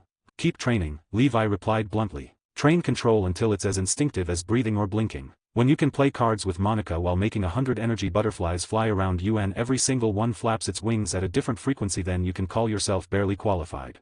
Carol's mouth twitched. That requirement was downright inhumane. Until you've completely made this power part of your body, Levi warned at last, don't even think about going after the Kree. Otherwise, you won't even know how you died. With that, he stopped paying attention to her and turned toward the pickup truck. The following days marked a new phase in Carol's training. She stopped chasing sheer power output and scale, instead grinding away at the borderline insane level of fine control Levi demanded. She tried running while maintaining a stable light sphere at her fingertip. She tried chatting with Maria while using energy to heat Monica's milk to exactly 37.5 degrees Celsius. The process was full of failure and frustration. She nearly set the house on fire more than once, and on one memorable occasion, she melted Maria's favorite coffee machine, earning herself an entire day of icy glares. Levi, meanwhile, fully embraced the role of hands-off supervisor. Most of the time, he locked himself in his room, glued to the humming computer like a textbook internet addict. Only when Carol hit a bottleneck or when her energy threatened to spiral out of control would he appear like a ghost, offer a couple of cold, precise pointers or casually defuse a looming disaster, then drift away again, deeply hiding his contributions. He was busy laying the foundation for his future business empire. Using shapeshift mimicry, he fabricated over a dozen new identities scattered across the globe in just half a month. In Frankfurt, he was Hans Schmidt, a 50-something German investment consultant, rigid, meticulous, gold-rimmed glasses, always in a perfectly pressed suit. This identity handled offshore companies and European bank accounts. In Tokyo, he was Takahashi Kenichi, a scruffy tech nerd in his early 20s, hair perpetually messy, wearing anime t-shirts and obsessing over emerging internet technologies. This identity tracked and analyzed Asian tech trends. In London, he was Arthur Pendragon, a retired banker, elegant, gentlemanly, unfailingly punctual for afternoon tea at 3. This persona leveraged its old-school credibility to conduct large-scale capital operations that required deep trust. Like a master puppeteer, Levi sat in an unremarkable house in Louisiana, manipulating these global avatars through a single thin internet connection, weaving an enormous invisible web of capital. The $100,000+ he'd borrowed from Butcher's Casino were broken up, transferred, exchanged, and laundered through dozens of accounts like a stream flowing into the sea until every trace was clean. From there, the money re-emerged from offshore tax havens under the guise of angel investments, precisely injected into companies Levi knew would soar in the future. Yahoo! Google. These names still obscure, still struggling for their next funding round quietly gained their earliest and most mysterious shareholder. Levi wasn't greedy. He took small stakes in each company, usually under 1%. He didn't want control, he wanted entry tickets, long-term seats at the table of future technological dividends. Money, to him now, was just a number, a tool. His real goal was to plant his hooks early in the world's top technological fields. He needed a massive secular empire, one that could provide information, technology, resources, and cover. When future crises arrived, the Avengers would handle the fighting in the spotlight, while he ensured the rear lines were solid, making sure human civilization's ship wouldn't sink just because gods decided to throw punches. That afternoon, Levi had just opened a new anonymous account at a Swiss bank under the identity Hans Schmidt, preparing to move funds for the next phase. He stretched, stood up from the computer, and headed for the kitchen to grab a drink. In the living room, Carol sat cross-legged on the carpet. Dozens of golden energy butterflies of varying sizes fluttered around her and Monica, while Maria watched with a smile as they played. Everything looked peaceful. Perfect. A rare smile tugged at the corner of Levi's mouth. Then, it froze. He abruptly turned his head, staring toward the forest to the northwest. He heard nothing, saw nothing, but his perception, reinforced by spatial laws, clearly caught a faint ripple that didn't belong to this world. It felt like someone pressing a finger from behind a smooth sheet of paper, creating a tiny bulge. Something was entering this space through abnormal means. Not teleportation. More like optical and spatial camouflage being disengaged. What is it? Carol asked immediately, sensing the change. She waved her hand, and the energy butterflies vanished into the air. Maria stood up, tense. "We have guests," Levi said calmly, his eyes sharpening. "Uninvited ones." As his words fell, the air at the edge of the northwestern forest rippled like water. A strangely shaped, dark green ship about a dozen meters long silently emerged from invisibility, hovering a few meters above the ground. The hatch slid open. A tall, thin man wearing a jacket and jeans stepped out. He looked utterly ordinary, like a random middle-aged American. But he wasn't, because Levi could see the completely different life signature surging beneath that human skin. The man showed no hostility. He simply stood beneath the ship, gazing at the house from afar, his eyes filled with complex emotions. The moment Carol saw the ship, her body tensed. Golden energy flickered uncontrollably over her skin. She recognized its Skrull ship. "Relax," Levi said, pressing a hand to her shoulder. A wave of calm willpower flowed into her, instantly soothing her unstable energy. "He's not here to fight." Levi's gaze passed over the man to the ship behind him. Inside, he sensed dozens more Skrull life signatures, weaker, but similar. Men, women, even children. This wasn't a military unit. It was a group of refugees. As the standoff held, an utterly unexpected sound shattered the tension. Ding dong. The doorbell. Maria and Carol both froze. Levi raised an eyebrow, a hint of amusement crossing his face, and turned toward the front door. Outside stood another man, dressed in ordinary clothes. Nick Fury. He'd come alone, empty-handed, wearing that trademark smile that never revealed what he was really thinking. One in the open, one in the shadows, one arriving silently from the sky, one ringing the doorbell from the ground. Clearly not the same faction, yet they had arrived at the same place, at the same time. Things had just gotten interesting. 75, Chapter 75, The Negotiating Table. The doorbell rang. Ding dong. The sound wasn't loud, yet it pierced the living room like an icy awl, puncturing the thin, taut membrane of tension. Carol's body stiffened instantly. Her palms clenched reflexively, thin arcs of golden electricity flashing between her fingers. Maria sucked in a sharp breath. An alien stood in the backyard, and now another uninvited guest had arrived at the front door. This small house felt like the very eye of a storm. Levi, however, smiled. There wasn't the slightest hint of nervousness in it, only a faint, amused air of someone watching a play unfold. He shot Maria a look and said lightly, "Go open the door, Maria. Since they're already here, it wouldn't be polite to make them stand outside." Maria's lips parted as if she wanted to say something, but seeing Levi's calm, assured expression, she ultimately nodded and turned toward the door. "Are you crazy?"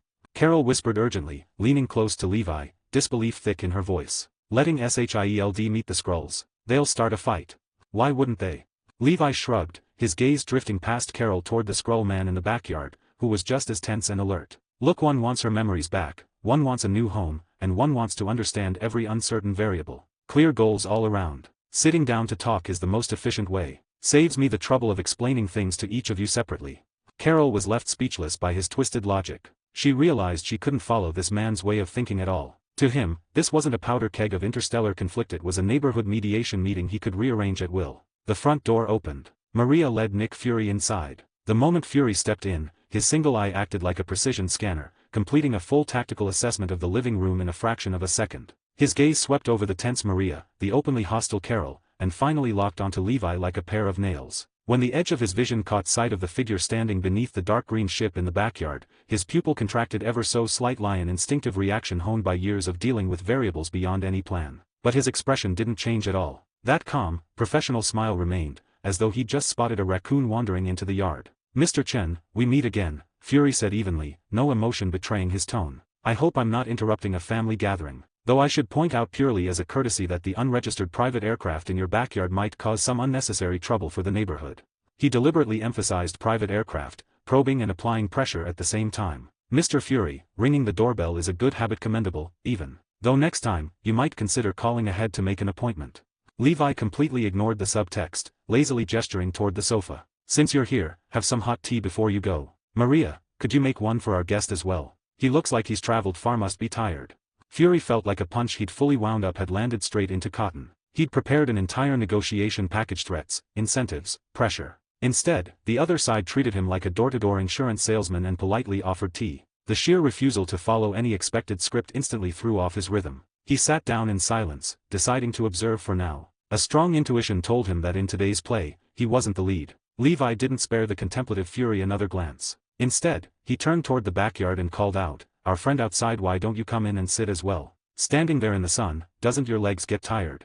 The Skrull man froze for a moment. He clearly hadn't expected an invitation. He glanced toward the living room at the one-eyed man in the black coat, his gaze filled with deep-seated wariness and distrust. A SHIELD agent, the most troublesome intelligence chief on Earth, exactly the kind of problem Skrull refugees needed to avoid. "Relax. He doesn't bite today," Levi's voice carried clearly to his ears. "No traps inside, just a few cups of hot tea and some people willing to talk as equals. If you don't trust me, you're free to keep drifting through space until the Kree find you or until you run out of fuel on some barren rock." That last sentence struck like a perfectly aimed dagger, piercing the most tender, painful part of the Skrull's heart. Drifting. The word was a brand burned into the bones of their generation. After several seconds of silence, the man drew a deep breath, as if making a difficult decision. He started walking, step by step, toward the ordinary-looking house that radiated an uncanny sense of danger. When he stepped into the living room under the bright lights, Carol's body tensed again. She could feel it clearly, the aura of those green-skinned, sharp-eared invaders from her memories. 6 years of ingrained combat instinct made it almost impossible for her not to attack. "Hello, there," the Skrull man said, ignoring her hostility. His voice was hoarse with exhaustion. "Or should I call you Carol Danvers?" His eyes were complicated scrutiny, caution, but more than anything else, a near-desperate hope. "Don't just stand there. Sit." Levi gestured toward an empty armchair. "Everyone here probably has a few misunderstandings about one another. I'll play mediator and do the introductions. I'm Levi, let's say the temporary homeowner." He pointed at Fury. "This is Nick Fury, a regional manager at a not very famous security company on Earth. Mostly handles neighbor disputes and community safety."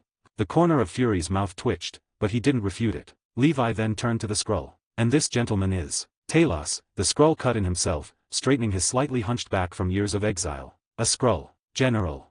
For a moment, the atmosphere in the living room became indescribably strange. A senior SHIELD agent reduced to a neighborhood mediator, a displaced Skrull general, the future Captain Marvel, and a bottomless, unfathomable man calmly pulling everyone's strings. They all sat around a coffee table. Maria clutched Monica tightly, hovering at the kitchen doorway, watching nervously. Monica peeked out from behind her mother, curiously eyeing the guest with unusual green patterns on his skin. "All right, since everyone's here, let's get straight to the point."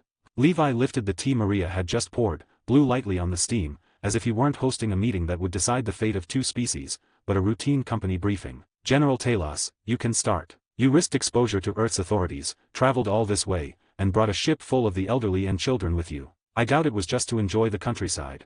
Talos' gaze moved from Fury to Carol, then finally settled on Levi, the one who clearly held the reins. "We're seeking asylum," he said, exhaustion and sorrow bleeding through his voice. "Our homeworld, Skrullos, was destroyed by the Kree Empire decades ago. The survivors have wandered the galaxy ever since, hunted like vermin. We're refugees, not the invaders you remember." Carol's brow twisted tightly. Everything the Kree had taught her, everything the Supreme Intelligence had drilled into her, screamed that this was a lie, that Skrulls were deceitful, evil shapeshifters, a cancer on the universe. "Marvel. You Earthlings called her Dr. Lawson," Talos continued, unfazed by Carol's hostility, his voice softening slightly. She was a great scientist. But unlike those war-crazed butchers, she saw the meaninglessness of the conflict. She pitied us and chose to help. Using the Lightspeed Engine's technology, she found coordinates in her secret lab coordinates that could hide us from Kree tracking, a place where we could rebuild our home. She promised to take us there. But she died.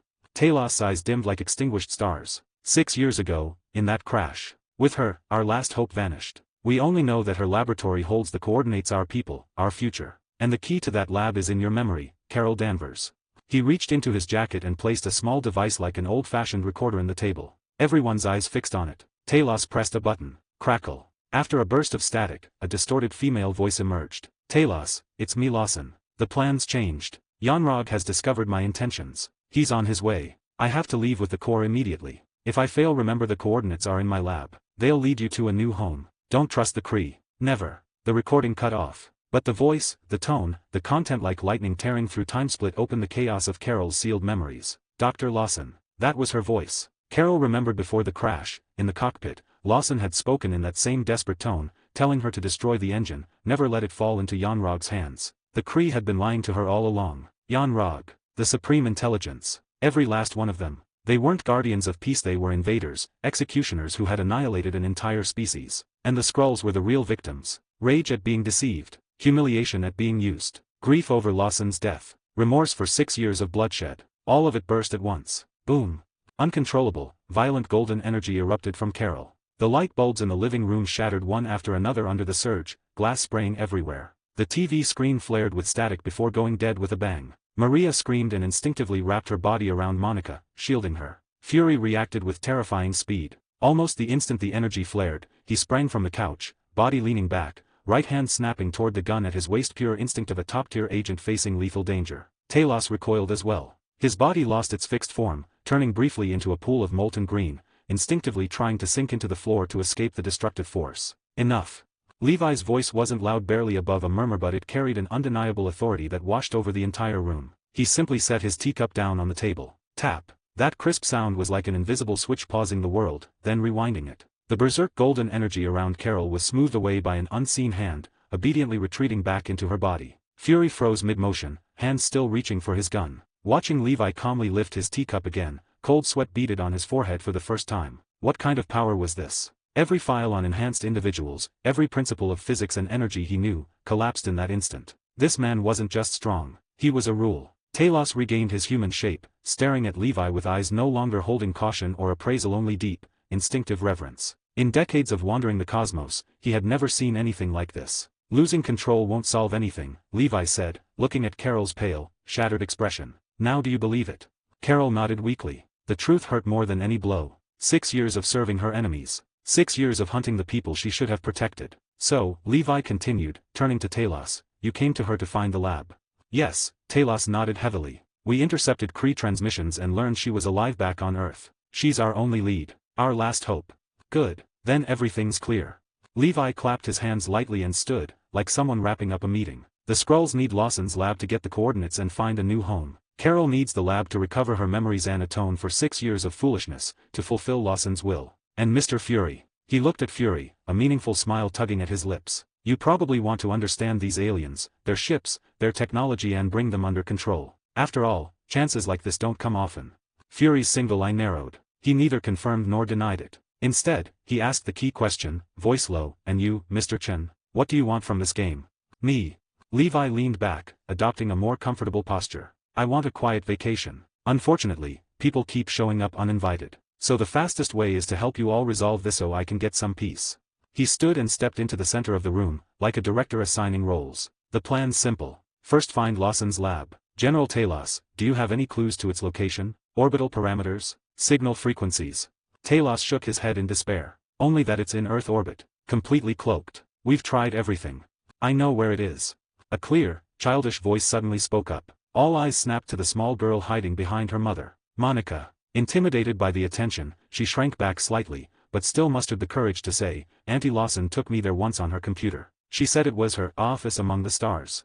Levi smiled. Good. The story was finally back on track. Well done, Monica, he praised warmly, then turned to Fury. Mr. Fury, looks like you'll need to mobilize your security company's resources. We're heading to the old Pegasus Project base. We'll need a plane capable of leaving the atmosphere. In return, all intelligence from this operation will be shared with SHIELD. Fury's eye lit up instantly. Front row access. Full monitoring. First-hand evaluation of alien tech and personnel. A deal he couldn't refuse. Agreed, he said without hesitation. Carol, Levi said, his tone turning serious. This is your matter. You take the lead. Find the lab, uncover the truth and decide what comes next. Carol nodded firmly. The confusion in her eyes gave way to resolve. She needed answers. And redemption. And General Talos, Levi concluded, have your people wait aboard the ship. Once we get what we need, I'll ensure you leave Earth safely. Talos stood and bowed deeply, performing the most solemn Skrull salute. A crisis that could have ignited interstellar war, plunging Earth into flames, had been reduced within this small living room into a clearly divided, mutually beneficial treasure hunt. Watching the man who calmly orchestrated it all, Fury felt a rare flicker of doubt about the future of his grand Avengers initiative. He had once thought someone like Carol was his ultimate trump card. But now, sitting across from him, was a being who treated Carol's unleashed power as little more than background noise while casually sipping tea. 76, Chapter 76, The Key. Fury moved first. He didn't look at anyone. Walking straight to the corner, he pulled out the satellite phone, the brick-like black device. His back was rigid, like a steel bar drawn tight. It's me, he said quietly, but the command in his voice cut through the air. Initiate beacon protocol. Highest priority. Clear flight corridor B7. All airspace. Yes, all of it. He didn't explain why. He didn't need to. The person on the other end existed only to execute. Levi ignored him. He walked over to Maria and Monica and crouched down in front of the little girl, softening his voice. Monica, that office among the stars, are you sure you saw it on a computer? Monica nodded hard, her big eyes full of seriousness, not fear. On the biggest computer in Auntie Lawson's office. She even let me play Minesweeper. Good. Levi smiled and ruffled her hair. You helped a lot. Carol leaned against the wall, her face still pale. She looked at the one-eyed man issuing orders, then at the exhausted Skrull general on the couch. Finally, her gaze settled on Levi. Everything had fallen apart. She had been fooled for 6 years. She tried to speak, but her throat felt clogged with sand. Say it after we get what we came for, Levi said, standing up and cutting her off. Right now, it's time to move. Mr. Fury has already called our ride. Fury finished his call and turned back. He glanced at Talos, then at Carol, and finally at Levi. Helicopter arrives in 15 minutes. 1.5 hours to the old Pegasus base. Perimeter is cleared, but internal systems are still live, biometric locks and encryption. We'll need to crack them on site. His tone was calm, as if he hadn't nearly drawn his gun earlier. Only he knew that when dealing with Levi, every muscle in his body had to stay tense to avoid showing weakness. No need to crack anything, Levi said. We have the key. He pointed at Monica. Fury's single eye lingered on the girl for 2 seconds, confusion flashing through it. But he didn't ask. He had already learned never apply common sense to Levi. 15 minutes later, the thunder of rotor blades rolled in from afar. A matte black Black Hawk helicopter, completely unmarked, hovered steadily over the open ground outside. The cabin door slid open, and Phil Coulson leaned out, waving them over. Talos, you stay here, Levi said to the Skrull general. Keep your people in the ship. Don't move. Mr. Fury, I assume your people would be more than happy to help look after such a precious alien craft. Fury's mouth twitched. He said nothing. This was exactly what he wanted: a living Skrull general and an intact ship. A gold mine of intelligence. Talos hesitated, glancing at Levi. The look he received left no room for negotiation. In the end, he nodded. He had no leverage. Maria, you and Monica are coming too, Levi added. Us.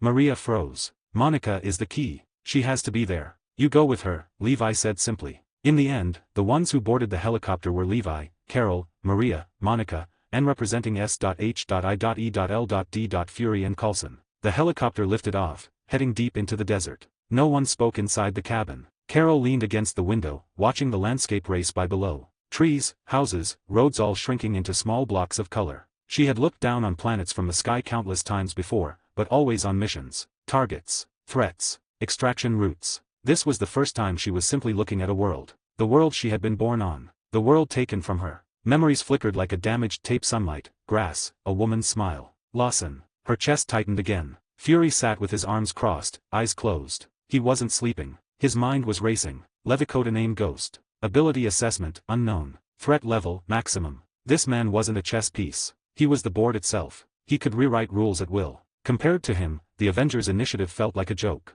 But the opportunity was right here: Skrulls, light-speed engine tech, Carol. Stepping stones toward the stars. The risk was enormous. So was the payoff. He had to gamble. Coulson sat between them, feeling like a mortal who had wandered into a battle between gods. He stole a glance at Levi. The man was leaning back with his eyes closed, as if truly asleep. Yet Coulson felt certain sleeping or awake, Levi was still the most dangerous person on board. An hour and a half later, the helicopter touched down in the desert. In the distance, a massive concrete complex lay half buried in sand, like a stranded steel beast. The old Pegasus Project base, once home to humanity's highest secrets, now nearly abandoned. Several SHIELD agents waited at the entrance. When they saw Fury, they snapped to attention, then stole nervous, curious glances at Carol and Levi. Their orders had been to clear the city. No one had told them who was coming. "Sir, physical barriers are disengaged," a tech reported. "But the central system still has independent biometric encryption and passcodes."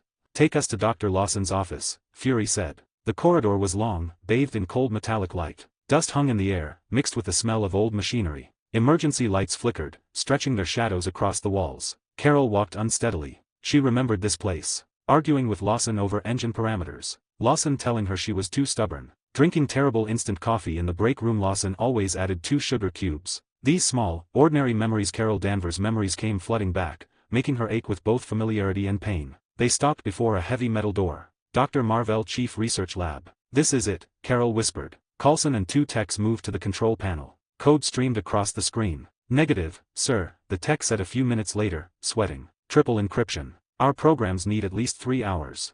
Fury frowned. "Move." Levi stepped forward. He didn't look at the panel. He placed his hand directly on the metal door. A low, dull vibration. From the outside, nothing changed. Inside the lock, however, gears and pins made of special alloys began to groan, twisted, crushed, forcibly reorganized by an unseen force. Click. The door opened. Less than 3 seconds. The 2 techs stared, mouths agape. 10 years of education felt like it had just been stomped into the dirt. Fury's eyelid twitched. He said nothing, only gestured for everyone to move in. Dust-laden air greeted them. The office was large, filled with equipment now outdated, frozen exactly as it had been 6 years ago. That one.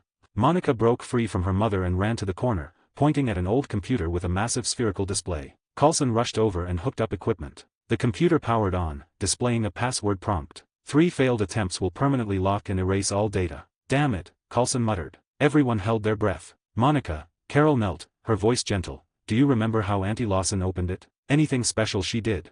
Monica tilted her head, thinking hard. "I don't remember the password." But she frowned. She always touched the winged horse on the desk first. All eyes turned to the desk. A half-worn wooden Pegasus figurine sat on the corner. Coulson picked it up, inspecting it for hidden switches. "Not like that," Monica shook her head. "She just touched it." Levi walked over. He glanced at the figurine, then at the screen. "Your turn," he said to Monica. He lifted her onto the chair. "Just like you remember." Monica nodded. She gently touched the Pegasus's wing, then hesitated before pecking 3 letters on the keyboard. SKY. She pressed enter. The password box vanished, replaced by a deep starfield. Success. Coulson and his team barely restrained their cheers. Carol hugged Monica and kissed her forehead. Fury watched, conflicted. The best tech, the best agents defeated. A child's memory had solved it. Inside the system, Coulson found a heavily encrypted folder labeled Home. More frantic attempts. More failure. Levi remained silent, watching. He knew the final key was still Monica. "Monica," Carol asked softly, "do you remember anything else?" Monica's eyes lit up. "Yes." Auntie Lawson sang when she opened it. Sang. Coulson stared at Fury in disbelief. Fury's face darkened. "Voice print," Levi said calmly. "Let her sing." Monica cleared her throat and sang softly into the mic, slightly off-key. "Twinkle, twinkle, little star." The moment the first line left her lips, the home folder opened. Inside one file. Coordinates. A long string of symbols pointing to a location deep in space. They had found it. Fury's eyes shone. He grabbed his satellite phone immediately. "Get me Quonset point. Activate the Quinjet prototype. I don't care what test phase it's in, fuel it up and have it in the hangar within an hour." He hung up and looked at Levi. He knew what came next wasn't SHIELD's show. "Good," Levi said. "Coulson, take Maria and Monica back to the helicopter. Things are about to get lively." They obeyed. Only Levi, Carol, and Fury remained. "You have your coordinates," Fury said. "Your aircraft is ready. What's the next step?" "My plan." Levi smiled. "I don't have one. I'm just an audience member. She's the protagonist." He pointed at Carol. Carol inhaled deeply, resolve hardening in her eyes. "I'm going up. I'll find the lab and then I'm settling accounts with the Kree." "Good," Fury nodded, then looked at Levi. "You're coming." "Of course," Levi replied. "Someone has to make sure she doesn't tear the lab apart. And Talos is coming too. He needs to verify the coordinates." Fury frowned. "A Skrull aboard our most advanced aircraft." "Problem." Levi countered. "Director Fury, understand these are not the one setting conditions. You're providing the venue. Besides, aren't you curious how Skrulls react to humanity's best tech? Fury had no retort. Fine. Ground command stays with me.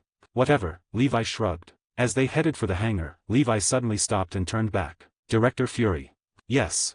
Your Avengers idea's not bad, Levi said casually. But remember one thing. He stepped closer, voice low. Don't put all your eggs in one basket. And don't assume your ace is the biggest card on the table. With that, he patted Fury's shoulder and boarded the sleek, futuristic Quinjet. 77, Chapter 77, entering the Marvel. The Quinjet's engine note changed, its low rumble abruptly spiking into a piercing shriek. The fuselage shuddered violently as a brutal surge of thrust slammed all three of them into their seats. This prototype craft, an amalgamation of humanity's cutting-edge technology and fragments of alien engineering, shot upward like a thrown javelin, punching straight through the disguised rock dome above the base without slowing, spearheading into a cloudless sky. Carol gripped the control stick with both hands, her focus absolute. She didn't need to look at the dense instrument panels. Her body seemed fused with the cold machine itself. She could feel every subtle tremor as the wings sliced through thinning air, sensed the strength of each pulse from the engine core. Crude design. Talos' voice came from the rear seat, carrying the Skrull's distinctive rasp. At some point he had already unbuckled his harness. Under G-forces that would have rearranged a normal human's organs, he stood as steadily as if nothing were happening, drifting calmly into the center of the cockpit. Outside the windows, clouds gathered rapidly beneath them into a boundless white sea, while overhead the sky shifted visibly from bright blue to deep indigo, then into pure black. Levi lounged lazily in the co-pilot's seat, arms crossed, eyes closed, looking less like someone embarking on an interstellar flight and more like a passenger on a long-distance bus ride home. From the corner of his eye, he glanced at Carol's profile, her lower lip clenched tight, her gaze a mix of excitement, tension, and a trace of uncertainty she hadn't noticed herself. Approaching the KRMN line, Carol said, her voice trembling slightly, not from fear, but from the instinctive response of returning to the cosmos after so long. The instant she finished speaking, the crushing pressure vanished. The violent shaking and shrill noise disappeared at the same moment. The world fell silent. Outside lay absolute darkness, so deep it seemed capable of swallowing all light. Against that ultimate black backdrop, countless stars blazed with frightening brilliance, no longer gentle points as seen from Earth, but shards of ice-cold diamond light. Beneath them, a vast, serene blue planet rotated slowly, veiled in wisps of cloud. Earth. The ship slipped smoothly into its designated orbit, engines switching to low-power cruise mode. The cabin was freed entirely from gravity. Talos floated clumsily toward the viewport like a child, reaching out as if he could touch the distant planet. He stared greedily at the blue and white expanse, his expression complex. It was the ideal home his people had dreamed of throughout their flight, brimming with life and hope yet forever beyond their reach. War had taken their homeworld, now they drifted like cosmic dust, searching for a corner where they could simply breathe. Carol released the controls as well, letting herself float in the weightless cabin. She gazed at the blue planet in silence. She couldn't remember which corner of that world she had been born in, but she could feel Ida pull from deep within her blood, tugging at her heart. Her past was down there. The life that had been stolen from her. Beautiful, isn't it? Levi's calm voice broke the silence. He drifted to the viewport, standing beside them as they took in the view. I've seen many worlds, Talos said hoarsely, exhaustion clinging to his words. Burning worlds. Frozen worlds. Worlds drowned in poison gas, but one like this, so alive, so gently covered by life rare. It's like a miracle. Yeah, Levi replied flatly, then turned to Carol. You find the lab, reclaim your lost memories, and then what? What do you plan to do? Carol slowly drew her gaze away. The confusion in her eyes was replaced by a cold, blazing fire. I'm going to find the Supreme Intelligence. I'm going to expose its lies in front of every Kree. And I'm going to make Yonrog pay for everything he did to me. Her voice wasn't loud, but every word was forced out through clenched teeth, brimming with ironclad resolve. Revenge, Levi summarized in 2 words. Sounds good. Simple. Direct. He paused, then abruptly shifted tone like a scalpel slicing precisely into the weakest point of her plan. But have you thought this through? The Supreme Intelligence isn't a person. It's a program, a super AI formed from the fused minds of countless Kree elites. How do you expose a program's lies? Fly to Hala, punch that giant green brain, and then what?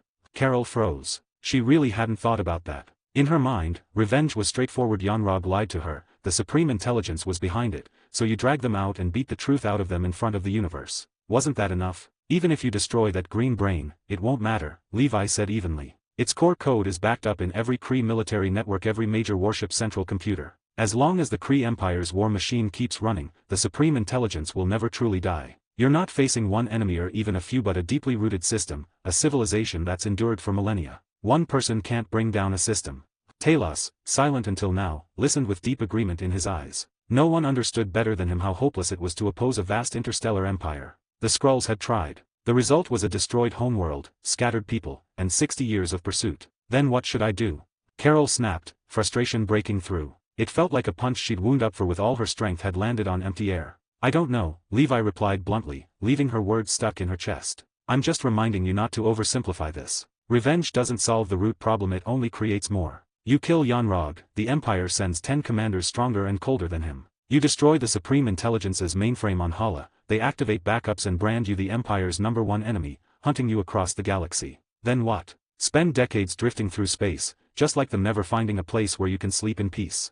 He gestured toward Talos. Talos stiffened visibly, his eyes dimming, pain etched across his green features. We don't want revenge, he whispered. We just want to live, to find a place to rebuild our home. War we've had enough. Carol fell silent. Levi's words, Talos' pain, they were like icy water poured over her roaring anger. For the first time, she began to think beyond rage and revenge. What else could she do? What should she do? Beep, beep, beep.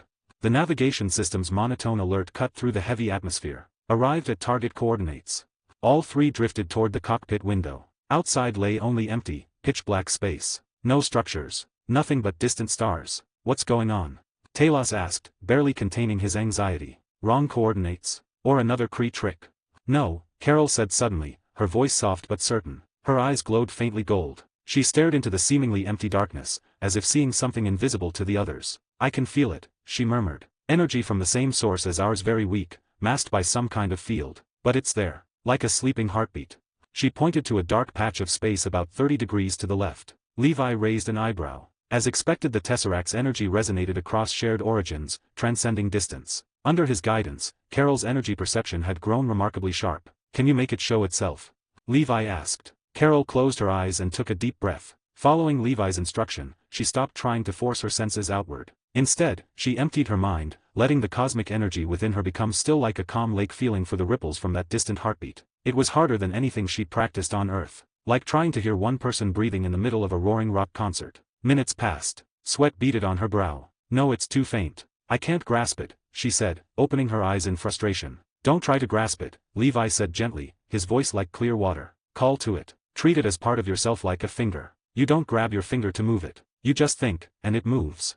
Carol froze, understanding dawning. She closed her eyes again. This time, she stopped chasing the energy entirely. She imagined herself as a boundless sea of power, and that faint signal as a single drop of the same water far away. She didn't pursue it, she simply called, softly and steadily. Slowly, she felt a response. The faint heartbeat grew clearer, no longer distant and vague. Drawn by her call, it seemed to move toward her. Now, Levi said quietly. Carol snapped her eyes open. Golden light flared brilliantly in her gaze. She thrust out her right hand, palm forward, releasing a tightly focused beam of golden energy, silent, precise toward the point she sensed. There was no explosion, no thunderous roar. The golden beam vanished into the darkness like ink dropped into water. From its point of contact, visible ripples spread through space itself. As they expanded, the empty void warped and blurred, and then, amid shifting light and shadow, the outline of something enormous emerged from nothingness. A space station, a breathtakingly elegant one. Unlike any human or Kree vessel, it lacked harsh lines or militaristic angles. Its structure resembled a metal lotus blooming in space, with flowing curves and vast ringed sections. Countless large blue observation windows like tranquil eyes gazed gently down at the blue planet below. Advanced optical camouflage cloaked the entire station, blending it seamlessly with space. Without same origin energy as a guide, no radar or sensor could ever have found it. On the station's central body, its name was engraved in graceful, alien script. The Marvel. Talos trembled as he stared at the suddenly revealed station, tears welling for the first time in eyes worn by decades of exile. 60 years of flight. Decades of searching. The sacrifices of countless lives. At last, they had found their final hope. Carol stood frozen, staring at the station named after her mentor. A powerful sense of belonging and indescribable sorrow surged through her. This was where Dr. Lawson truly belonged. A home far from war and chaos. The Quinjet drifted closer. As if guided by an unseen hand, a hidden docking bay perfectly flush with the hull slid open, revealing a brightly lit hangar. Come on, Levi said, patting Carol's shoulder. Go meet your real past. The ship glided smoothly into the bay and settled with a faint vibration. The hatch opened. The three of them stepped onto cold metal decking, greeted by air that felt old but not unpleasant. Ahead stretched a long, pure white corridor, simple, open. As they entered, lights activated automatically, casting a soft, gentle glow. Along the walls hung holographic images, brilliant nebulae, majestic galaxies and photos of everyday life. Carol stopped before one image. It showed a young Dr. Lawson beside a young woman in a U.S. Air Force flight suit, laughing together in front of an old propeller plane. The girl's smile was carefree, sunlight glinting in her blonde hair. It was her. Her hand trembled as she reached out, fingertips hovering over her own smiling face. Then, a faint metallic scraping sound echoed from deep within the corridor, as if something was moving. "Who's there?"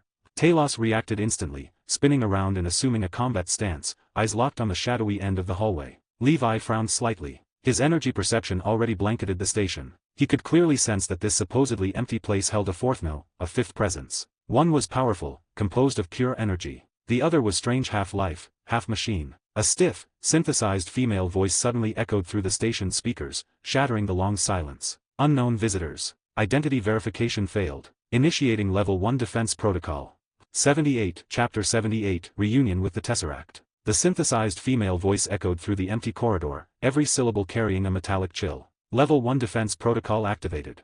The moment the words fell, burst from seams at both ends of the corridor, weaving together into two impenetrable walls of light that completely sealed off any retreat. Almost simultaneously, dozens of smooth square panels slid open in the ceiling and floor. From them emerged pure white drones shaped like mechanical spiders, landing soundlessly on the walls and ground. They weren't large, about the size of a basketball, but they moved with unsettling agility. 8 razor-sharp metal legs supported their rounded bodies, and at the center of each chassis, a single blue lens like a cyclopean eye lit up, locking onto the 3 intruders in the corridor. "Damn it," Talos muttered under his breath, reacting instantly. Almost the moment the drones appeared, he drew a strangely shaped Skrull energy pistol from his waist. He lowered his center of gravity slightly, assuming a textbook combat stance. As a general who had fought across the stars for decades, he was intimately familiar with automated defense systems like this. Carol was no slower. Golden cosmic energy instantly wrapped around her hands, crackling and hissing. The air temperature rose as a powerful energy field radiated outward from her body. She was ready to unleash twin blasts and melt these obstacles into scrap. Only Levi remained where he was, posture unchanged. Hands in his pockets, he studied the drones with bored curiosity. There was no tension in his eyes, only the detached interest of someone visiting a science museum. "Stable energy output, flexible joints, standard pulse ray weapon systems," he commented casually. "Pretty solid design. Looks like Dr. Lawson had a talent for weapons engineering too." "This is not the time." Carol snapped. She could feel the drones charging. Another second and they would fire. "Relax," Levi said, lifting one hand lazily and waving it at her and Talos. "No need to make it so complicated." Almost as he spoke, every drone's blue eye flared brightly. Dozens of high-energy pulse beams crisscrossed into a lethal web, converging from all directions and sealing off every possible angle of escape. Talos' pupils shrank. He instinctively twisted his body, searching for cover. Carol's golden aura flared to its peak as she prepared to tank the attack head-on. Levi, however, simply raised his hand and gently closed his fingers. What followed defied language. The empty space before him seemed to turn soft, like fabric, yanked inward by an invisible hand to form a small, rapidly spinning depression. The pulse beams, each powerful enough to melt starship armor, entered that distorted space and vanished without a ripple, like mud sinking into the sea. In the next instant, identical distortions appeared behind the drones. The vanished beams burst back out at full speed, slamming directly into the drones' own backs. Boom, boom, boom.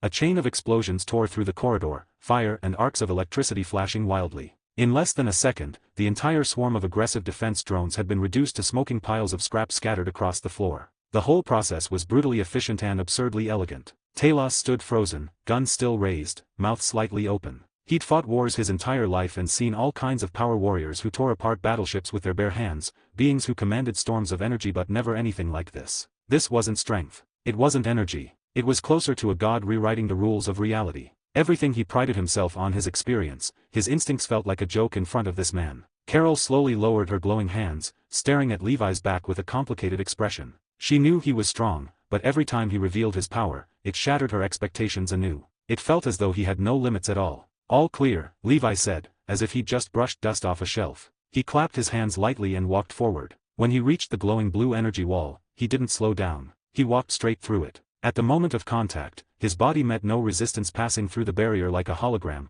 emerging effortlessly on the other side. Talos' eyes nearly popped out of his head. He cautiously reached out and touched the wall. A violent surge of electricity shot through him, making him jerk violently as his hair stood on end. "Is this spatial law?"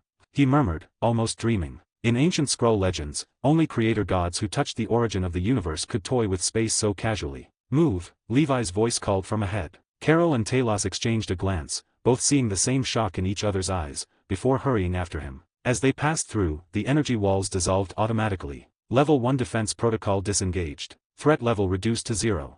The mechanical voice sounded again, this time oddly gentler. Identity confirmed. Welcome home, Dr. Marvell. The station's AI had clearly recognized Carol's identity through the energy resonancer. Perhaps it had simply been persuaded by Levi's unreasonable power. The corridor walls shifted, becoming massive transparent windows. Outside stretched the deep cosmos and the immense blue planet below. It felt as though they were walking through the stars themselves. At the end of the corridor stood a gigantic circular metal door. As they approached, it slid open silently. The core laboratory. It was far larger than the outer offices, like a vast circular amphitheater. A multi-tiered control platform occupied the center, surrounded by countless hovering holographic displays glowing softly. The domed ceiling was completely transparent, offering a breathtaking view of the Milky Way. And at the very center of the lab, restrained by a complex energy containment system, floated a massive cube emitting a gentle blue glow. The Tesseract. That's it, Carol whispered, staring at the cube. She could feel the intense resonance with the energy inside her. 6 years ago, this object had rewritten her fate. Levi's gaze lingered on the Tesseract for a few seconds as well. He could sense the pure, primordial spatial energy contained within. The power inside him stirred joyfully, like a child reunited with its mother. He forcibly suppressed the urge to rush forward and copy the entire thing. Not yet. Here. Talos exclaimed, snapping their attention away. He stood at the central console, pointing at a massive holographic screen. Carol stepped closer and saw a vast star map. A clearly marked route stretched across it, ending in an unknown region at the edge of the Andromeda Galaxy. Beside the route was a file. With trembling hands, Talos opened it. A list appeared. A roster of names, hundreds of scrolls, each accompanied by family relations and basic information. Talos' eyes raced over the list, his breathing growing faster and faster. Then halfway down he found 2 names etched into his very soul. Soral, his wife. Ulra, his daughter. They're alive. His body shook violently. This hardened general who had never shed a tear on the battlefield went weak in the knees, barely catching himself on the console. His shoulders heaved as a suppressed, animal-like sob escaped his throat. Carol watched silently. She understood that kind of joy and pain. Levi, however, remained calm. His gaze moved not to the star map, but slowly swept the entire laboratory. His perception already covered every inch of the station. He knew there were others here. Below the list, Dr. Lawson had left a log entry. I hid them. In the safest place imaginable. Somewhere no Kree would ever think to look. They are innocent, they only want to live. If something happens to me, I hope whoever finds this will help them find a new home. Hid them? Where?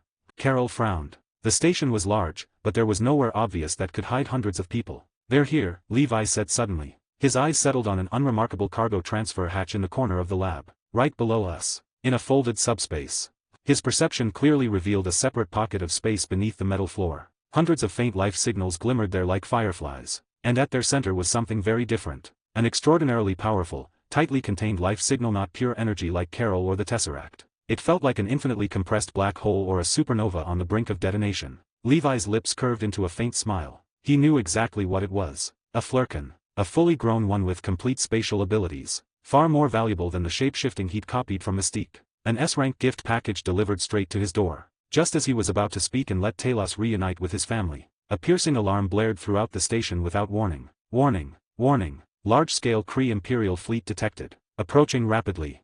For the first time, the mechanical voice carried urgency. The holographic star map switched to real-time external visuals. Out of the darkness of space emerged a colossal black warship, mountain-sized, sliding out of hyperspace. Its brutal, aggressive design screamed Kree Imperial aesthetics. Dozens of escort ships followed, forming a tight encirclement. On the flagship's prow was a massive emblem symbol of death and judgment. Ronan's flagship, the Darkaster. A cold, fanatical figure appeared as a projection in the center of the lab, clad in black armor, wielding a massive warhammer. Ronan the Accuser. Earthlings hiding inside, and Skrull remnants, Ronan said emotionlessly, as if delivering a verdict. You have 30 seconds. Hand over the human weapon designated Ver, and the Tesseract Marvell concealed.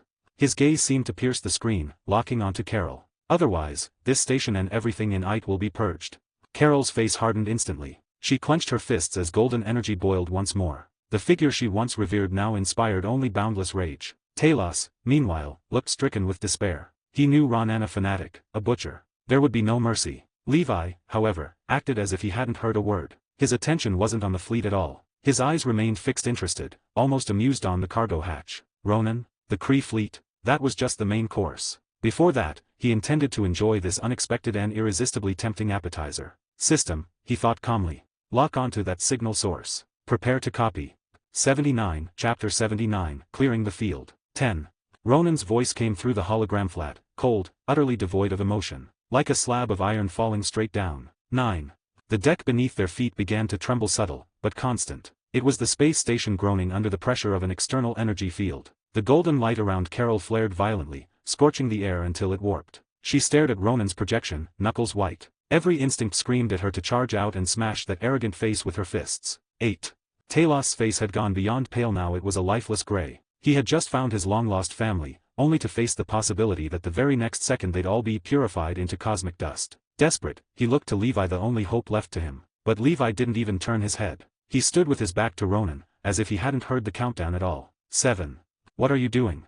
Carol finally shouted at Levi's back, her voice tight with fury and panic. We have to do something. We have to break out. Relax, Levi replied calmly, so calm it was infuriating. Let me finish my business first. 6. Ignoring their frantic gazes and ignoring Ronan as the count ticked down to 5, Levi walked straight toward the inconspicuous cargo transfer hatch in the corner of the lab. There's nothing there. Talos nearly broke down. He couldn't understand why, at a moment like this, Levi was focused on an empty corner. Levi didn't answer. He stopped at the unremarkable metal floor panel, crouched, and placed his right hand gently at its center. No force. No prying. Just a thread of barely perceptible spatial energy, flowing in like liquid mercury. The next moment burned itself forever into Carol's and Talos' memories. The ultra-alloy floor was pinched by an invisible hand and folded inward from the center. The metal bent into smooth arcs that completely defied physical law. Beneath the folded plates, a softly glowing white portal rippled into existence. A subspace entrance. This. Talos was utterly speechless. Before he could recover, noise spilled out of the portal, hushed sobs, frightened whispers, the weak cry of a terrified infant. Then faces appeared. Green faces, hundreds of them, men, women, elders, children, packed tightly inside the bright but cramped subspace like sardines in a can. They stared out at the unfamiliar world, eyes filled with confusion and fear. So are Talos' entire body jolted. His gaze locked onto a woman holding a child. His voice shook so badly it barely held together. The woman looked up in disbelief. When she saw Talos, she froze, then tears burst forth uncontrollably. Talos. Daddy. The little girl in her arms, 7 or 8 years old, saw him too and cried out in joy. Talos lost all restraint. He stumbled forward, half running, half falling, reaching toward the family he had dreamed of for years. In the midst of this chaotic, emotional reunion, Levi's eyes moved past them. They locked precisely onto what the girl was holding. An orange cat. It yawned lazily, looking like the most ordinary earth house cat imaginable, sleek fur, plump body, eyes full of that uniquely feline mixture of indolence and disdain. Levi stood and walked toward the girl. His movement instantly put the reunited family on edge. Soare stepped in front of her daughter, shielding her protectively, staring warily at this unfathomable man. Don't worry, Levi said, offering what was clearly an attempt at a friendly smile. I just want to look at your pet. It's cute. The girl hugged the orange cat tighter. The cat, however, was no longer lazy. Its round eyes locked onto Levi, and a low rumbling growl rolled from its throat, a sound that made the surrounding air vibrate faintly. Levi didn't stop. He ignored the woman's tension and slowly extended his hand toward the cat's head. 3. Ronan's countdown continued, each number pounding like a hammer on everyone's heart. 2. The instant Levi's fingers were about to touch it, the cat exploded into motion. Its fur bristled, and its mouth opened wide, but instead of teeth and tongue, there was a yawning abyss, seemingly connected to another dimension, filled with writhing, slick tentacles and countless rows of fangs. A powerful spatial repulsion burst outward, trying to shove Levi away. It was raw, instinctive force, like two magnetic poles violently rejecting each other. Interesting.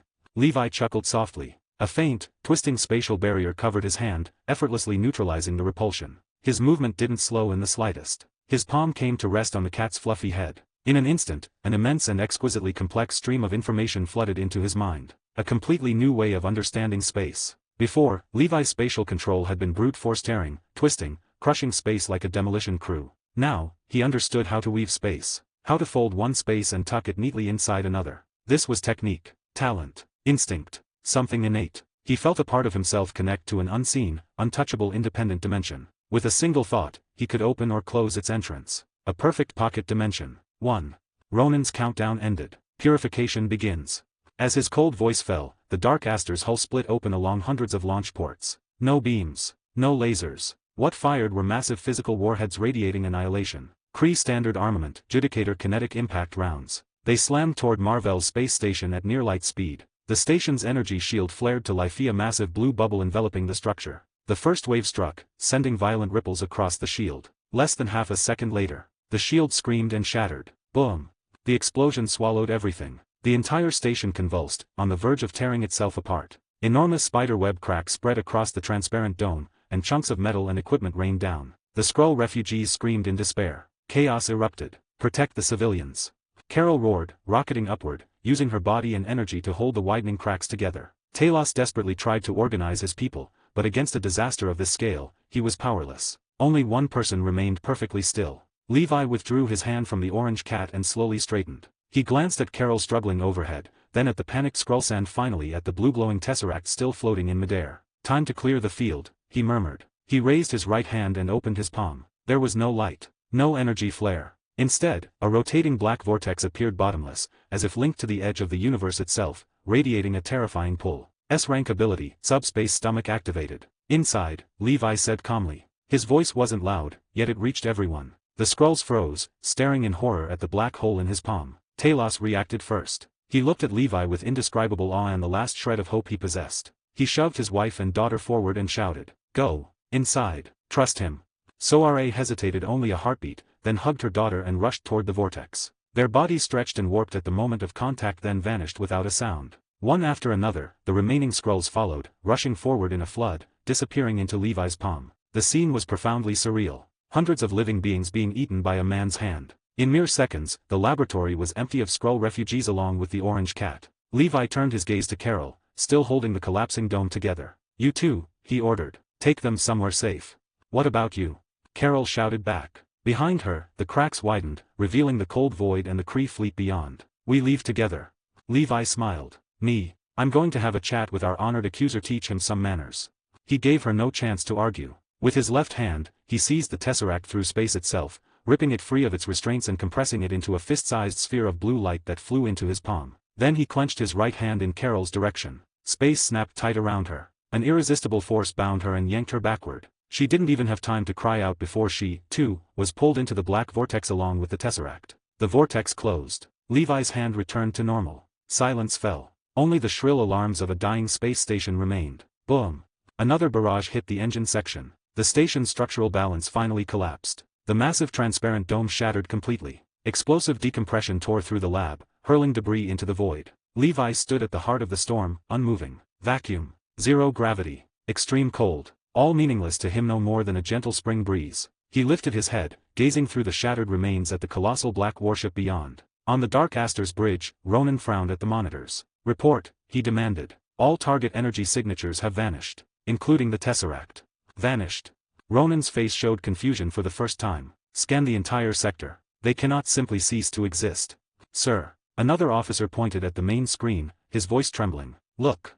Ronan followed his gaze. At the center of the burning wreckage, a single human figure floated in space. No suit, no protection, exposed to the vacuum. The figure looked up, noticed them, then casually raised a hand and waved at the Dark Aster. Levi rolled his neck, bones cracking sharply. "All right," he said lightly, smiling at the monstrous ship before him. "The trash is cleared."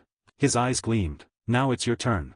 80, Chapter 80, Heavenly Father, Captain Marvel Arc End. 80, Chapter 80, Heavenly Father, Captain Marvel Arc End. On the bridge of the Dark Aster, Ronan stared at the main screen. On it, the figure floating in space was so small it looked like a speck of dust. Around him, the Kree officers stood in dead silence. Even the sound of breathing had vanished. Hundreds of life signals disappearing into nothing, a target that could not be locked onto everything they had learned at the academy had just been shattered. Is he waving at us?"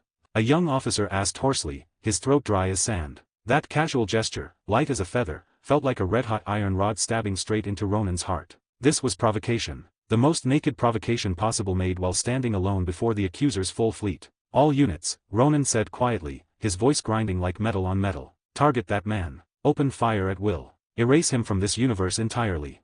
The order was given. The Dark Aster, along with dozens of escort ships, brought every weapon system that hadn't yet cooled back online. Energy cannons, missile bays, kinetic artillery, hundreds upon hundreds of gunports swung in unison, all trained on that lone figure. The next second, an energy storm capable of scouring an entire planet's surface tore through the vacuum. A dense torrent of beams and missiles surged toward Levi from all directions, an unavoidable flood of death. Yet the smile on Levi's face never changed. He simply raised both arms slowly, as if welcoming a grand fireworks display. Then something strange happened. Within several hundred meters of his body, space itself began to visibly distort, not a violent tear, but a smooth, rhythmic curvature, like invisible ripples spreading across a calm lake. The first energy beam entered the region. Its trajectory bent slightly, grazing past Levi and shooting off into deep space. Then the second. The third. Hundreds. Thousands. Every attack energy weapons and physical missiles alike was dragged into an unseen orbital path the moment it entered the curved space. Their trajectories were forcibly redirected, bent away from the storm's center where Levi stood.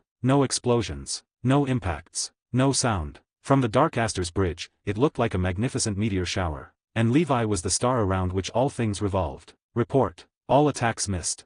The weapons officer cried, panic and disbelief bleeding into his voice. The target hasn't moved, but our weapons can't hit him. All lock-on systems are failing. That's impossible. Another officer shouted. Ballistic calculations say the paths are correct. They re just turning on their own.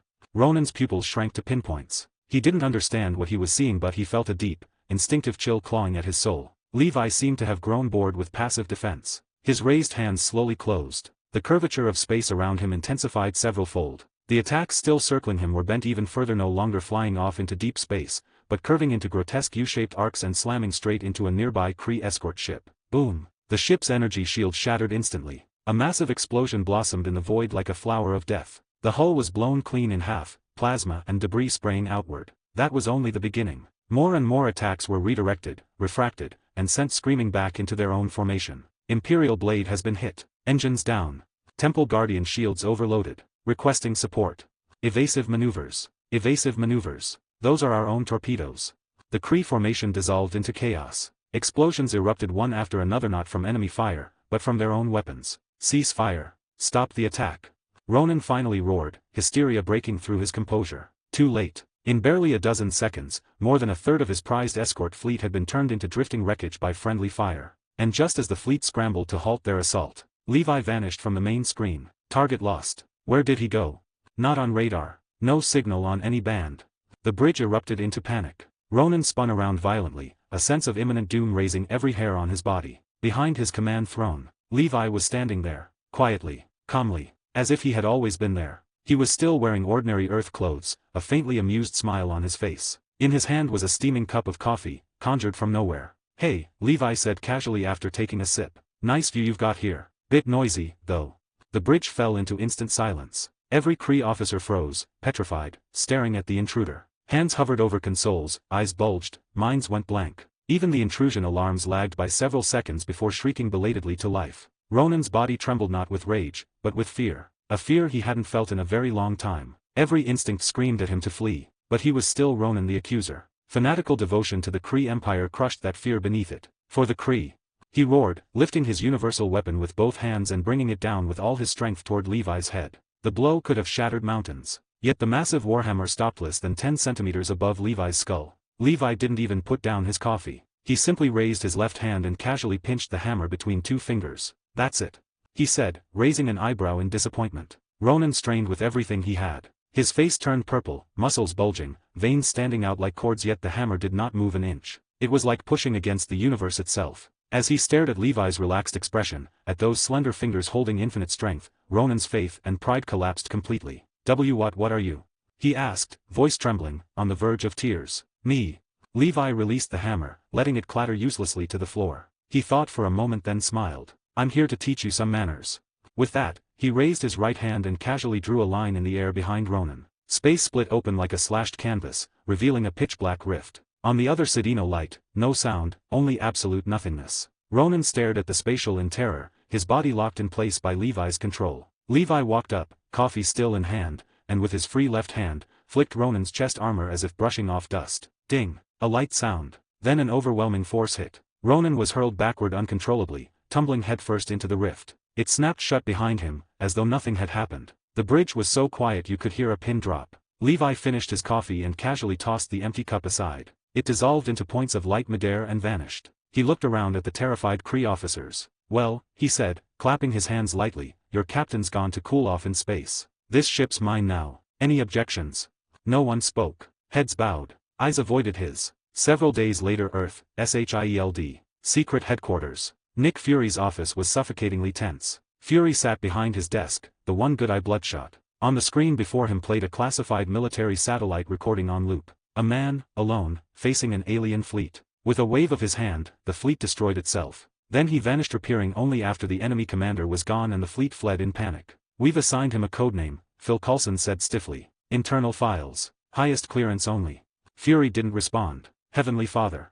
The name made Fury's chest tighten. This wasn't a hero designation, it was a threat classification. A god walking among men. Just then, the office door opened. Levi strolled in wearing casual clothes, a toothpick in his mouth. He flopped onto the couch across from Fury and casually grabbed an apple off the desk. Director Fury. Long time no see, he said around a bite of apple. Your place is a pain to find. Fury took a slow breath, forcing himself to calm down. He shut off the screen, folded his hands on the desk. We need to talk. About what? Levi crossed his legs. About how you've had people monitoring my investment accounts 24/7. Or how you tried to crack my firewall and fried 3 of your servers. Fury's eye twitched. We're not enemies, Mr. Chen. Or Levi, Fury said gravely. Earth needs power like yours, but it also fears it. We need to know you're not a threat. So we make a deal, Fury said quickly. SHIELD provides you with the highest level identity cover. We erase any records you don't want existing. We give you access to wealth, information, channels, anything we have. No one interferes with your life. One condition, he added. If one day a threat appears that we cannot handle, one that could end the world, we want to be able to contact you. As a transaction. You name the price.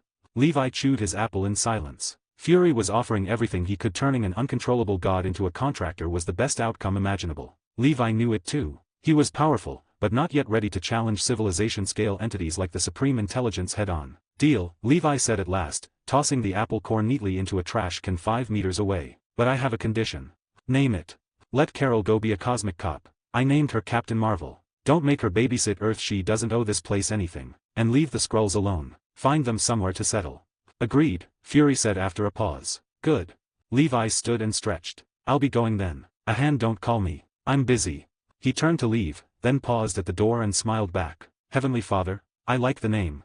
With that, he vanished on the spot. Fury leaned back in his chair and exhaled deeply, his back drenched in cold sweat. From that day on, Carol Danvers became the cosmic guardian known as Captain Marvel, occasionally returning to Earth to visit old friends. And Levier Anthony Chen, as the world knew him, vanished entirely from SHIELD's sight. Like a true ghost, he silently built a vast business empire, enjoying a rare stretch of peace. 10+ years passed in the blink of an eye. The world entered a new millennium. Technology advanced by leaps and bounds, and the age of heroes began to feel like distant legend. Until one day in 2008, on a private island in the South Pacific, Levi was lying back and enjoying the sun when a satellite phone encrypted for over a decade and never once used suddenly vibrated in his pocket. The caller ID displayed only a symbol. An eagle. Levi frowned and answered. It's me. Nick Fury's voice came through, familiar, but noticeably older, laced with restrained urgency. We've got a problem.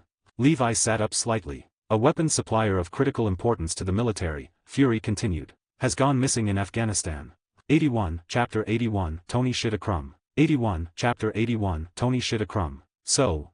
Levi rolled over, turning his back to the sun. If he's missing, then go find him. Doesn't SHIELD brag about being all-seeing and all-powerful? Why call me? I'm not a volunteer superhero. His name is Tony Stark. Levi froze, a blade of grass still hanging from the corner of his mouth. Fury's voice carried a deep note of helplessness. Afghanistan is hell, mountains upon mountains. Our people can't get in, and we can't pinpoint his location. That sounds like your problem.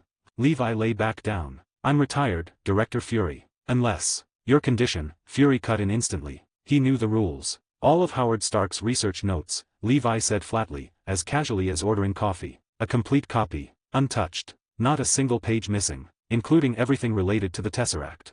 There was a full 5 seconds of silence on the other end. Deal, Fury said at last, the word squeezed out between clenched teeth. Coordinates, Levi said and hung up. He rose from the beach chair and stretched, his joints cracking like firecrackers. It had been over a decade since he'd done any real work. Hopefully he hadn't gotten rusty. Once you took the job, you finished it. Before moving out, habit dictated a quick inventory check. He closed his eyes, his consciousness sinking inward as he glanced at his superpower copier. Ability list. S-rank regeneration factor from Wolverine. Super soldier serum from Captain America. Tesseract source energy power of the Space Stone. Subspace stomach pouch from a Flurkin perfect pocket dimension. Can store living beings or trash. Usually used to chill beer. Extremely effective. Spatial curvature barrier, standard defense, makes bullets bend. Essential for home and travel. Life reversion, automatically repairs all damage and converts it into energy. Spatial control, beginner, basic interference within small areas. Fixed point teleportation, point-to-point blink, god tier for travel. Spatial severing stake cutting tool, sharper than any blade.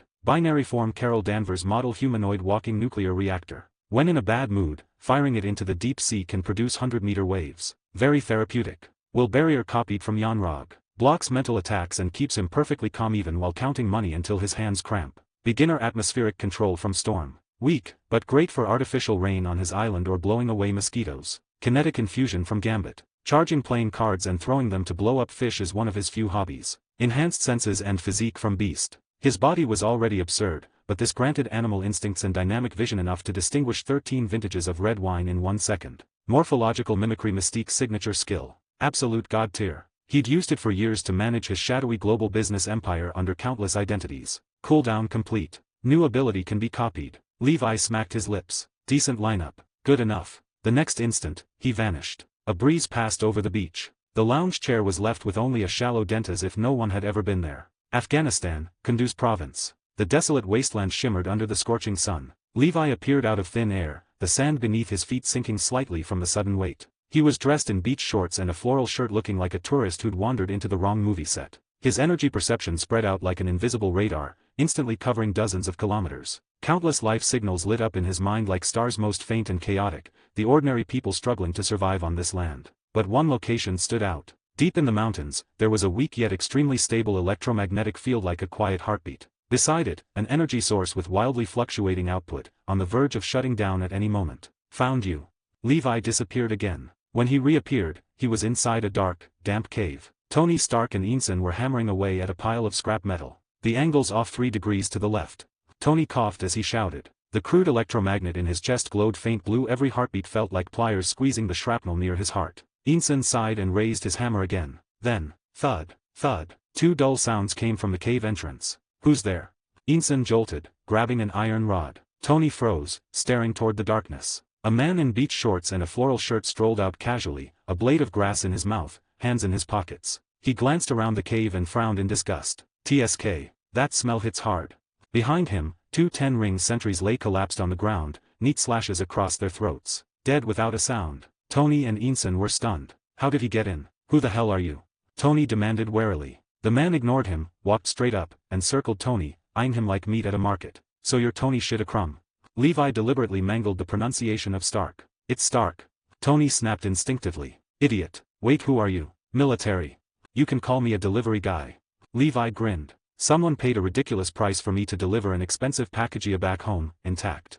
He glanced at the clunky metal frame they were building, planning to rely on that. He clicked his tongue. Design's not bad. Materials are garbage. By the time you finish hammering this together, those idiots outside will VE turned you into Swiss cheese. Tony bristled, genius-level arrogance flaring. You don't know shit. This is a revolutionary masterpiece. Oh yeah.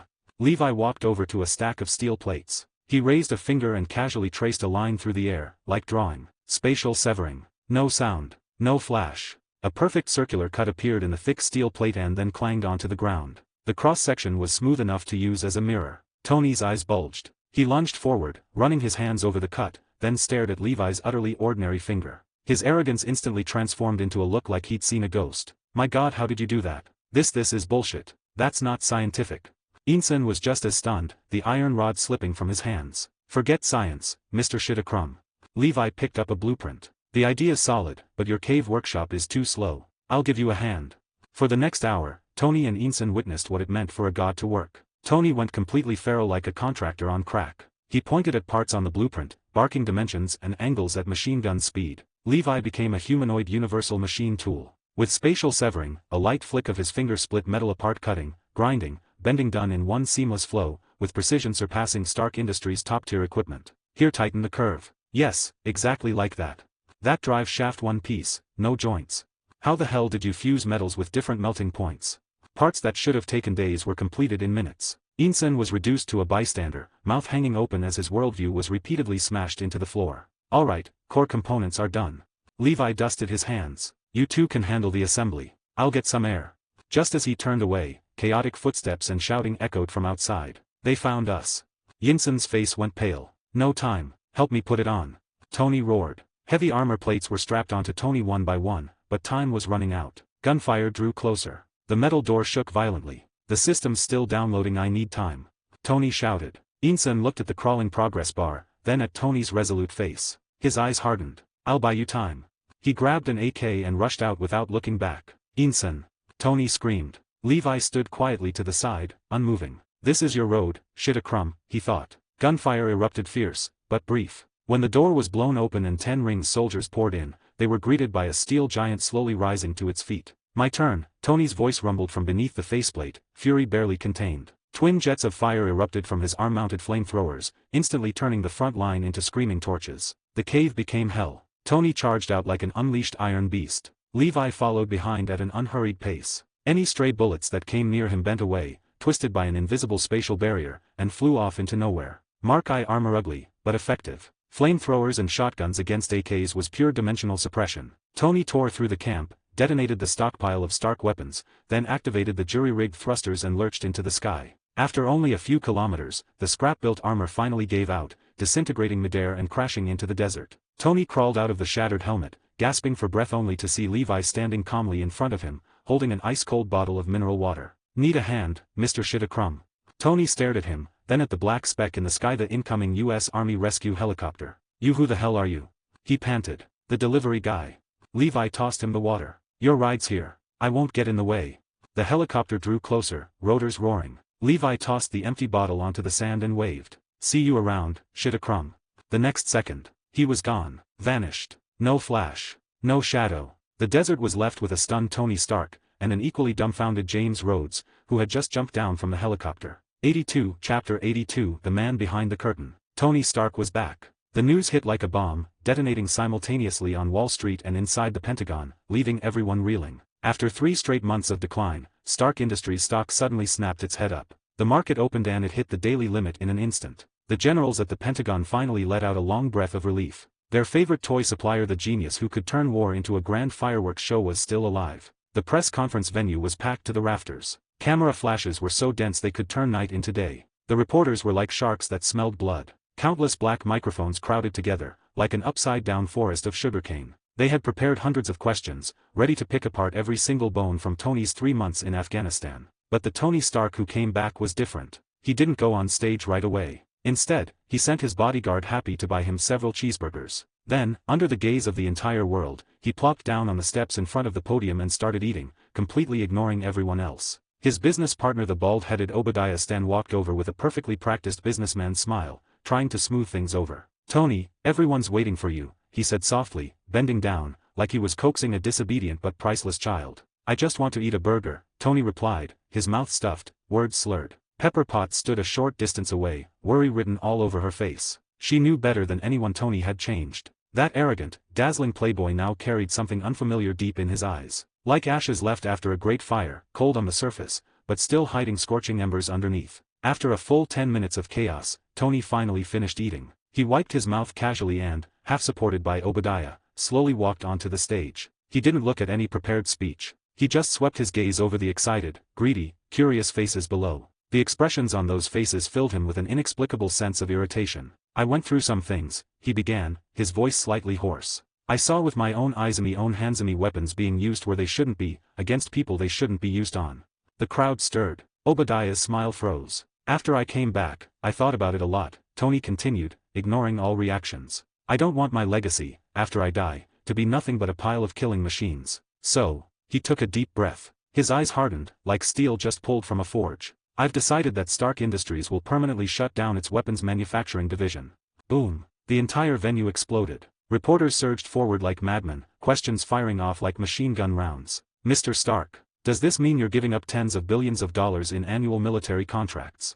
Is this your personal decision, or a board resolution? Mr. Stane, what's your response?"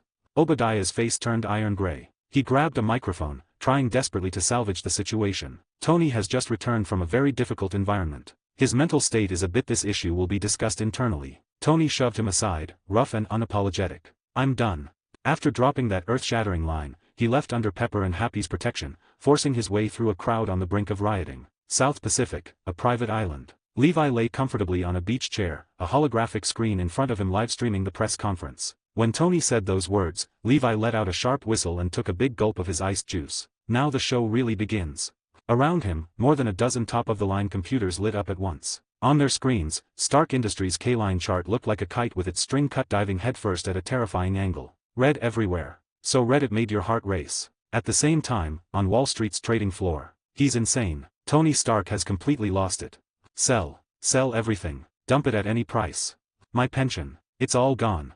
Traders screamed themselves hoarse, faces filled with despair and panic. Ringing phones and frantic keyboard clatter merged into a symphony of doom. In just minutes, Stark Industries' market value evaporated by more than 40%. Panic spread like a plague. Everyone wanted to dump their shares before they turned into worthless paper. And in the midst of that wailing chaos, a mysterious pool of capital like a giant whale lurking in the deep sea silently opened its massive jaws. Levi's fingers danced across the keyboard, so fast they left after images. He was simultaneously controlling hundreds of ghost accounts scattered across the globe. Each one was registered under a different identity, created using morphological mimicry, utterly ordinary, completely untraceable. But together, they formed a tidal wave powerful enough to shake the market. Buy. Take everything they're selling.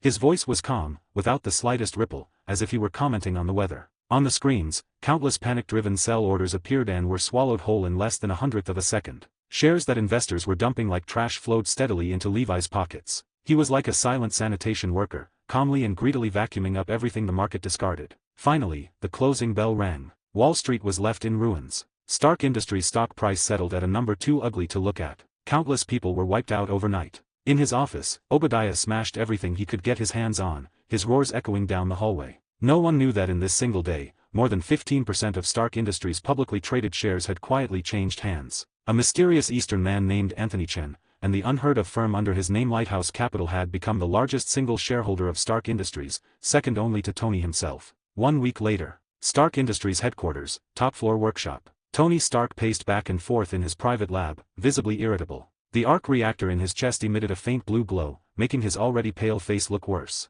Palladium poisoning had begun to show. He stripped off his shirt and stared at the mirror, at the black vein-like pattern spreading beneath his skin, his mood darkening further. Pepper Potts entered with a document in hand, her expression more serious than ever. "Tony, we've got a problem. What could be worse than being poisoned to death by my own invention?" Tony snapped, trying unsuccessfully to cauterize the marks with a laser. "There is." Pepper slammed the file onto the table. "We have a new major shareholder, 15.3%. He's formally requested an emergency board meeting and a private meeting with you." "Who?" Tony frowned, stopping his futile attempt. "Anthony Chen, a man with no verifiable background." Pepper's tone was heavy. "Legal has checked every acquisition was completely legitimate. We can't touch him." "Let him come," Tony snorted, pulling his shirt back on. "I want to see who has the guts to pick my fruit at a time like this." 3 p.m., top-floor reception room. When Levi walked in tailored suit, warm smile, utterly at ease, Tony's pupils shrank. "It's you." "Hello again, Shitacrum," Levi greeted him familiarly, like an old friend. "We meet again." Anthony Chen, the delivery guy. Tony's mind raced, instantly linking the Afghan mystery man with this new major shareholder. "You bought the stock." "More like picked it up," Levi said casually, pouring himself a glass of water and sitting down opposite Tony. Wall Street's smart people didn't want it anymore. Seemed a waste to leave it on the ground. "Who are you? What do you want?" Tony's gaze sharpened, like a lion confronting an intruder in its territory. "My name is Anthony Chen, your new partner, as you can see." Levi swirled the water in his glass. "As for my goal, I'm quite interested in that glowing little toy in your chest." He pointed at the arc reactor. "In Afghanistan, I was just a hired gun paid to do a job. A very wealthy client didn't want you dead. That's all," Levi said, half-truthfully. "As for my little tricks, you can think of them as unreleased cutting-edge technology." To an ordinary person, that explanation would sound like nonsense. But to Tony Stark, it was irresistible. What fascinated him most was what kind of technology could casually slice space itself. "Now let's talk business," Levi continued. "You shut down weapons manufacturing on impulse. The company needs a new growth engine, or the board will eat you alive. And what's in your chest? That's the future." He met Tony's eyes directly. "A clean energy source that can power an entire building for decades, and you're using it as a glorified pacemaker. Don't you think that's a waste?" "Shitacrum, your vision should be bigger than that." The words hit Tony like a hammer. He instinctively looked down at the blue glow in his chest, eyes flickering. He knew better than anyone the arc reactor's potential, but palladium poisoning had trapped him in a dead end. "Palladium is toxic, and Earth's supply is extremely limited," Tony said grimly. "Large-scale production is impossible." "Then find a new element to replace it," Levi said lightly, as if discussing lunch. "Your father Howard Stark was hailed as a pioneer of his era. You really think he didn't leave you any clues?" Lightning split the fog in Tony's mind. He snapped his head up, staring at Levi. His father's old belongings, she'd locked them away as keepsakes, never seriously examined them. "Looks like we'll have a lot to talk about," Tony said, genius fire rekindling in his eyes. "Of course." Levi stood and smiled, extending his hand. "Pleasure doing business, Tony." Tony hesitated, then shook it. The man was mysterious, but every word struck home. "Pleasure doing business." Their hands clasped. Levi felt a subtle shift in his mind. Now, a cold, vast, exquisitely precise stream of data surged through the point of contact into his brain. This wasn't mere knowledge, it was a fundamental restructuring of underlying logic. In an instant, when he looked again at the arc reactor in Tony's chest, the world had changed. It was no longer a glowing lump of metal. He could see every energy flow, every microscopic structure, every fatal flaw and countless possible improvements blooming simultaneously in his mind. It was as if his brain had been force-installed with a higher-dimensional operating system, conceptual design and engineering mastery. This was the true core of Tony Stark, not how much he knew, but his ability to turn a mad idea into a viable blueprint. "Then I'll take my leave," Levi said, releasing his hand, smile unchanged. "I look forward to good news, Tony. Don't disappoint your investor." He turned and walked away, leaving Tony standing there, brow furrowed in deep thought. As Levi exited Stark Industries and looked up at the sky, the sun was perfect, and his mind had never felt sharper. 83, Chapter 83, The New Element. After Levi left, Tony Stark locked himself inside the underground workshop of his Malibu beachfront mansion. The massive space echoed only with the sound of his pacing footsteps and the occasional sharp crash of tools being hurled across the room in frustration. He dragged out everything Howard Stark had ever left behind: dust-covered photographs, yellowed reels of film, old design blueprints he'd printed and never revisited, even grocery lists scribbled hastily on napkins. Pepper delivered food to the workshop door every day at the same time. The next morning, when she returned for the plates, the meals were usually untouched, cold and stiff. Through the thick soundproof glass, she could only watch Tony's silhouette grow thinner by the day. Dark circles hollowed his eyes. Stubble shadowed his jaw. He looked like a plant rapidly dehydrating. The blue glow in his chest, once a symbol of rebirth, now felt more like a ticking countdown to death. Palladium poisoning. The words clamped around his heart like icy pliers. Black vein-like patterns spread from the reactor in his chest, crawling upward through his blood vessels like cracks in a dried riverbed. Every day he forced himself to swallow glasses of nauseating green chlorophyll juice. It did nothing but make him want to vomit. "Tony, you're going to drive yourself insane," Pepper said from the doorway as he violently swept another box of documents onto the floor. Papers scattered like snow. "I'm going to die, Pepper." Tony spun around, bloodshot eyes blazing. His voice sounded like it had been dragged across sandpaper. "Before this thing poisons me to death, I have to find a way out." That bastard was right, me old man wouldn't have left nothing. The bastard, of course, was Levi. Levi's offhand comment that day had become a red-hot nail driven into Tony's brain, burning there day and night. Eventually, buried among items he'd long dismissed as junk, Tony found a massive scale model occupying the center of the room. The 1974 Stark Expo City model. One of Howard Stark's proudest creations. Tony circled it again and again. He dismantled every component, studied every tiny wire, every plastic joint. Nothing, just a beautifully crafted model city. Frustration drowned him like freezing seawater. He collapsed onto the floor, grabbed a bottle of chlorophyll juice, and downed it like whiskey. Then his phone rang. An encrypted number. "What?" he snapped when he answered. "Seems you haven't found the door yet," came Levi's lazy voice. "Mr. Shitacrum, sometimes the map itself isn't important. The shape of the map, that's where the treasure is." Click. Dial tone. The shape. Tony froze. His exhausted eyes snapped toward the dismantled model. His genius mind ignited. "Jarvis, generate a 3D structural projection." "Right away, sir." Buildings, parks, roadways. Their layout peeled apart, lifted into the air, reassembled. Lines danced in holographic space. Nodes aligned automatically. And then, a stable atomic structure emerged. "Oh my God," Tony whispered, eyes blazing with manic revelation. That's it. You old genius." He shot to his feet and sprinted to his workbench. He would make it real. Meanwhile, Stark Industries boardroom. The atmosphere was thick as a pre-storm ocean. Obadiah Stenne sat at the head of the table, his polished bald head reflecting cold fluorescent light. His eyes scanned the room like a shark assessing prey. "Gentlemen," he began heavily, "you've seen what's happened to our stock since Tony made his reckless decision. And now some unknown opportunist swoops in and becomes a major shareholder. If we don't act, Stark Industries will collapse." A heavy-set director chimed in immediately. "We must remove Tony as CEO. Reopen weapons manufacturing. That's our foundation. Military contracts are real money. And this Anthony Shin, we need to get rid of him. Who knows what he's planning." The room erupted. Then the door opened. Levi walked in alone. Tailored suit. Calm smile. No assistants. No lawyers. "Good afternoon," he said lightly, pulling out a chair beside Obadiah and sitting down. "Sounds lively in here." "Anthony Chen." Obadiah slammed the table. "You're not welcome." Levi tapped the table gently. The small, crisp sound somehow silenced the room. "I'm the second largest shareholder," he said calmly. "Per company bylaws, I'm entitled to attend. Unless you'd prefer my legal team to explain corporate governance." Obadiah flushed crimson. "I know what you're worried about," Levi continued. "Stock price, profits, the future. Shutting down weapons was risky. But gentlemen, the world has changed." He snapped his fingers. The projector flickered on. "Project Arc. For the next hour, Levi outlined a vision none of these men had ever imagined: decentralized clean energy grids, arc reactor-powered infrastructure, global energy monopolization through licensing, strategic partnerships with governments. Weapon contracts were finite. Energy was eternal. When he finished, the room was silent. "Excellent," Levi said, rising. "Project Arc begins today. I'll oversee it personally." He left without sparing Obadiah another glance. Days later, Malibu Workshop. A violent tremor shook the building. A pillar of pure blue energy erupted upward, punching through reinforced ceilings and into the sky. Tony Stark stood before a makeshift particle accelerator, holding a newly formed triangular arc reactor glowing with pristine light. He had done it. He tore open his shirt in front of a mirror. The black veins were receding, visibly fading. Power surged through him, stable, immense. He laughed, loud and unrestrained. "I'm back." The workshop door opened. Levi entered, carrying a bottle of 1982 Romaine Conti. "Congratulations," Levi said. "Looks like you found your father's gift." "You knew," Tony said quietly. "I knew he was a genius," Levi replied, uncorking the wine. "And that genius tends to run in the family." They clinked glasses. "To a great father," Levi said. "And a reborn one." They drank. "How does it feel?" Levi asked. "Better than ever." Tony flexed his hand. "Mark IV's already designed. New core, new materials, new systems. Perfect." "Good," Levi smiled. Then his satellite phone rang. Nick Fury's line. Levi answered. "Anthony," Fury said urgently, "we've got a situation. A big one. Green. And it might become two."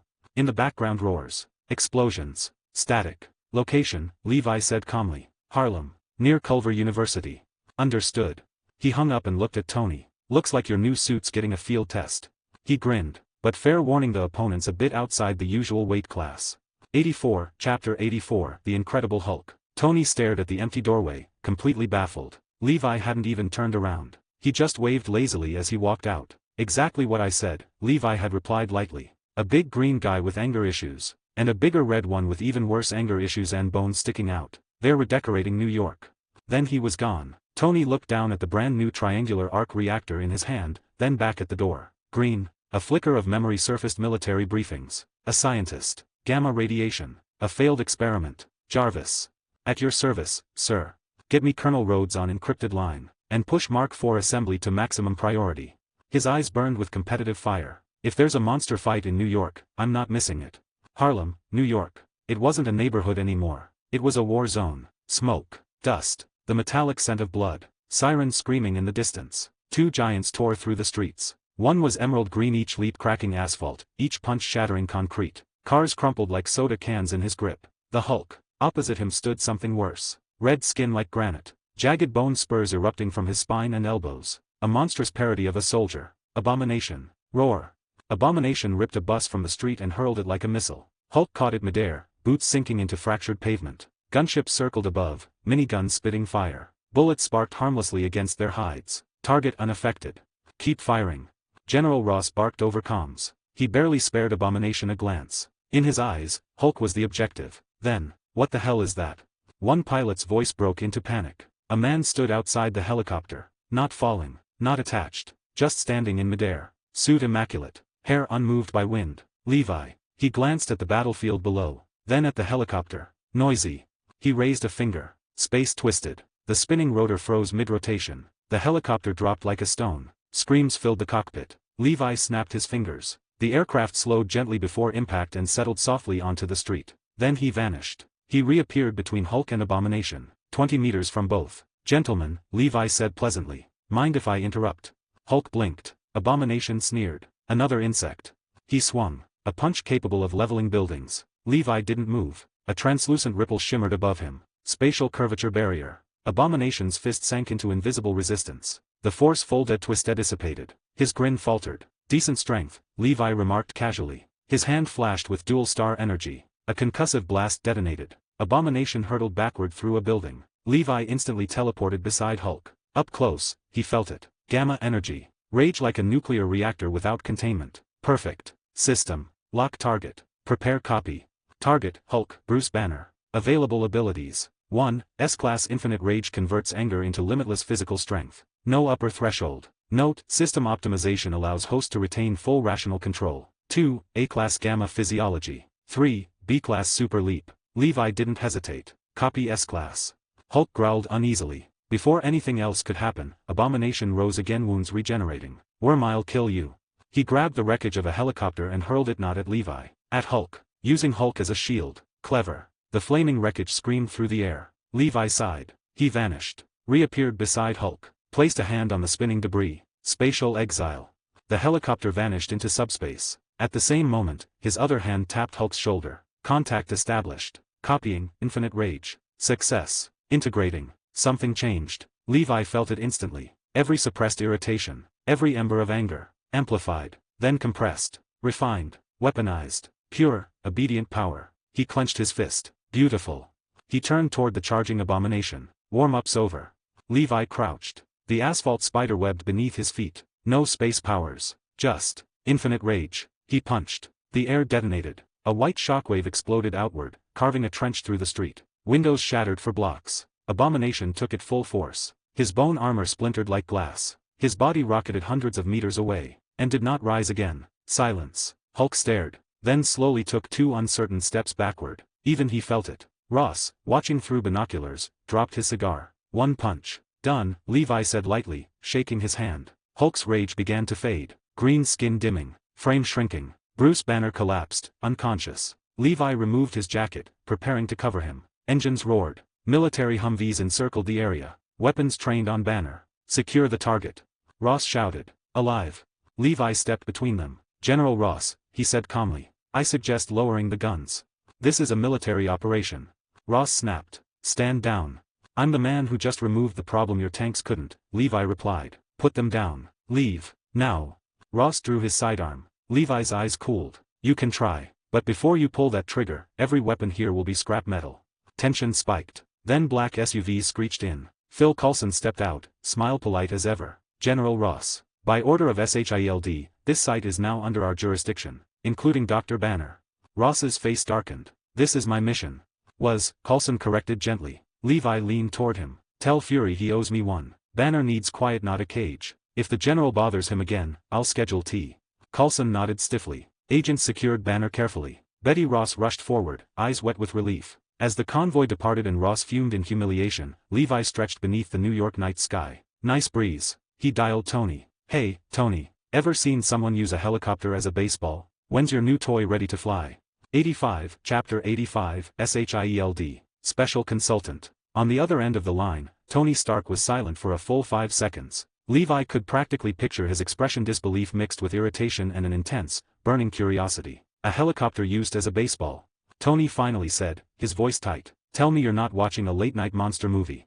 Better production value, Levi replied lightly. Oh, and the red one? I punched him a few hundred meters into a building. He's probably still redecorating the interior walls. Anyway, I've got cleanup to handle. If your new toy doesn't show up soon, you're off the guest list.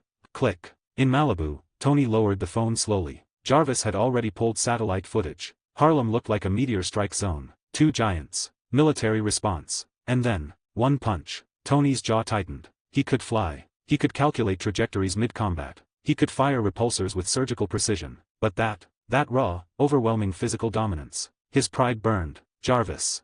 Yes, sir. Strip Mark 4 testing down to bare minimum. I want flight ready in 24 hours. Sir, that violates. Then rewrite the rules. 3 days later. New York Private Members Club, top floor. Floor-to-ceiling windows overlooked Manhattan's glittering skyline. The lights below flowed like rivers of gold. Nick Fury sat alone on a leather sofa, coat off, black turtleneck, a glass of untouched whiskey in front of him. He had been waiting 10 minutes. The door opened. Levi entered in casual homeware, holding a steaming mug of coffee. Director Fury. Sorry to keep you. You didn't, Fury replied evenly. Time works differently for people who can appear out of thin air. Levi sat opposite him. How's Banner? Secure. Off the grid. Ross won't touch him again. Good. Fury leaned forward slightly. You leveled half of Harlem with one punch. Now you want to talk business. I prevented worse, Levi said calmly. You'd be cleaning up Manhattan right now otherwise. Fury didn't argue. SHIELD's damage assessment had come back with a single conclusion. Unquantifiable. Fine, Fury said. Your terms. Levi raised 3 fingers. First, full identity protection. Anthony Chen and any other identity I may use. I don't enjoy IRS audits. Done. Second, limited intelligence access. I don't need everything, just interesting anomalies. Fury's I narrowed. Impossible. Then create a special consultant office. Filter what you deem appropriate. Send it to me.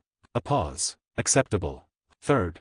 Levi's tone sharpened slightly. No surveillance. No digging into my businesses. No harassment of my associates. We're partners. Not handler and asset.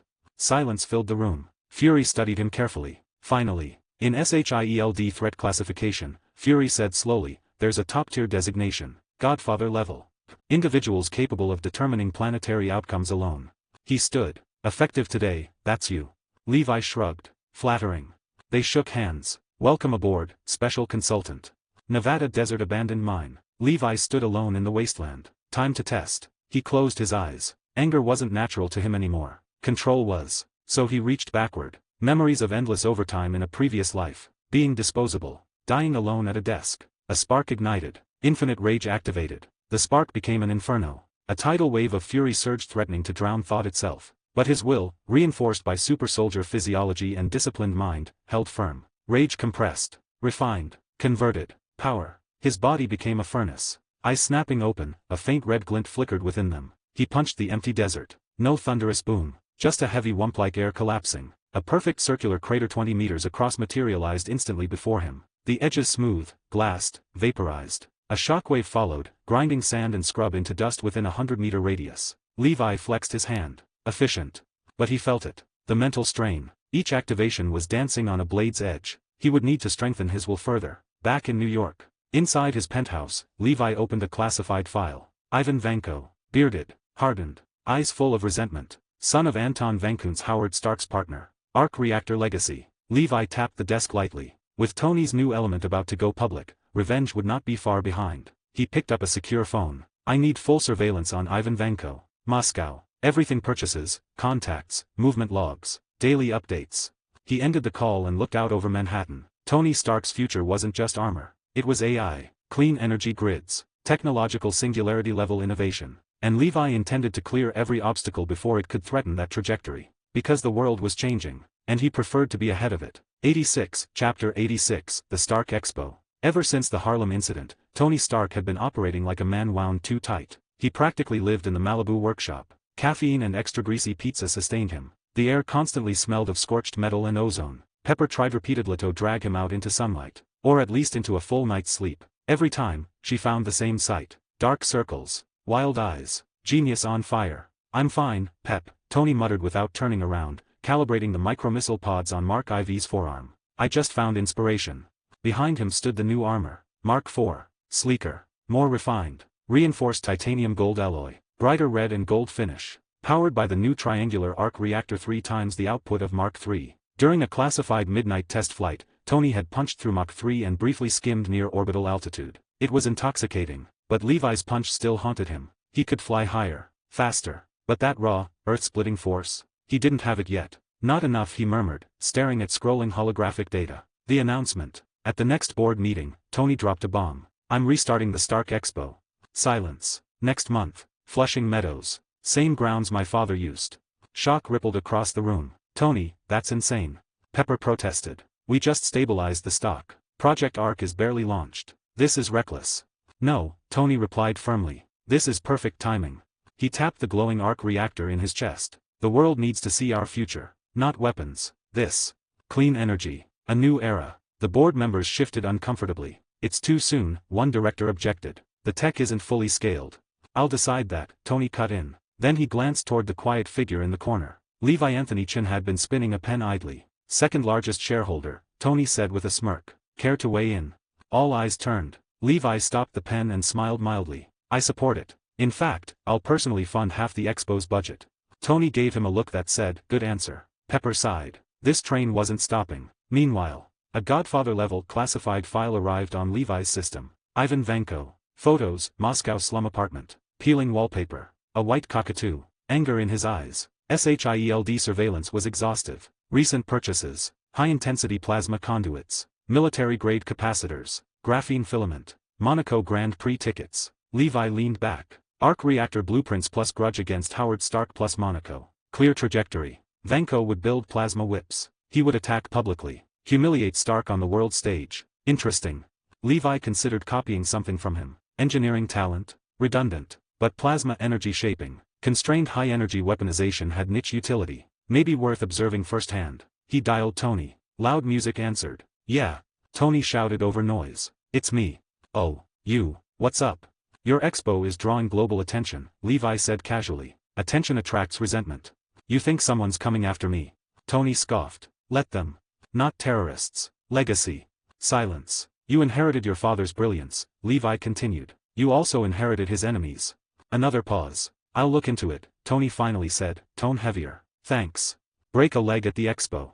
1 month later. Stark Expo opening night. Flushing Meadows overflowed with people. Media from around the globe. Tech enthusiasts. Investors. Night fell. Music thundered. Lights exploded across the sky. Then, a red and gold comet streaked downward and slammed into the stage. Steel boots dented reinforced flooring. The helmet retracted. Tony Stark spread his arms. I'm back.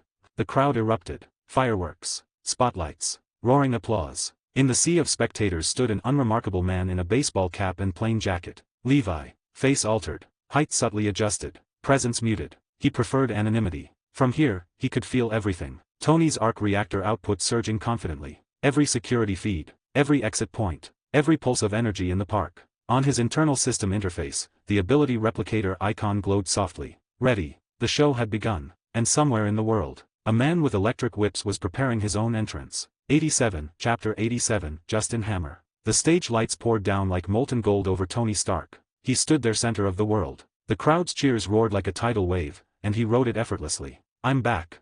4 words detonated across the expo grounds. In the sea of people, Levi lowered the brim of his baseball cap slightly. He stood unmoving, like a reef against the tide. Tony was born for this. He understood spectacle instinctively. I know you missed me, Tony said, pacing in rhythm with the music, arrogance polished to perfection. But tonight isn't about me. And it's not about the suit. He gestured behind him. The massive rotating globe lit up in blue like a tamed star. Howard Stark's dream from half a century ago. My father told the world what the future would look like right here on this ground, Tony said, voice dipping into practiced solemnity. He planted a seed. He just didn't get to see it bloom. His hand pressed against the triangular arc reactor in his chest. What he left behind was the future. Tonight, I bring that future to you. His voice sharpened. People say Stark Industries was built on weapons. They're wrong. It was built on creation. On changing the world. And that begins with energy clean, efficient, limitless energy. The globe ignited with flowing blue light veins across continents. The crowd exploded. Levi watched without expression. The higher the build-up, the harder the fall. Right on cue, the lights flickered. Then went dark. A piercing electrical screech ripped through the speakers. The globe began flashing erratically. Smoke curled from its seams. The crowd froze. Confusion. Then fear. On stage, Tony's smile vanished. Inside the helmet, Jarvis spoke urgently. Sir, the primary control system is under external intrusion. The attacker is attempting to seize the energy core. Firewall bypass detected. Tony's eyes sharpened. In the audience, Levi had already felt it. A foreign signal probing the expo's energy network. His senses extended outward like an invisible web. He located it. Quicklyon apartment in Queens. Crude arc reactor energy signature. Unrefined. Primitive. Ivan Vanko. Early move. Interesting. Levi chose not to interfere. He wanted to observe. On stage, Tony grabbed the mic. Looks like we have an enthusiastic audience member testing our cybersecurity, he said casually. The giant LED screen behind him lit up with cascading green code and a flashing red skull icon. The crowd roared, assuming it was part of the show. Jarvis, Tony snapped, deploy Skynet firewall. Code surged. Let's set a little trap. Make him think he's winning. Give him a false access corridor. Then flank him with quantum encryption and... He made a hammering gesture. Cut him off. And maybe replace his hard drive with dancing cat videos. The red skull vanished. Green secure icon appeared. Lights restored. Music resumed. 30 seconds. Crisis over. The applause was thunderous. Then, a slick, overgroomed man in an expensive suit rushed onto the stage. Tony, my friend. Justin Hammer beamed artificially. Quite the scare. If you need real security, Hammer Industries is happy to provide. Our systems are reliable. Tony stared at him, then took the mic. Ladies and gentlemen, Justin Hammer, CEO of Hammer Industries. The smirk sharpened. I remember your drone demonstration at the Senate hearing. The one that spun in circles like it was having a seizure. Justin, are you still running on dial-up? The crowd erupted in laughter. Hammer's face turned crimson. Tony leaned closer, voice dropping cold. Get off my stage. This is an adult party. 2 security guards escorted Hammer away. Humiliated. Shaking with rage. In a shadowed corner beneath the stage, Hammer pulled out his phone and dialed someone, voice venomous. Levi watched from afar. A faint smile touched his lips. A revenge-driven engineer. A publicly disgraced weapons manufacturer desperate to prove himself. Perfect. 2 key pieces had just connected. Now, Monaco awaited. That was where the real performance would begin. Hi guys, it's Fanfic Novel here. If you want to listen to all parts of this audiobooks, join our paid service. For $5 per month you get access to all parts and to plus 100 novels with audiobooks. Also you can request weekly your favorite novels. What are you waiting for? Contact me now at Telegram or Discord. 88, Chapter 88, Iron Man vs. Whiplash. Monaco's air was thick salt from the sea, burnt rubber from screaming tires, and the unmistakable scent of obscene wealth. Engines howled down the sun-scorched track. The Monaco Grand Prix playground of the elite. Levi sat in the highest-tier VIP suite, overlooking the circuit. Dressed in a casual suit under the identity of Anthony Chen, Stark Industries' second-largest shareholder, he swirled a glass of champagne. He wasn't here for racing. He was here to collect something. Across the suite, Pepper Potts was on edge. "Tony, you can't do this." She snapped as Tony zipped up a fireproof racing suit. "This is dangerous." "It's my team. My car," Tony replied breezily. "What's the worst that could happen?" Pepper stared at him in disbelief. "You're the CEO." Tony winked. "And an excellent driver." Happy Hogan looked spiritually exhausted. He checked a helmet in resigned silence. Levi observed calmly. Tony Stark thrived under spotlights. Adrenaline was oxygen to him. "Let him go, Miss Potts," Levi said evenly. "You won't change his mind." Pepper sighed. She knew he was right. Moments later, engines roared. The race began. Cars launched forward like bullets. Tony started slightly behind but quickly pushed to fifth with aggressive precision. Levi leaned back, senses expanding invisibly across the circuit. He didn't locate the target in the stands. Not in the pit lanes. So, direct entrance, he thought. Lap 3. A man in an orange maintenance uniform stepped casually onto the track. Spectators gasped. "What is he doing?"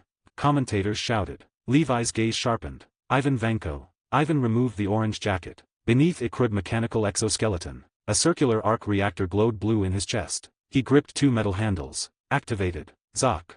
2 blazing plasma whips extended outward, crackling violently. He swung. A Formula 1 car screamed past, and was sliced clean in half. Metal glowed molten red before exploding into flame. The track became hell. Panic erupted. Pepper screamed in the suite. Levi, however, finally smiled. Interesting. System interface activated in his mind. Target locked, Ivan Vanko. Detected ability, B-grade plasma energy confinement and shaping, crude version. Copy. Crude, Levi murmured. But useful. Mid-range flexible energy shaping wasn't part of his usual arsenal. Copy.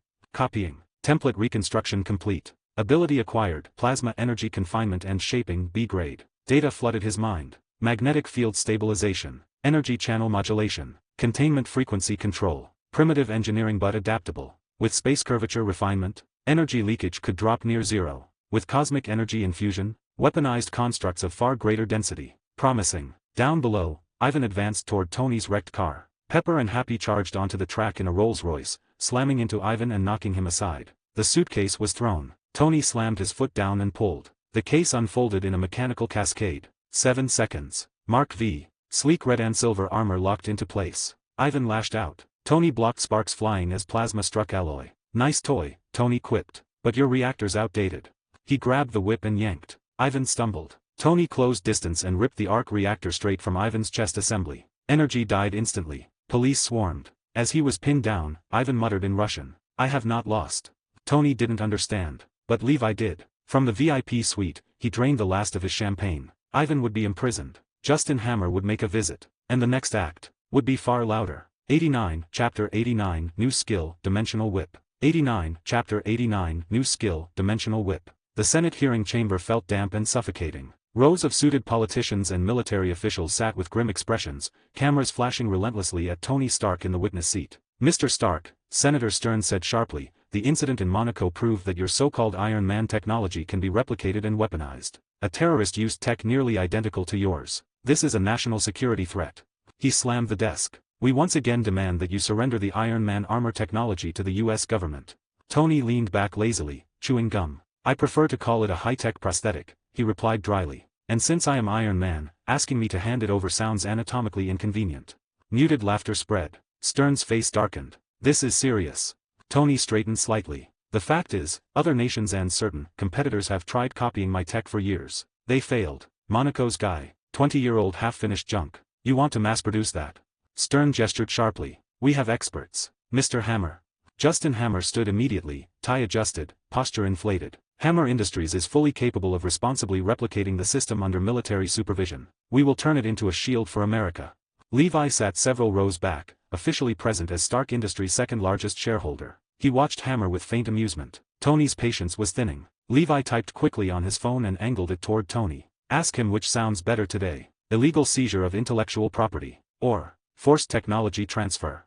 Remind him Stark Industries' legal team is vicious. Tony's lips curved. He turned back to Stern. Senator, the Iron Man armor is Stark Industries' protected intellectual property. Are you proposing government confiscation of private tech companies now? Should Google hand over search algorithms next?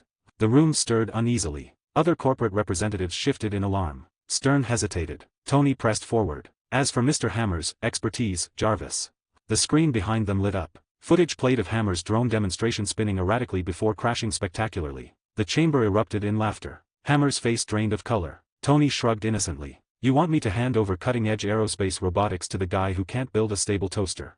The hearing dissolved into chaos. The government's demand was indefinitely postponed. Tony walked out victorious. In the parking lot, Tony exhaled deeply. Thanks for the assist, he said to Levi. Protecting my investment, Levi replied calmly. They entered Tony's Audi. What's the status on Vanko? Levi asked casually. Tony's jaw tightened. Dead. Officially suicide.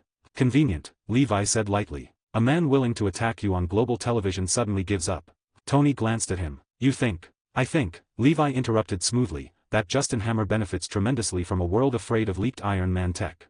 Silence filled the car. Tony's grip on the steering wheel tightened. I'll look into it, he said quietly. Levi smiled faintly. That seed was planted. That night Malibu coast. Levi stood before a floor-to-ceiling window overlooking the dark ocean. He raised his right hand. A small cluster of blue-white plasma flickered above his palm. Plasma confinement and shaping. Too crude, he murmured. Energy leaked as heat and light. Instability everywhere. Time to refine. He closed his eyes. Cosmic energy flowed not explosively, but precisely. First, abandon arc reactor plasma imitation. Second, replace magnetic confinement. Instead, he wove space itself. A hair-thin strand of spatial curvature extended from his palm, forming a flawless containment channel, an invisible tube forged from folded dimensions. Then he injected a thread of compressed cosmic energy into that channel. No flash. No roar. The energy stabilized instantly, density rising to terrifying levels. Levi opened his eyes. In his hand, a nearly invisible whip. It shimmered faintly only when light refracted through subtle distortions in air. Silent. Cold. But its edge wasn't heat. It was dimensional fracture. He flicked his wrist. The whip passed silently through a solid titanium alloy table. Nothing happened. The table remained intact. Levi retracted the whip and tapped the surface lightly with his finger. The titanium split cleanly in two along a mirror-smooth line. No melting. No deformation. Matter severed at the structural bond level. Levi examined the perfect cut. A faint smile formed. New skill acquired. Dimensional whip. Whiplash had cut with heat. Levi cut with reality itself. 90, Chapter 90. The Black Widow arrives. Hammer Industries' underground R&D facility was lit in harsh white, like an operating room. Justin Hammer, dressed in an expensive custom suit, enthusiastically gestured at rows of military drones. Look at this, Ivan. Titanium alloy shells, advanced targeting systems, Gatling guns, micromissiles. This is the future of warfare. Ivan Vanko stood in a gray prison uniform, hands in pockets, expression cold. Software? He asked flatly. Hammer hesitated. Still optimizing. But the hardware is perfect. Your team are idiots, Ivan cut in. He tapped a keyboard. A robotic arm nearby glitched violently, bending a freshly mounted Gatling barrel with a shower of sparks. Garbage, Ivan said. Not even equal to Stark's toys from 10 years ago.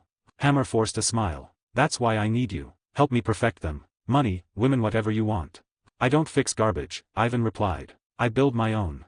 Hammer nodded quickly. Anything you want. But I need those drones operational by the expo closing ceremony. I want the world to see Hammer Industries crush Stark. Ivan's lips curved faintly. I will give you software. But I will also build my own soldier.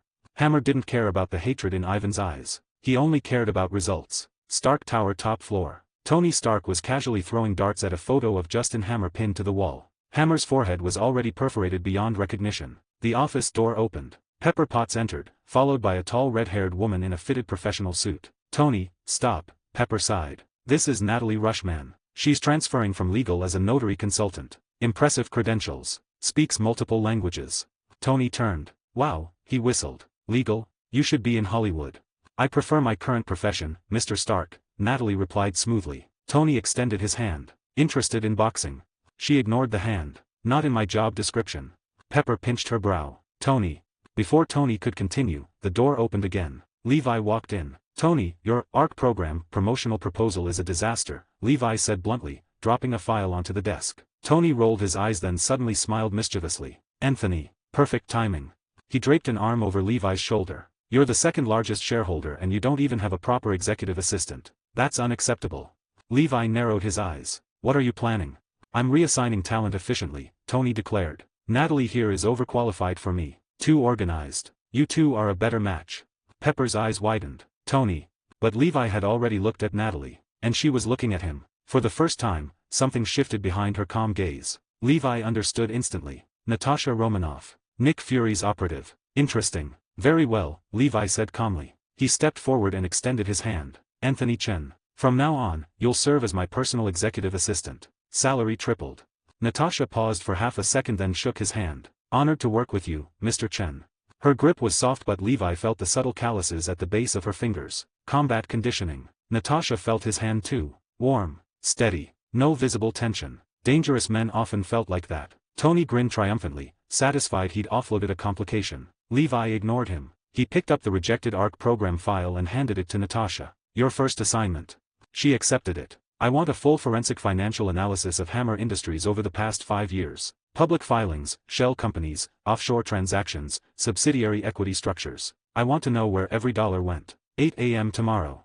Natasha's pupils contracted almost imperceptibly. That wasn't assistant work. That was intelligence analysis. He's testing me. Understood, she replied evenly. Levi placed a black, unmarked keycard on the desk. Your office is on the 88th floor. Private elevator from the underground garage.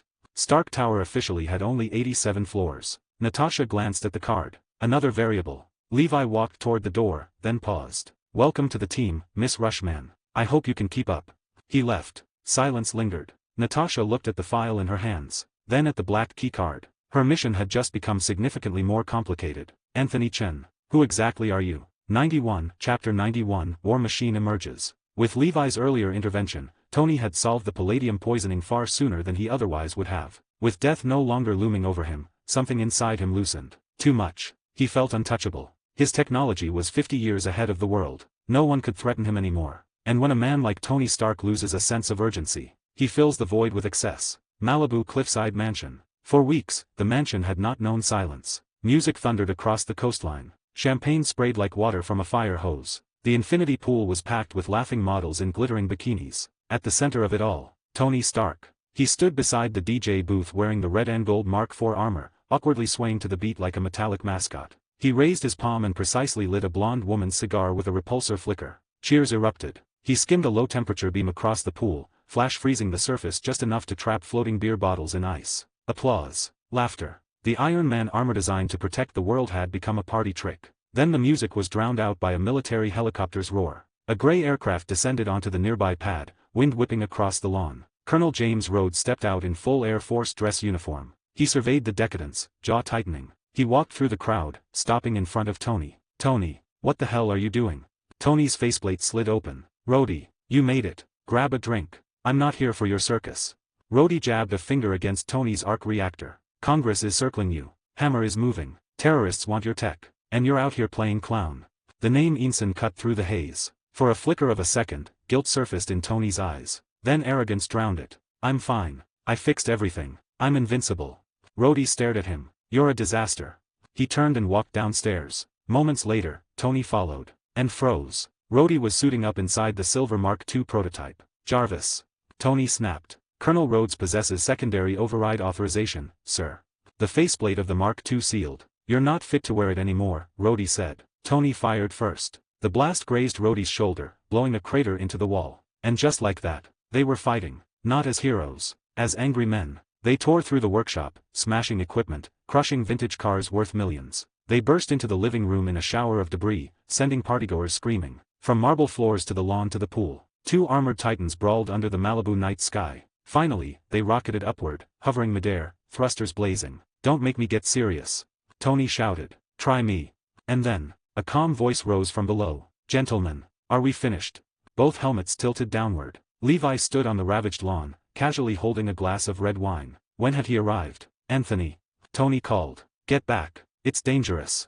Levi's expression shifted. From mild amusement to disappointment. This is embarrassing. He lifted his right hand casually. Energy absorption. A recently copied mutant ability. In the sky above, every alarm inside both suits detonated at once. Power levels plummeted. Thrusters died. Hydraulics locked. 2 multi-100-kilogram armored suits fell like dead weight. Boom, boom. They cratered into the lawn. Inside the helmets. Jarvis. What happened? Sir, total energy depletion from unknown external drain. Restart attempt failed. Levi walked calmly to Rhodey's impact crater. He crouched and placed a hand on the Mark II shoulder. System interface activated silently. Target, James Rhodes. Detected ability, A-grade military command and tactical mastery. Copy, copy.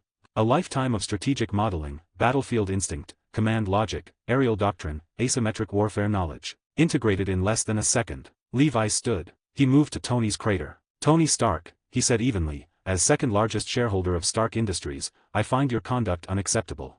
You can't.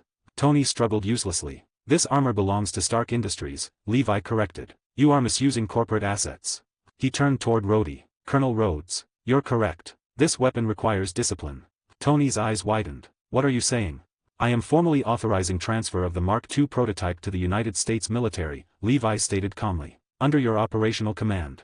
Silence. You can't do that. Tony roared. It is a strategic partnership, Levi continued. The military gains an asset. Stark Industries gains legitimacy and future defense contracts. You gain support. Everyone benefits. He snapped his fingers. Power surged back into the Mark II. Systems rebooted. Rhodey hesitated then nodded slowly. I understand. The Mark II lifted off. Thrusters roared. Within seconds, he vanished into the night sky. Tony lay trapped in the powerless Mark IV like a man buried alive. You bastard. Anthony, let me out. Levi took a slow sip of wine. He ignored the shouting. Because this was necessary. Tony Stark needed pressure. The board needed leverage. And the world needed balance. Above them, the night returned to quiet. War Machine had just been born. 92, Chapter 92, Stark gets shut down. Morning light forced its way through the gaps in the floor-to-ceiling windows, stabbing into Tony's eyes. He woke on the couch with a splitting headache like a steel vice tightening around his skull. The air reeked of alcohol, perfume, and sour vomit. When he tried to move, cold metal scraped against his skin. Right. He was still stuck inside the powerless Mark IV. Like a sardine sealed inside a tin can. Fragments of last night slammed back into his mind. Rhodey's disappointed expression. 2 armored idiots demolishing his own house. And Levi, standing calmly on the lawn, wine glass in hand. This is embarrassing. That line hurt more than any punch. What truly infuriated Tony wasn't losing the Mark II. It was how effortlessly Levi had done it. One casual gesture. And 2 of the most advanced machines on Earth became lifeless scrap metal, dropping from the sky. Tony Stark genius, billionaire, playboy, superhero. Reduced to nothing in front of a business partner he himself had elevated. Levi hadn't negotiated. He'd decided. Jarvis, Tony rasped. Good morning, sir. Your heart rate is elevated. Hydration is strongly advised. Damage report. Structural damage to the residence, 17%. Estimated repairs, $1.72 million. Interior art and furniture losses, approximately $4.53 million, including a Picasso. Your 1965 Shelby Cobra is beyond restoration. Tony closed his eyes. The money didn't matter. The humiliation did. He initiated emergency disengagement. Armor plates clattered to the floor one by one. Bare-chested, he stood in the wreckage. The party debris looked like the aftermath of a riot. He staggered toward the liquor cabinet. Paused. His reflection stared back at him through the glass. Pale. Hollow-eyed. Unshaven. This was invincible. Yinsen's final words echoed faintly. Don't waste your life. Levi's voice followed. You're destroying my investment. Tony clenched his fist. And smashed the cabinet. Glass exploded. Hundreds of bottles shattered, amber liquid flooding the floor. Cancel all events. 3 months, Tony muttered. Yes, sir. He walked into the workshop barefoot, stepping through glass and whiskey. The Mark II stand was empty. Cold air blew through a gaping hole in the wall. He brought up the Mark IV schematics. The hologram flickered to life. For the first time, he saw flaws everywhere. Energy vulnerability pathetic. He needed faster response systems. Independent redundancy. Shielded power architecture. He slashed the projection aside. Eyes burning now not from alcohol. From obsession. He would build something better. Stronger. Untouchable. And he would prove who the smartest man in the room really was. Stark Tower 88th floor. Silence ruled the private executive level. At precisely 7:59 and 55 seconds a.m., Natasha Romanoff arrived at the unmarked black alloy door. 8 o'clock sharp. The door slid open. Levi stood before the panoramic window overlooking New York. Good morning, Mr. Chen, Natasha said evenly. Punctual, he replied. She placed a slim black drive on his desk. Your report. Levi inserted it. A cascade of holographic financial data unfolded midair. Hammer Industries public records, shell corporations, offshore transfers, secret procurement channels, even encrypted call recordings between Justin Hammer and Middle Eastern arms dealers, and a secure folder labeled, Whiplash, complete dossier on Ivan Vanko. From Anton Vanko's history with Howard Stark, to recent purchases of palladium and military-grade capacitors through Hammer channels, Levi scanned everything rapidly. Efficient, comprehensive, S.H.I.E.L.D.'s finest work. Impressive, Levi said. Beyond expectations. Natasha remained composed. I have certain specialized sources. Levi stepped closer. He stopped half a meter away. You're full of secrets, Miss Rushman. His tone lowered. I find that intriguing. Natasha met his gaze without retreating. Work hours, Mr. Chen. A faint smile tugged at Levi's lips. Of course. The door burst open. Tony stormed in. Anthony, we need to talk about the Mark II inch. He froze. Levi and Natasha stood close, reviewing a paper backup copy she prepared. Tony's grin returned instantly. Oh, bad timing. He looked Natasha up and down theatrically. Didn't know you moved that fast, Anthony. Seize the day, right. Levi didn't look up. Tony, there's also a saying, mind your own business. He finally raised his eyes. Though if you're concerned about my private life, perhaps I should discuss yours with Pepper. The parties. The totaled Cobra. Tony's smile died instantly. Pepper. Low blow. You. He pointed at Levi, then at Natasha, then lowered his hand. You win. He turned sharply. Carry on. The door slammed behind him. Silence returned. Natasha watched Tony's retreating figure, then glanced sideways at Levi. This man possessed overwhelming power, corporate control, psychological precision, and now he'd casually dominated Tony Stark in his own building. S.H.I.E.L.D.'s assessment of Anthony Chen was no longer sufficient, not even close. 93, Chapter 93, Fake Hammer, Real Infiltrator. The door shut behind him. Levi stood alone in the office. S.H.I.E.L.D.'s top operative had delivered excellent work. Justin Hammer, Ivan Vanko. Right now, the two of them were likely preparing a grand revenge spectacle aimed squarely at Tony Stark. A drone army, a hijacked war machine, a finale at the Stark Expo. According to the original script, Tony would save the day at the last second. Hero triumphs, villain arrested, standard structure. But Levi wasn't an audience member. He was the second largest shareholder of Stark Industries. A terrorist attack at the company's own expo, no matter the outcome, would crater stock prices. He had just dragged Tony back from self-destruction. He had no intention of watching his assets shrink because of a preventable circus. Levi didn't clean up fires. He prevented them, or redirected them. A thought crystallized. He entered the private lounge and locked the door. Standing before the mirror, he closed his eyes. Justin Hammer's oily, anxious face surfaced in his mind. Morph adaptation. A subtle cracking sensation rippled through his body. Bones compressed. Muscle mass shifted. Posture dipped into habitual insecurity. His face reshaped under invisible pressure. Seconds later, he opened his eyes. Justin Hammer stared back. Receding hairline. Trimmed goatee. Self-important, slightly desperate gaze. Levi curled his lips into Hammer's signature smirk. Perfect. Even his voice carried the nasal arrogance. He changed into a tailored Armani suit and slipped on thin gold-rimmed glasses, lenses embedded with real-time data overlay. If you act completely. Queen's abandoned cannery. Graffiti-covered walls. Rust. Stray cats. A black Cadillac rolled to a stop. Justin Hammer stepped out, tugging irritably at his tie. Boss. The guard stammered. We weren't expecting. Spare me, Hammer snapped. Where's my genius? Asking for more money again. They led him inside. Behind reinforced blast doors lay controlled chaos. Wires tangled everywhere. Industrial lighting buzzed overhead. Rows of gray military drones stood like lifeless soldiers. At the far end, Ivan Vanko worked shirtless, tattooed skin glistening under sparks. Beside him stood the dismantled Mark II armor, cables snaking from its exposed frame. Hammer dismissed the guards and approached alone. My brilliant friend. Progress. Vanko didn't look up. These. He muttered. Without scrap metal. Hammer flinched theatrically. Don't touch my property like that. Vanko finally turned, smirking. Hammer leaned closer to the console, pretending to examine the code. It looked incomprehensible. The moment his hand landed on Vanko's shoulder. Target, Ivan Vanko. Ability detected, S-Class Mechanical Engineering and Weapons Systems, Whiplash variant. Copying. No overwhelming flood. Just clarity. The code reorganized itself in Levi's perception. Tony's designs were elegant. Vanko's were brutal. No excess. No aesthetic indulgence. Pure function optimized for destruction. Levi understood the plasma confinement principles. The alternate arc reactor configuration. The invasive OS rewrite embedded in the armor. He even saw the blueprint for Vanko's final Whiplash exoframe. Everything. Crystal clear. However, Hammer withdrew his hand, expression shifting into paranoid businessman mode. How do I know these toys answer to me? You pay, Vanko replied coldly. That is enough. Hammer paced anxiously. No, no, I need insurance. He pointed at a remote control protocol block in the code. Insert a backdoor. Highest authority. Emergency override. Venko frowned. In case, Hammer continued rapidly, the military idiots redirect my drone somewhere that hurts my stock portfolio. I want a master kill switch. Classic Hammer paranoia. Venko considered. It didn't interfere with his revenge. Fine. What trigger phrase? Hammer tapped his chin theatrically, then snapped his fingers. Ex-wife. A callback. A future key. Venko snorted and typed rapidly. The backdoor was embedded, barely concealed. He didn't bother encrypting heavily. In his mind, Hammer wouldn't understand a single line anyway. Done.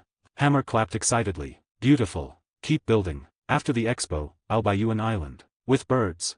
He exited humming. The car door shut. The smile vanished instantly. Levi's eyes turned calm again. Objective complete. He had acquired Venko's core engineering genius, and planted the decisive trigger inside the revenge spectacle. Now, he would wait. Tony Stark would step onto that stage willingly, and Levi would watch from the highest seat in the house, not as a spectator, but as the one who controlled when the curtain fell. 94, Chapter 94, The Birth of Mark 6. When Levi returned to his office at Stark Tower, Ivan Vanko's brutal, destruction-driven design philosophy was still fresh in his mind. It was crude, direct, built for violence, and undeniably brilliant in certain areas, especially the way Vanko constrained and shaped plasma energy. It opened new conceptual pathways. Levi activated the highest security protocol in his private lounge. Alloy shutters sealed silently. Isolation complete. He raised one hand. A miniature nebula of condensed cosmic energy formed above his palm, glowing soft blue. His other hand lifted. Silver arcs derived from Vanko's copied plasma confinement techniques danced across his fingertips.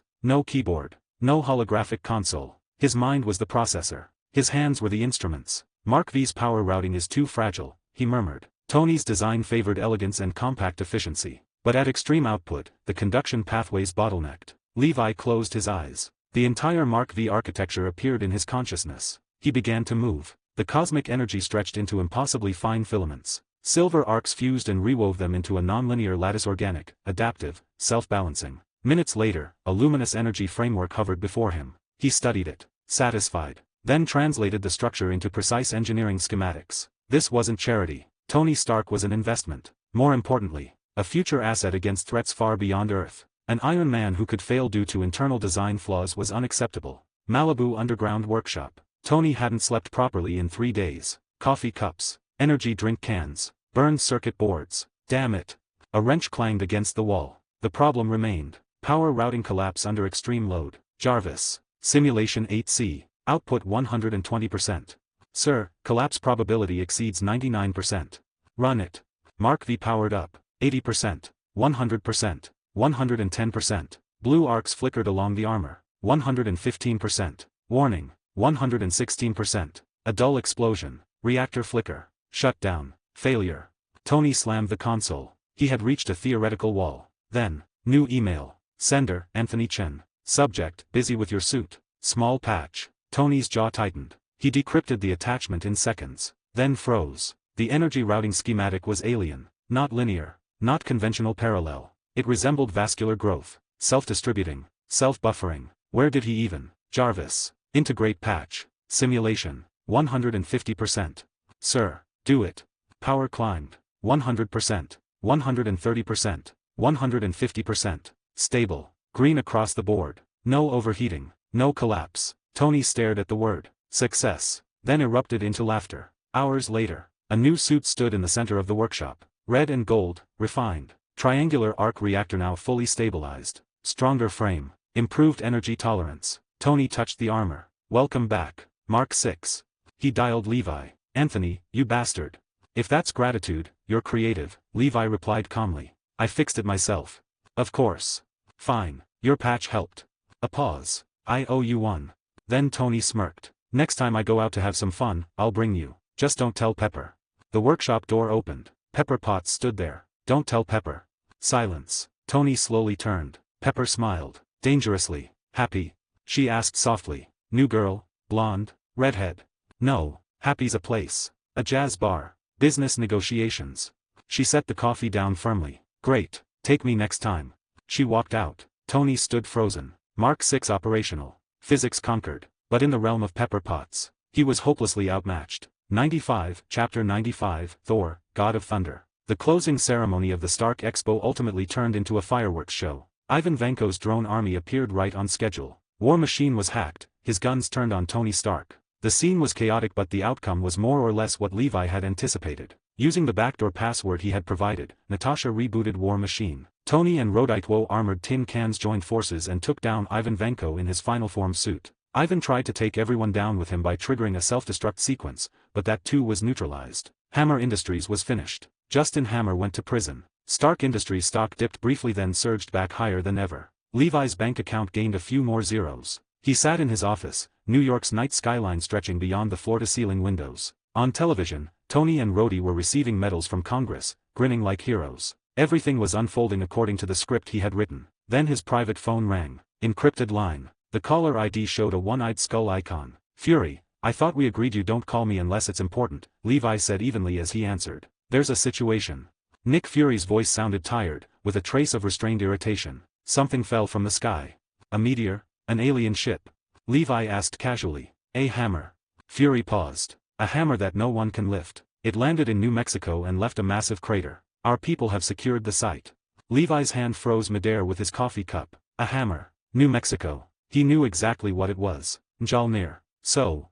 Levi asked. Doesn't SHIELD have plenty of strong guys? Let Coulson give it a try. I heard he's been lifting lately.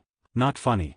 Fury's tone hardened. We tried towing it with trucks. The chain snapped. It's like it's rooted into the earth. More importantly, we found a man. Tall, blonde, dressed like he walked out of a Renaissance fair, claims he's the god of thunder.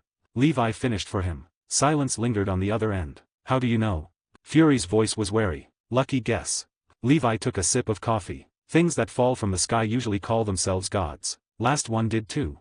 Fury didn't pursue that. We need your help. Figure out who he is. What that hammer is. Coulson's on site. He needs a consultant.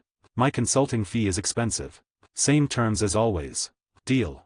After hanging up, Levi stood and walked to the window. Thor. A real god, though currently stripped of his power and reduced to a mortal. Still, Asgardian blood flowed through him. A body forged over 1,000 years of war was a weapon in itself. Asgardian physiology. That ability. He was definitely taking it. New Mexico's desert nights were bitterly cold. A massive crater was surrounded by SHIELD fencing and temporary structures. Floodlights turned night into day. At the center of the crater, an ancient-looking warhammer stood embedded in the earth. Locals had turned it into a spectacle. Pickup trucks lined the perimeter. Barbecues sizzled. Beer bottles clinked. Someone had even started a betting pool on who could lift the hammer. The air smelled of grilled meat, cheap alcohol, and sand. Phil Coulson stood outside the temporary command center, temples throbbing as he surveyed the chaos. The air behind him distorted slightly. Levi appeared out of thin air. Good evening, Agent Coulson. Quite the party you've got here.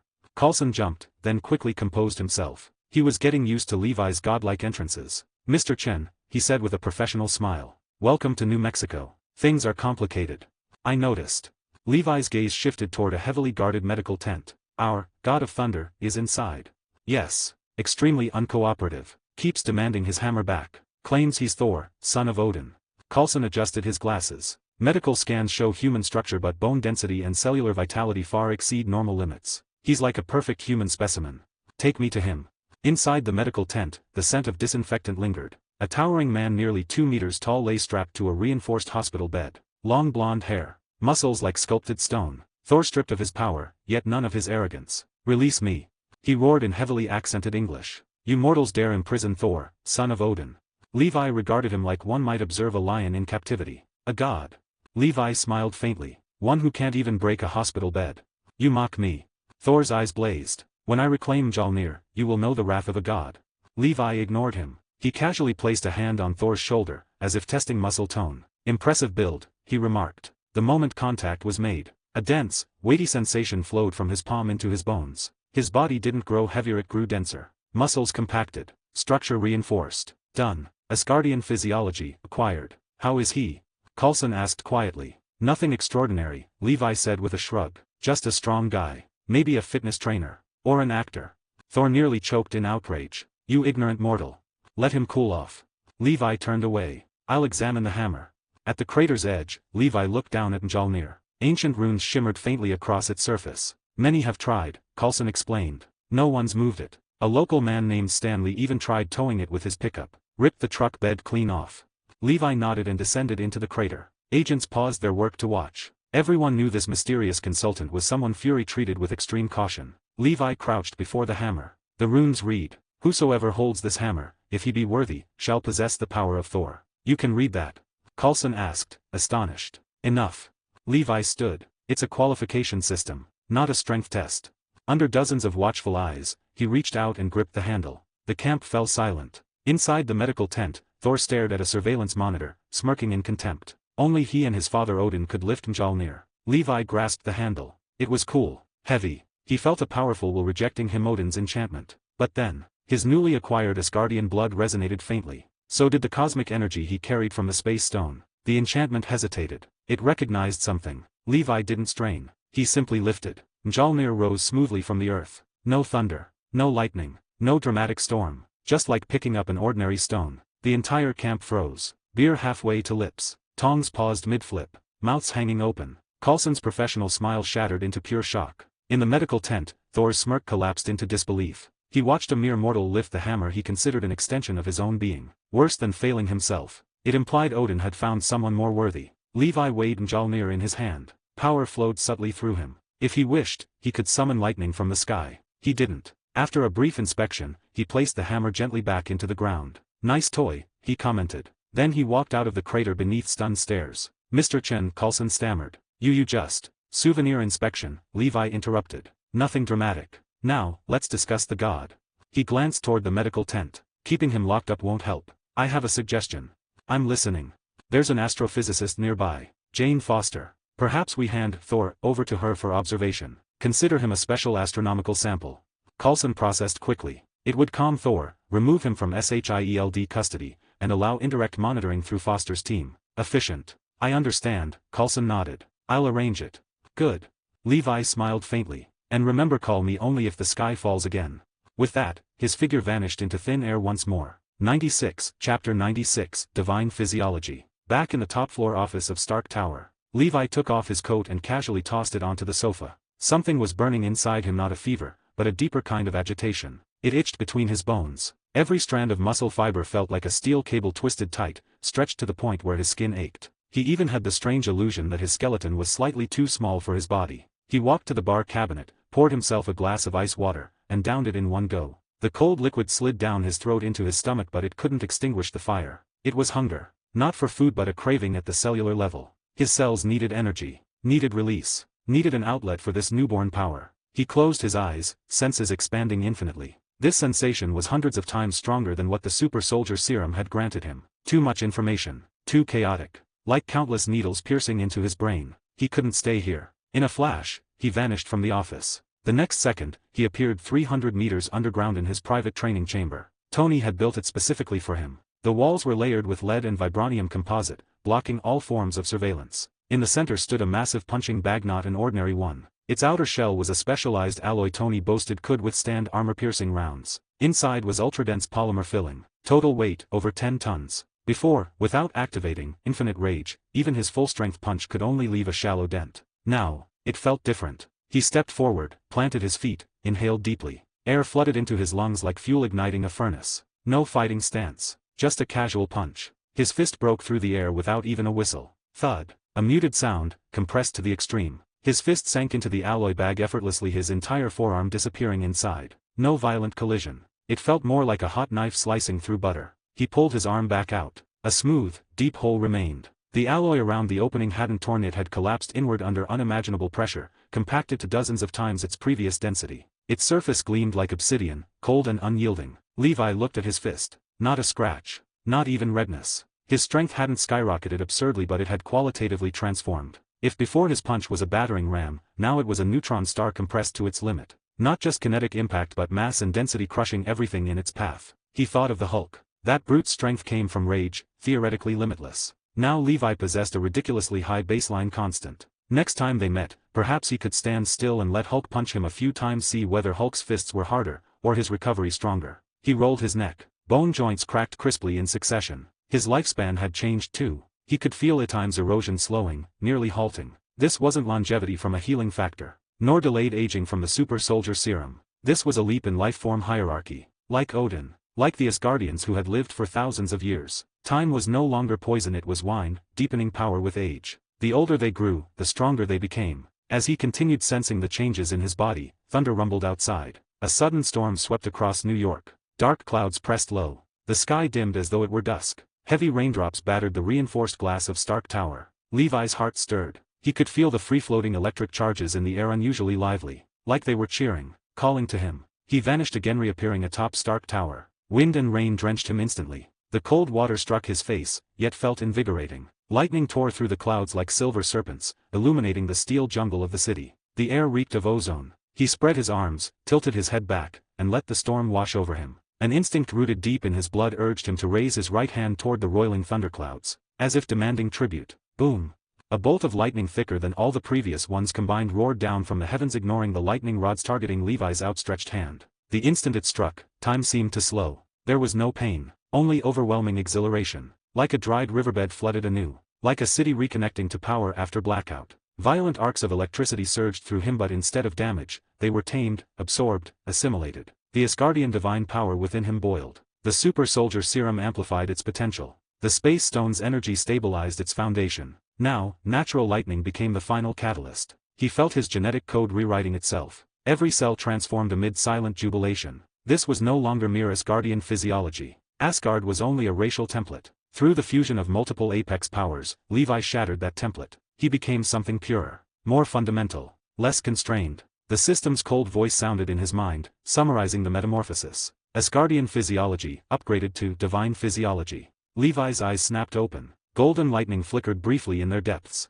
His ceiling was no longer Odin. His ceiling was infinite. The storm ceased without warning. Clouds dispersed. Moonlight returned. Levi looked at his hand. Faint electric arcs still crackled across his skin. The violent revolution of his body had transitioned into quiet refinement. He lifted his gaze, locking onto a lightning rod atop a distant skyscraper nearly a kilometer away. He raised his index finger, aiming remotely. Electricity gathered at the tip. A gentle flick. A golden thread of lightning, thinner than a hair, shot silently across the night sky. The next second, the specialized alloy lightning rod built to withstand millions of volts vanished without a trace. Levi lowered his hand, satisfied. He returned to his office, changed into dry clothes, and poured himself a glass of whiskey. The liquor burned pleasantly as it went down. Late at night, he powered on his computer and accessed SHIELD's internal database using his special consultant clearance. He pulled up Coulson's full follow-up report on the New Mexico incident. The report was amusing, laced with Coulson's understated humor. Stripped of his power, Thor had caused no shortage of comedic incidents while staying with Jane Foster's team. He had entered a pet store asking to buy a steed fit for battle. At a diner, after finishing coffee, he smashed the mug onto the floor and shouted, "Another!" nearly getting himself thrown out. Levi chuckled. 1,000-year-old god learning how to be mortal. Better than any Hollywood comedy. He scrolled further. A newly uploaded encrypted file marked urgent caught his attention. Title: Second High-Energy Event in Puente Antiguo and Unidentified Individual Sighting Report. He opened it. Concise but heavy with implication. Hours earlier, the town had experienced another Bifrost energy surge. Attached was a blurry gas station surveillance image. A slender man in a tailored black suit stepped out of a rented Ford. Pale. Long black hair. A faint, knowing smirk. Loki. Levi paused mid-sip. The real show was beginning. Thor's brother. God of lies and mischief. Come to visit his foolish, headstrong sibling. And with him, the Destroyer. Asgard's ultimate weapon. A mindless engine of annihilation. Levi swirled the amber liquid in his glass. Ice clinked softly. Perfect timing. He leaned back in his leather chair, a smile curling on his lips eerily similar to the one on Loki's face in the photograph. Let's see what this new body can really do.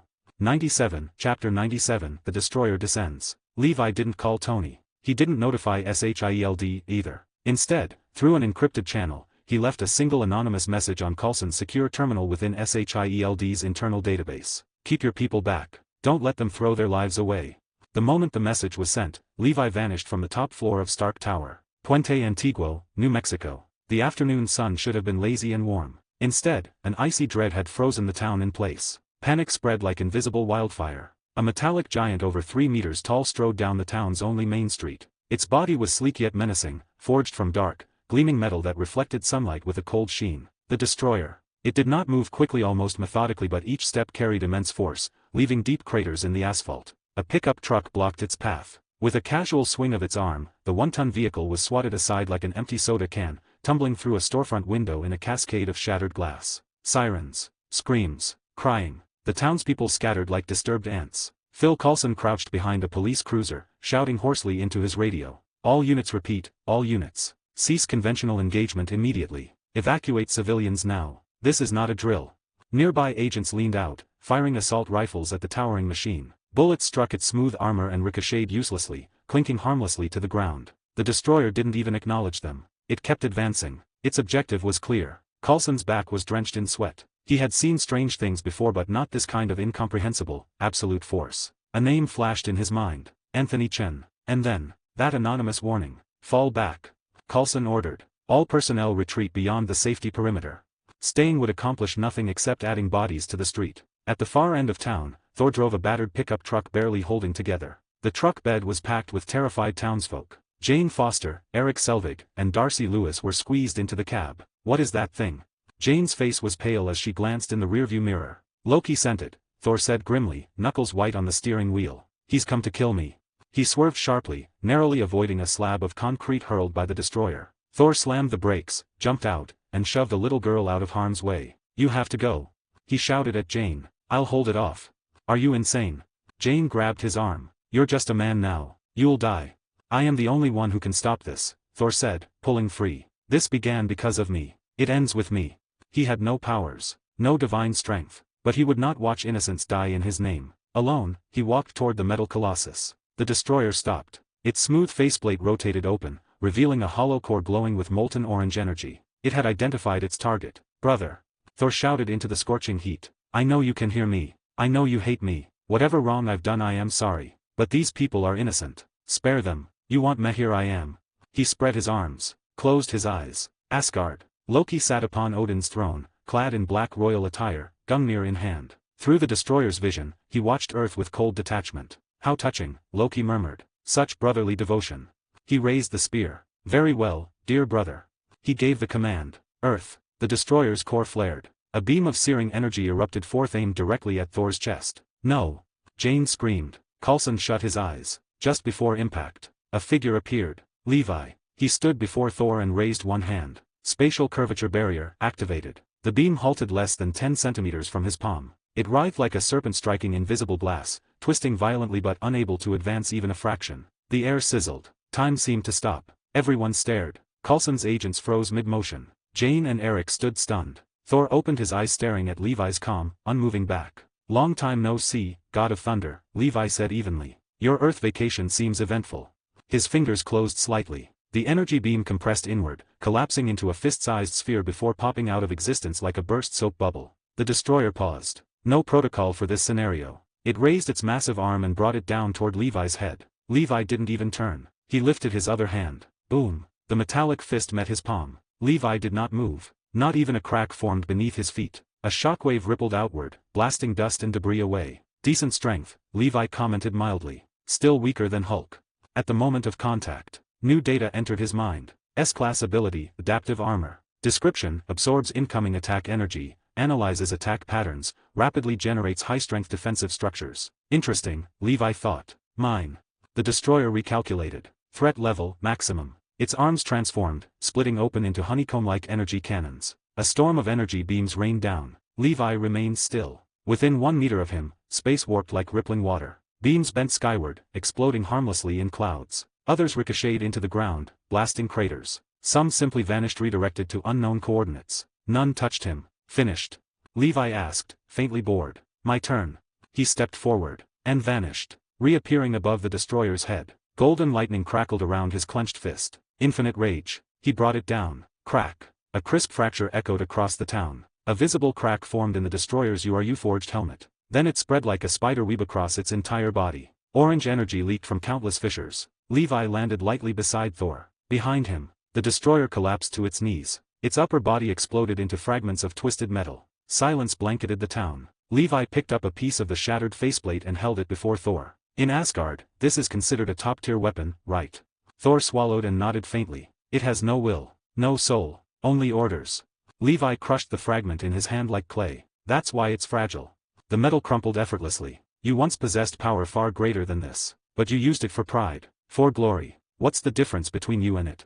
Thor trembled. The words shattered his last fragments of arrogance. He looked at the ruined town, the frightened civilians, Jane's tear-streaked face, the twisted scrap metal at his feet. Shame flooded him. He finally understood. His father had not stripped his power away. He had been unworthy of it. At that exact moment, far away, in the crater once sealed by Shield, Mjolnir vibrated. With a ringing hum, it launched skyward, breaking the sound barrier as it streaked toward the town. Thor felt it instinctively. He raised his hand. Mjolnir arced through the sky and slammed perfectly into his palm. Boom!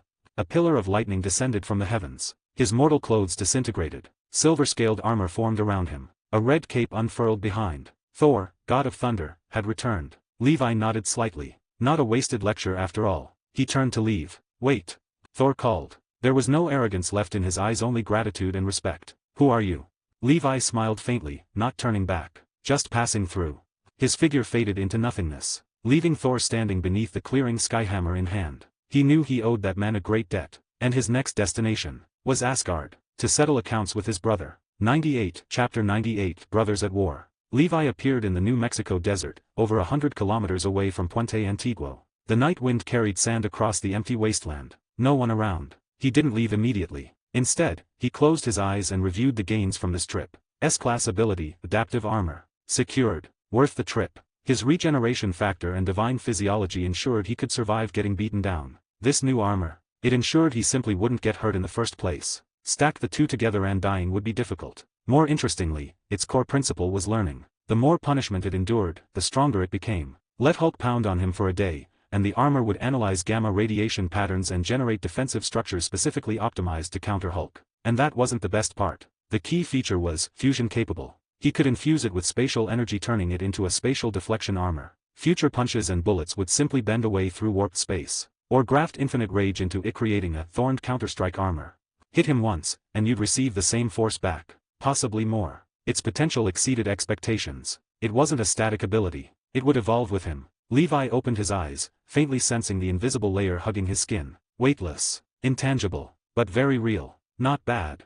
He vanished, returning to New York. Meanwhile, Asgard. In the control chamber of the Bifrost, Heimdall stood like an unmoving statue. In the throne room, Loki shot to his feet so abruptly his crown tilted. Gungnir slipped from his grasp and clattered loudly against the floor. His face was pale. His lips trembled. Through the destroyer's eyes, he had witnessed everything. That man who looked little different from a mortal had stopped the destroyer's beam with one hand, then crushed its head as if squeezing an egg. The mental link between Loki and the destroyer had been torn apart by an overwhelming, tyrannical force. The backlash had rattled his mind. What was that power? Not Asgardian divine force. Not Jotun frost. Something purer. More absolute. One punch. The greatest war machine in Odin's vault feared across the 9 realms, reduced to scrap. Impossible, impossible, Loki muttered blankly. His flawless plan had crumbled like a joke. He had intended to kill Thor via the destroyer, then annihilate Jotunheim with the Bifrost under the banner of vengeance, proving himself the rightful heir. Now everything was in chaos. Earth. That backwater realm hid a monster. Heimdall. Loki shrieked into the vast hall. Find him. Use your sight, find that man. In the control chamber, Heimdall's golden eyes opened fully. After a long silence, his voice resonated directly in Loki's mind. My king, I cannot see him. What do you mean you cannot see him? Loki snapped. You are guardian of the 9 realms. He is an exception, Heimdall replied calmly. When I direct my sight toward him, it is twisted, devoured. Like a singularity beyond the 9 realms. A blind spot. I see only what he permits. A blind spot. The words extinguished Loki's final thread of confidence. He slumped onto the steps below the throne. The unknown was the most terrifying of all. Earth had become an unpredictable variable. Puente Antiguo. Shield reinforcements arrived. Coulson coordinated cleanup and civilian containment along with standard memory management. Thor, now in clean clothes provided by Coulson, stood amid the wreckage saying goodbye to Jane Foster. His power had returned, but he was no longer the same man. The arrogance was gone. I must return, Thor said quietly. Loki must answer for this. Asgard cannot fall into his hands. Will you come back? Jane asked softly. I give you my word, Thor replied solemnly. He thanked Eric and Darcy as well. Eric adjusted his glasses. I suppose I'll need to revisit mythology textbooks. Darcy snapped a photo. Bring souvenirs next time, big guy. Thor smiled genuinely. He raised Mjolnir. Heimdall. Opened the Bifrost. A column of rainbow light descended. Thor vanished. Asgard. The control room lay in disarray. Heimdall stood frozen in ice. Thor shattered the frost and freed him. Where is Loki? The throne room. Thor stormed toward it. Loki stood at the Bifrost control, Gungnir embedded in the console. The rainbow bridge projected a colossal beam of annihilation toward Jotunheim. What are you doing? Thor roared. Finishing what you began. Loki snapped, eyes wild. I will destroy Jotunheim. Father will see I am worthy. This is genocide. This is protection. I am the rightful king. Illusions multiplied around Thor. Thor closed his eyes. He slammed Mjolnir down. Lightning erupted outward, obliterating every illusion instantly. The real Loki staggered back. Your tricks no longer work on me, brother, Thor said, advancing. Loki fired a blast from Gungnir. Thor deflected it with wind from Mjolnir and charged. Hammer and spear collided repeatedly, each impact shaking the Rainbow Bridge. Thor was stronger, but Loki was desperate. The energy is unstable. Heimdall shouted. It cannot be stopped. Thor looked at the beam tearing toward Jotunheim, then at Loki. Decision made. He raised Mjolnir, and struck the Rainbow Bridge beneath his feet. You fool! Loki screamed. Destroy it and you'll never see your mortal girl again. Thor struck again. Cracks spread across the crystalline structure. The third strike shattered it completely. The Bifrost exploded. Both brothers were thrown into the void. The bridge broken below them lay endless cosmic abyss. Thor was caught by a golden light. Odin, newly awakened, grasped his son's leg. Thor, in turn, clutched Gungnir. At the other end, Loki dangled over infinity. I could have done it, father. Loki cried. For you. For all of us. Odin looked at him with deep sorrow. No, Loki. Those words broke him. The light in Loki's eyes faded. He looked once at Thor, then released his grip. No. Thor roared. Loki fell into the endless darkness, swallowed by the stars. 99, Chapter 99. Steve, welcome to the 21st century. Levi returned to the top-floor office of Stark Tower. Night had fallen. He poured himself a glass of water and stood before the floor-to-ceiling window. Below him, New York shimmered like a river of light. Quiet. He didn't like quiet. The fight in New Mexico had loosened his muscles, but it had left him even more bored. Thor had returned to Asgard. Loki had fallen into the cosmic abyss. Earth suddenly lacked anything interesting enough to stir him. Peace meant nothing to do. A quarterly Stark Industries financial report sat on his desk. He picked it up and skimmed it. Energy division profits up 300%. All thanks to Tony's triangular arc reactor. The man had a foul mouth, but he delivered results. Levi tossed the report aside. The numbers meant nothing to him. What he cared about was when the next interesting toy would appear. A soft knock sounded at the door. Come in. Natasha Romanoff stepped inside, dressed in a tailored business suit, tablet in hand. Her expression was neutral. Mr. Chen. The Polaris Project Survey Report. Polaris Project. Officially, it was a Stark Industries deep-sea exploration initiative. Unofficially, only Levi and a handful of others knew its true purpose. To locate the Valkyrie bomber that crashed into the Arctic Ocean 70 years ago. To find Steve. Results? Levi asked, taking the tablet. Yes. Natasha's tone remained even. Greenland Sea. Coordinate 75N, 72W. A large metallic signature. Sonar scans match a World War II bomber. Levi scrolled through the blurry green sonar images. A wreck, thousands of meters below. And inside. There's an anomalous life signal, Natasha said carefully. Extremely weak, but stable. The team suspects deep-sea biological activity within the wreckage. Levi's lips curved faintly. Not a sea creature. Super soldier serum had slowed a man's metabolism to near zero. Suspended between life and death. He handed the tablet back. Inform Nick Fury, Levi said. Tell him I found what he's been searching for decades. He can retrieve it. Use Stark's encrypted channel. No paper trail. Understood. She turned to leave. Wait. Natasha paused. When a man who slept 70 years wakes up, Levi asked casually, what does he want to see first? She didn't hesitate long. A familiar face. Good answer. She left. The office fell silent again. Levi poured himself whiskey this time. Ice clinked against glass. 70 years. A lifetime for ordinary people. For him, barely a nap. Names surfaced in his mind. Dugan. Falsworth. Gabe. The Howling Commandos were likely names etched into stone now. Peggy Carter would be elderly, silver-haired, perhaps in a wheelchair. Only a few of them remained untouched by time. Logan. Himself. And soon, Steve Rogers. Old friend. The phrase felt unfamiliar but solid. Levi picked up a black satellite phone and dialed Nick Fury. It connected after a single ring. It's me. I know, Fury replied, weary and cautious. Romanoff briefed me. Mr. Chen, thank you. It's not thanks. It's investment. I'm reclaiming an asset. Silence. Recovery begins immediately, Fury said. 48 hours, we'll have him in New York. I want to be there when he wakes. A pause. We have psychological protocols, Fury said carefully. Controlled environment. Gradual exposure. A man waking after 70 years shot can destabilize even enhanced individuals. Levi gave a short, humorless laugh. You mean a fake 1940s hospital room? Painted walls. Actress nurse. Old baseball broadcasts playing in the background. Fury went quiet. How do you? Don't insult him, Levi cut in. He's Captain America. Your props wouldn't fool him for 3 seconds. Then you'd have a startled super soldier tearing through your facility. Another silence. Your proposal. I'll be there. First face he sees is mine. A familiar face beats 100 psychologists. Your people stay outside. Fury exhaled. Fine. He had little leverage. Send me the location. Levi ended the call and drained his glass. Old friend. I'll be there when you wake. 2 days later. A secure SHIELD medical facility outside New York. Armed agents stood everywhere. Behind one-way glass, Phil Coulson watched a hospital room decorated in 1940s style. On the bed lay a blond man connected to monitors. Captain America. Coulson's palms were sweaty. The door opened silently. Levi stepped inside. Mr. Chen. Coulson straightened immediately. Status. Vitals stable. Like he's sleeping. Physiology remains at peak 20-something condition. Levi glanced at the staged room. Turn off the baseball broadcast. Sir, that's part of the. Turn it off. Yes, sir. The sound cut. Levi entered the room itself and pulled up a chair beside the bed. He waited. 7 decades. Steve's face was unchanged. Young. Stubborn. Brooklyn written into his bones. After a long stretch of silence, Steve's eyelids twitched, then opened. His gaze snapped sharp instantly. He sat upright, scanning the room. White walls. Old furniture. Outside New York. Something felt wrong. Too clean. Too new. No hospital disinfectant smell. His eyes landed on Levi, and froze. Chu Hang. His voice was hoarse, disbelieving. Levi smiled faintly. Sleep well, Captain. Steve's mind raced. The mission. The plane. Peggy. The mission succeeded, Levi said calmly. Red Skull is gone. The plane didn't hit New York. Steve swung his legs over the bed. Where am I? Levi didn't answer directly. He walked to the window, and tore the curtains open. Outside, modern facility grounds. Armed agents. Futuristic structures. A different world. Steve's breathing faltered. How long? His voice trembled. Levi looked at him steadily. A long time.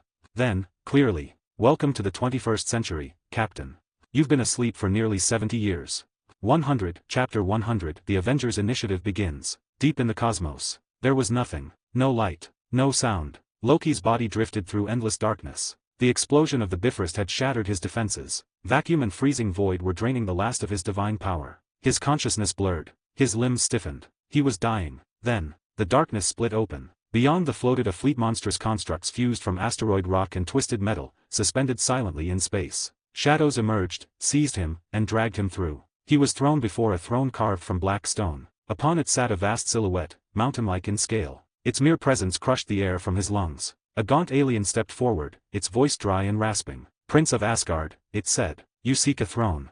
Loki forced himself upright, hatred burning in his eyes. I was meant to be king. Your resentment, your ambition, we have felt it. The creature gestured to a scepter floating nearby, its gem glowing blue. My master offers you opportunity. The scepter will grant you power, and an army, the Chitauri. They will conquer in your name. Loki's breathing steadied. And the price? On Earth lies an object. The Tesseract. Retrieve it. In return Earth shall be yours. You will be a god of a kingdom. Loki stared at the scepter. He remembered Thor. Remembered Odin's words. No, Loki. Hatred flared. He grasped the scepter. Cold energy surged through him, healing his wounds, seeping into his thoughts. I accept, he whispered. The massive shadow on the throne shifted. SHIELD. Medical Facility, New York. Steve Rogers sat on the edge of the bed, dressed in a plain gray training outfit. Files lay on the table before him, unopened. Outside the window, the world glittered alien and overwhelming. 70 years. The world had moved on. Levi entered, Nick Fury behind him. Captain. Fury extended his hand. Steve glanced at Levi before shaking it firm and brief. Nick Fury, director of SHIELD. Our predecessor was the Strategic Scientific Reserve. Peggy Carter was one of its founders. At Peggy's name, Steve stiffened. She's alive, Fury said quietly. But she's old. Steve said nothing. Fury placed a folder marked with a bold A on the table. The threats we face now aren't Nazis with rifles, Fury said. Some come from places we barely understand. He glanced at Levi. I've initiated the Avengers initiative. A team of extraordinary individuals to fight the battles we cannot. The world needs you. Steve opened the file. Tesseract data. Thor's New Mexico incident. Reports of a green creature Hulk. It was overwhelming. His war had ended in ice. This new, colorful, complicated world didn't feel like it had room for him. He closed the folder and looked to Levi. Levi stepped forward and patted Fury's shoulder. Give us a minute. Fury left. Silence. Don't listen to his recruitment speech, Levi said casually. Short version, aliens are coming to steal something. SHIELD can't handle it. They want you as frontline muscle. Steve blinked. A lot happened while you slept, Levi continued. We won World War II. Nearly nuked ourselves during the Cold War. Built computers. Internet. Everyone carries a phone that can talk across the planet. He paused. Howard died. Car crash. The commandos gone. Peggy married, had a life. Steve's hands clenched. So it's just us? He asked quietly. And Logan, he's still kicking. Memory's a mess. Levi shrugged. Yeah, just us relics. He met Steve's gaze seriously. You feel abandoned by time. That's accurate. But you're still a soldier. And soldiers fight. Now it's not just a country, it's the planet. Your war isn't over. Steve sat silently. Then he picked up the file again. I'll need a uniform. Meanwhile, New Mexico, deep underground, a joint S.H.I.E.L.D. NASA research facility housing the Tesseract, the most secure site on Earth. The cube pulsed with blue light at the center of the lab. Dr. Eric Selvig and a team monitored data. Hawkeye stood on the upper level, watchful. Suddenly, alarms blared. Energy spike off the charts. The Tesseract glowed brighter like a miniature sun. It's responding to something. Selvig shouted. It's opening a. Space twisted. A portal formed. A figure stepped through in green Asgardian armor, scepter in hand. Loki, found you, he murmured. Hawkeye reacted instantly. Drop it. Loki smiled. A blue blast from the scepter forced Hawkeye into a roll. Agents opened fire. Bullets halted midair half a meter from Loki, clattering harmlessly to the floor. He advanced calmly, striking agents aside with casual sweeps of his scepter. He seized Hawkeye by the throat. You have courage. The scepter's gem glowed. Blue light pierced Hawkeye's chest. His eyes emptied. He lowered his weapon and stepped beside Loki. Selvig followed soon after. Yes, Selvig said blankly. I will help you. Loki removed the Tesseract and placed it into a case. Minutes later, Fury's helicopter arrived. The facility was collapsing inward, consumed by unstable energy. Maria Hill approached. Hawkeye's gone, sir. Taken. Selvig too. They've been turned. Fury's jaw tightened. The Tesseract was gone. His best agent compromised. The first move had been made. The war had begun. Hi guys. I made a paid service in Telegram where you will find a great collection of fanfiction audiobooks organized and regularly updated. What you get? An unlimited access to the full audiobook library. New fanfiction audiobooks added regularly. You can play audios directly from Telegram anytime. Joining our service is available through a monthly subscription of $5. You can pay using PayPal or Ko-fi. So what are you waiting for? Send me a message on Telegram or Discord. I will provide the payment details. After the payment is confirmed, you will receive access to the private Telegram channel containing all audiobooks. If you enjoy fanfiction and prefer listening instead of reading, this library is made for you. Message me anytime to join.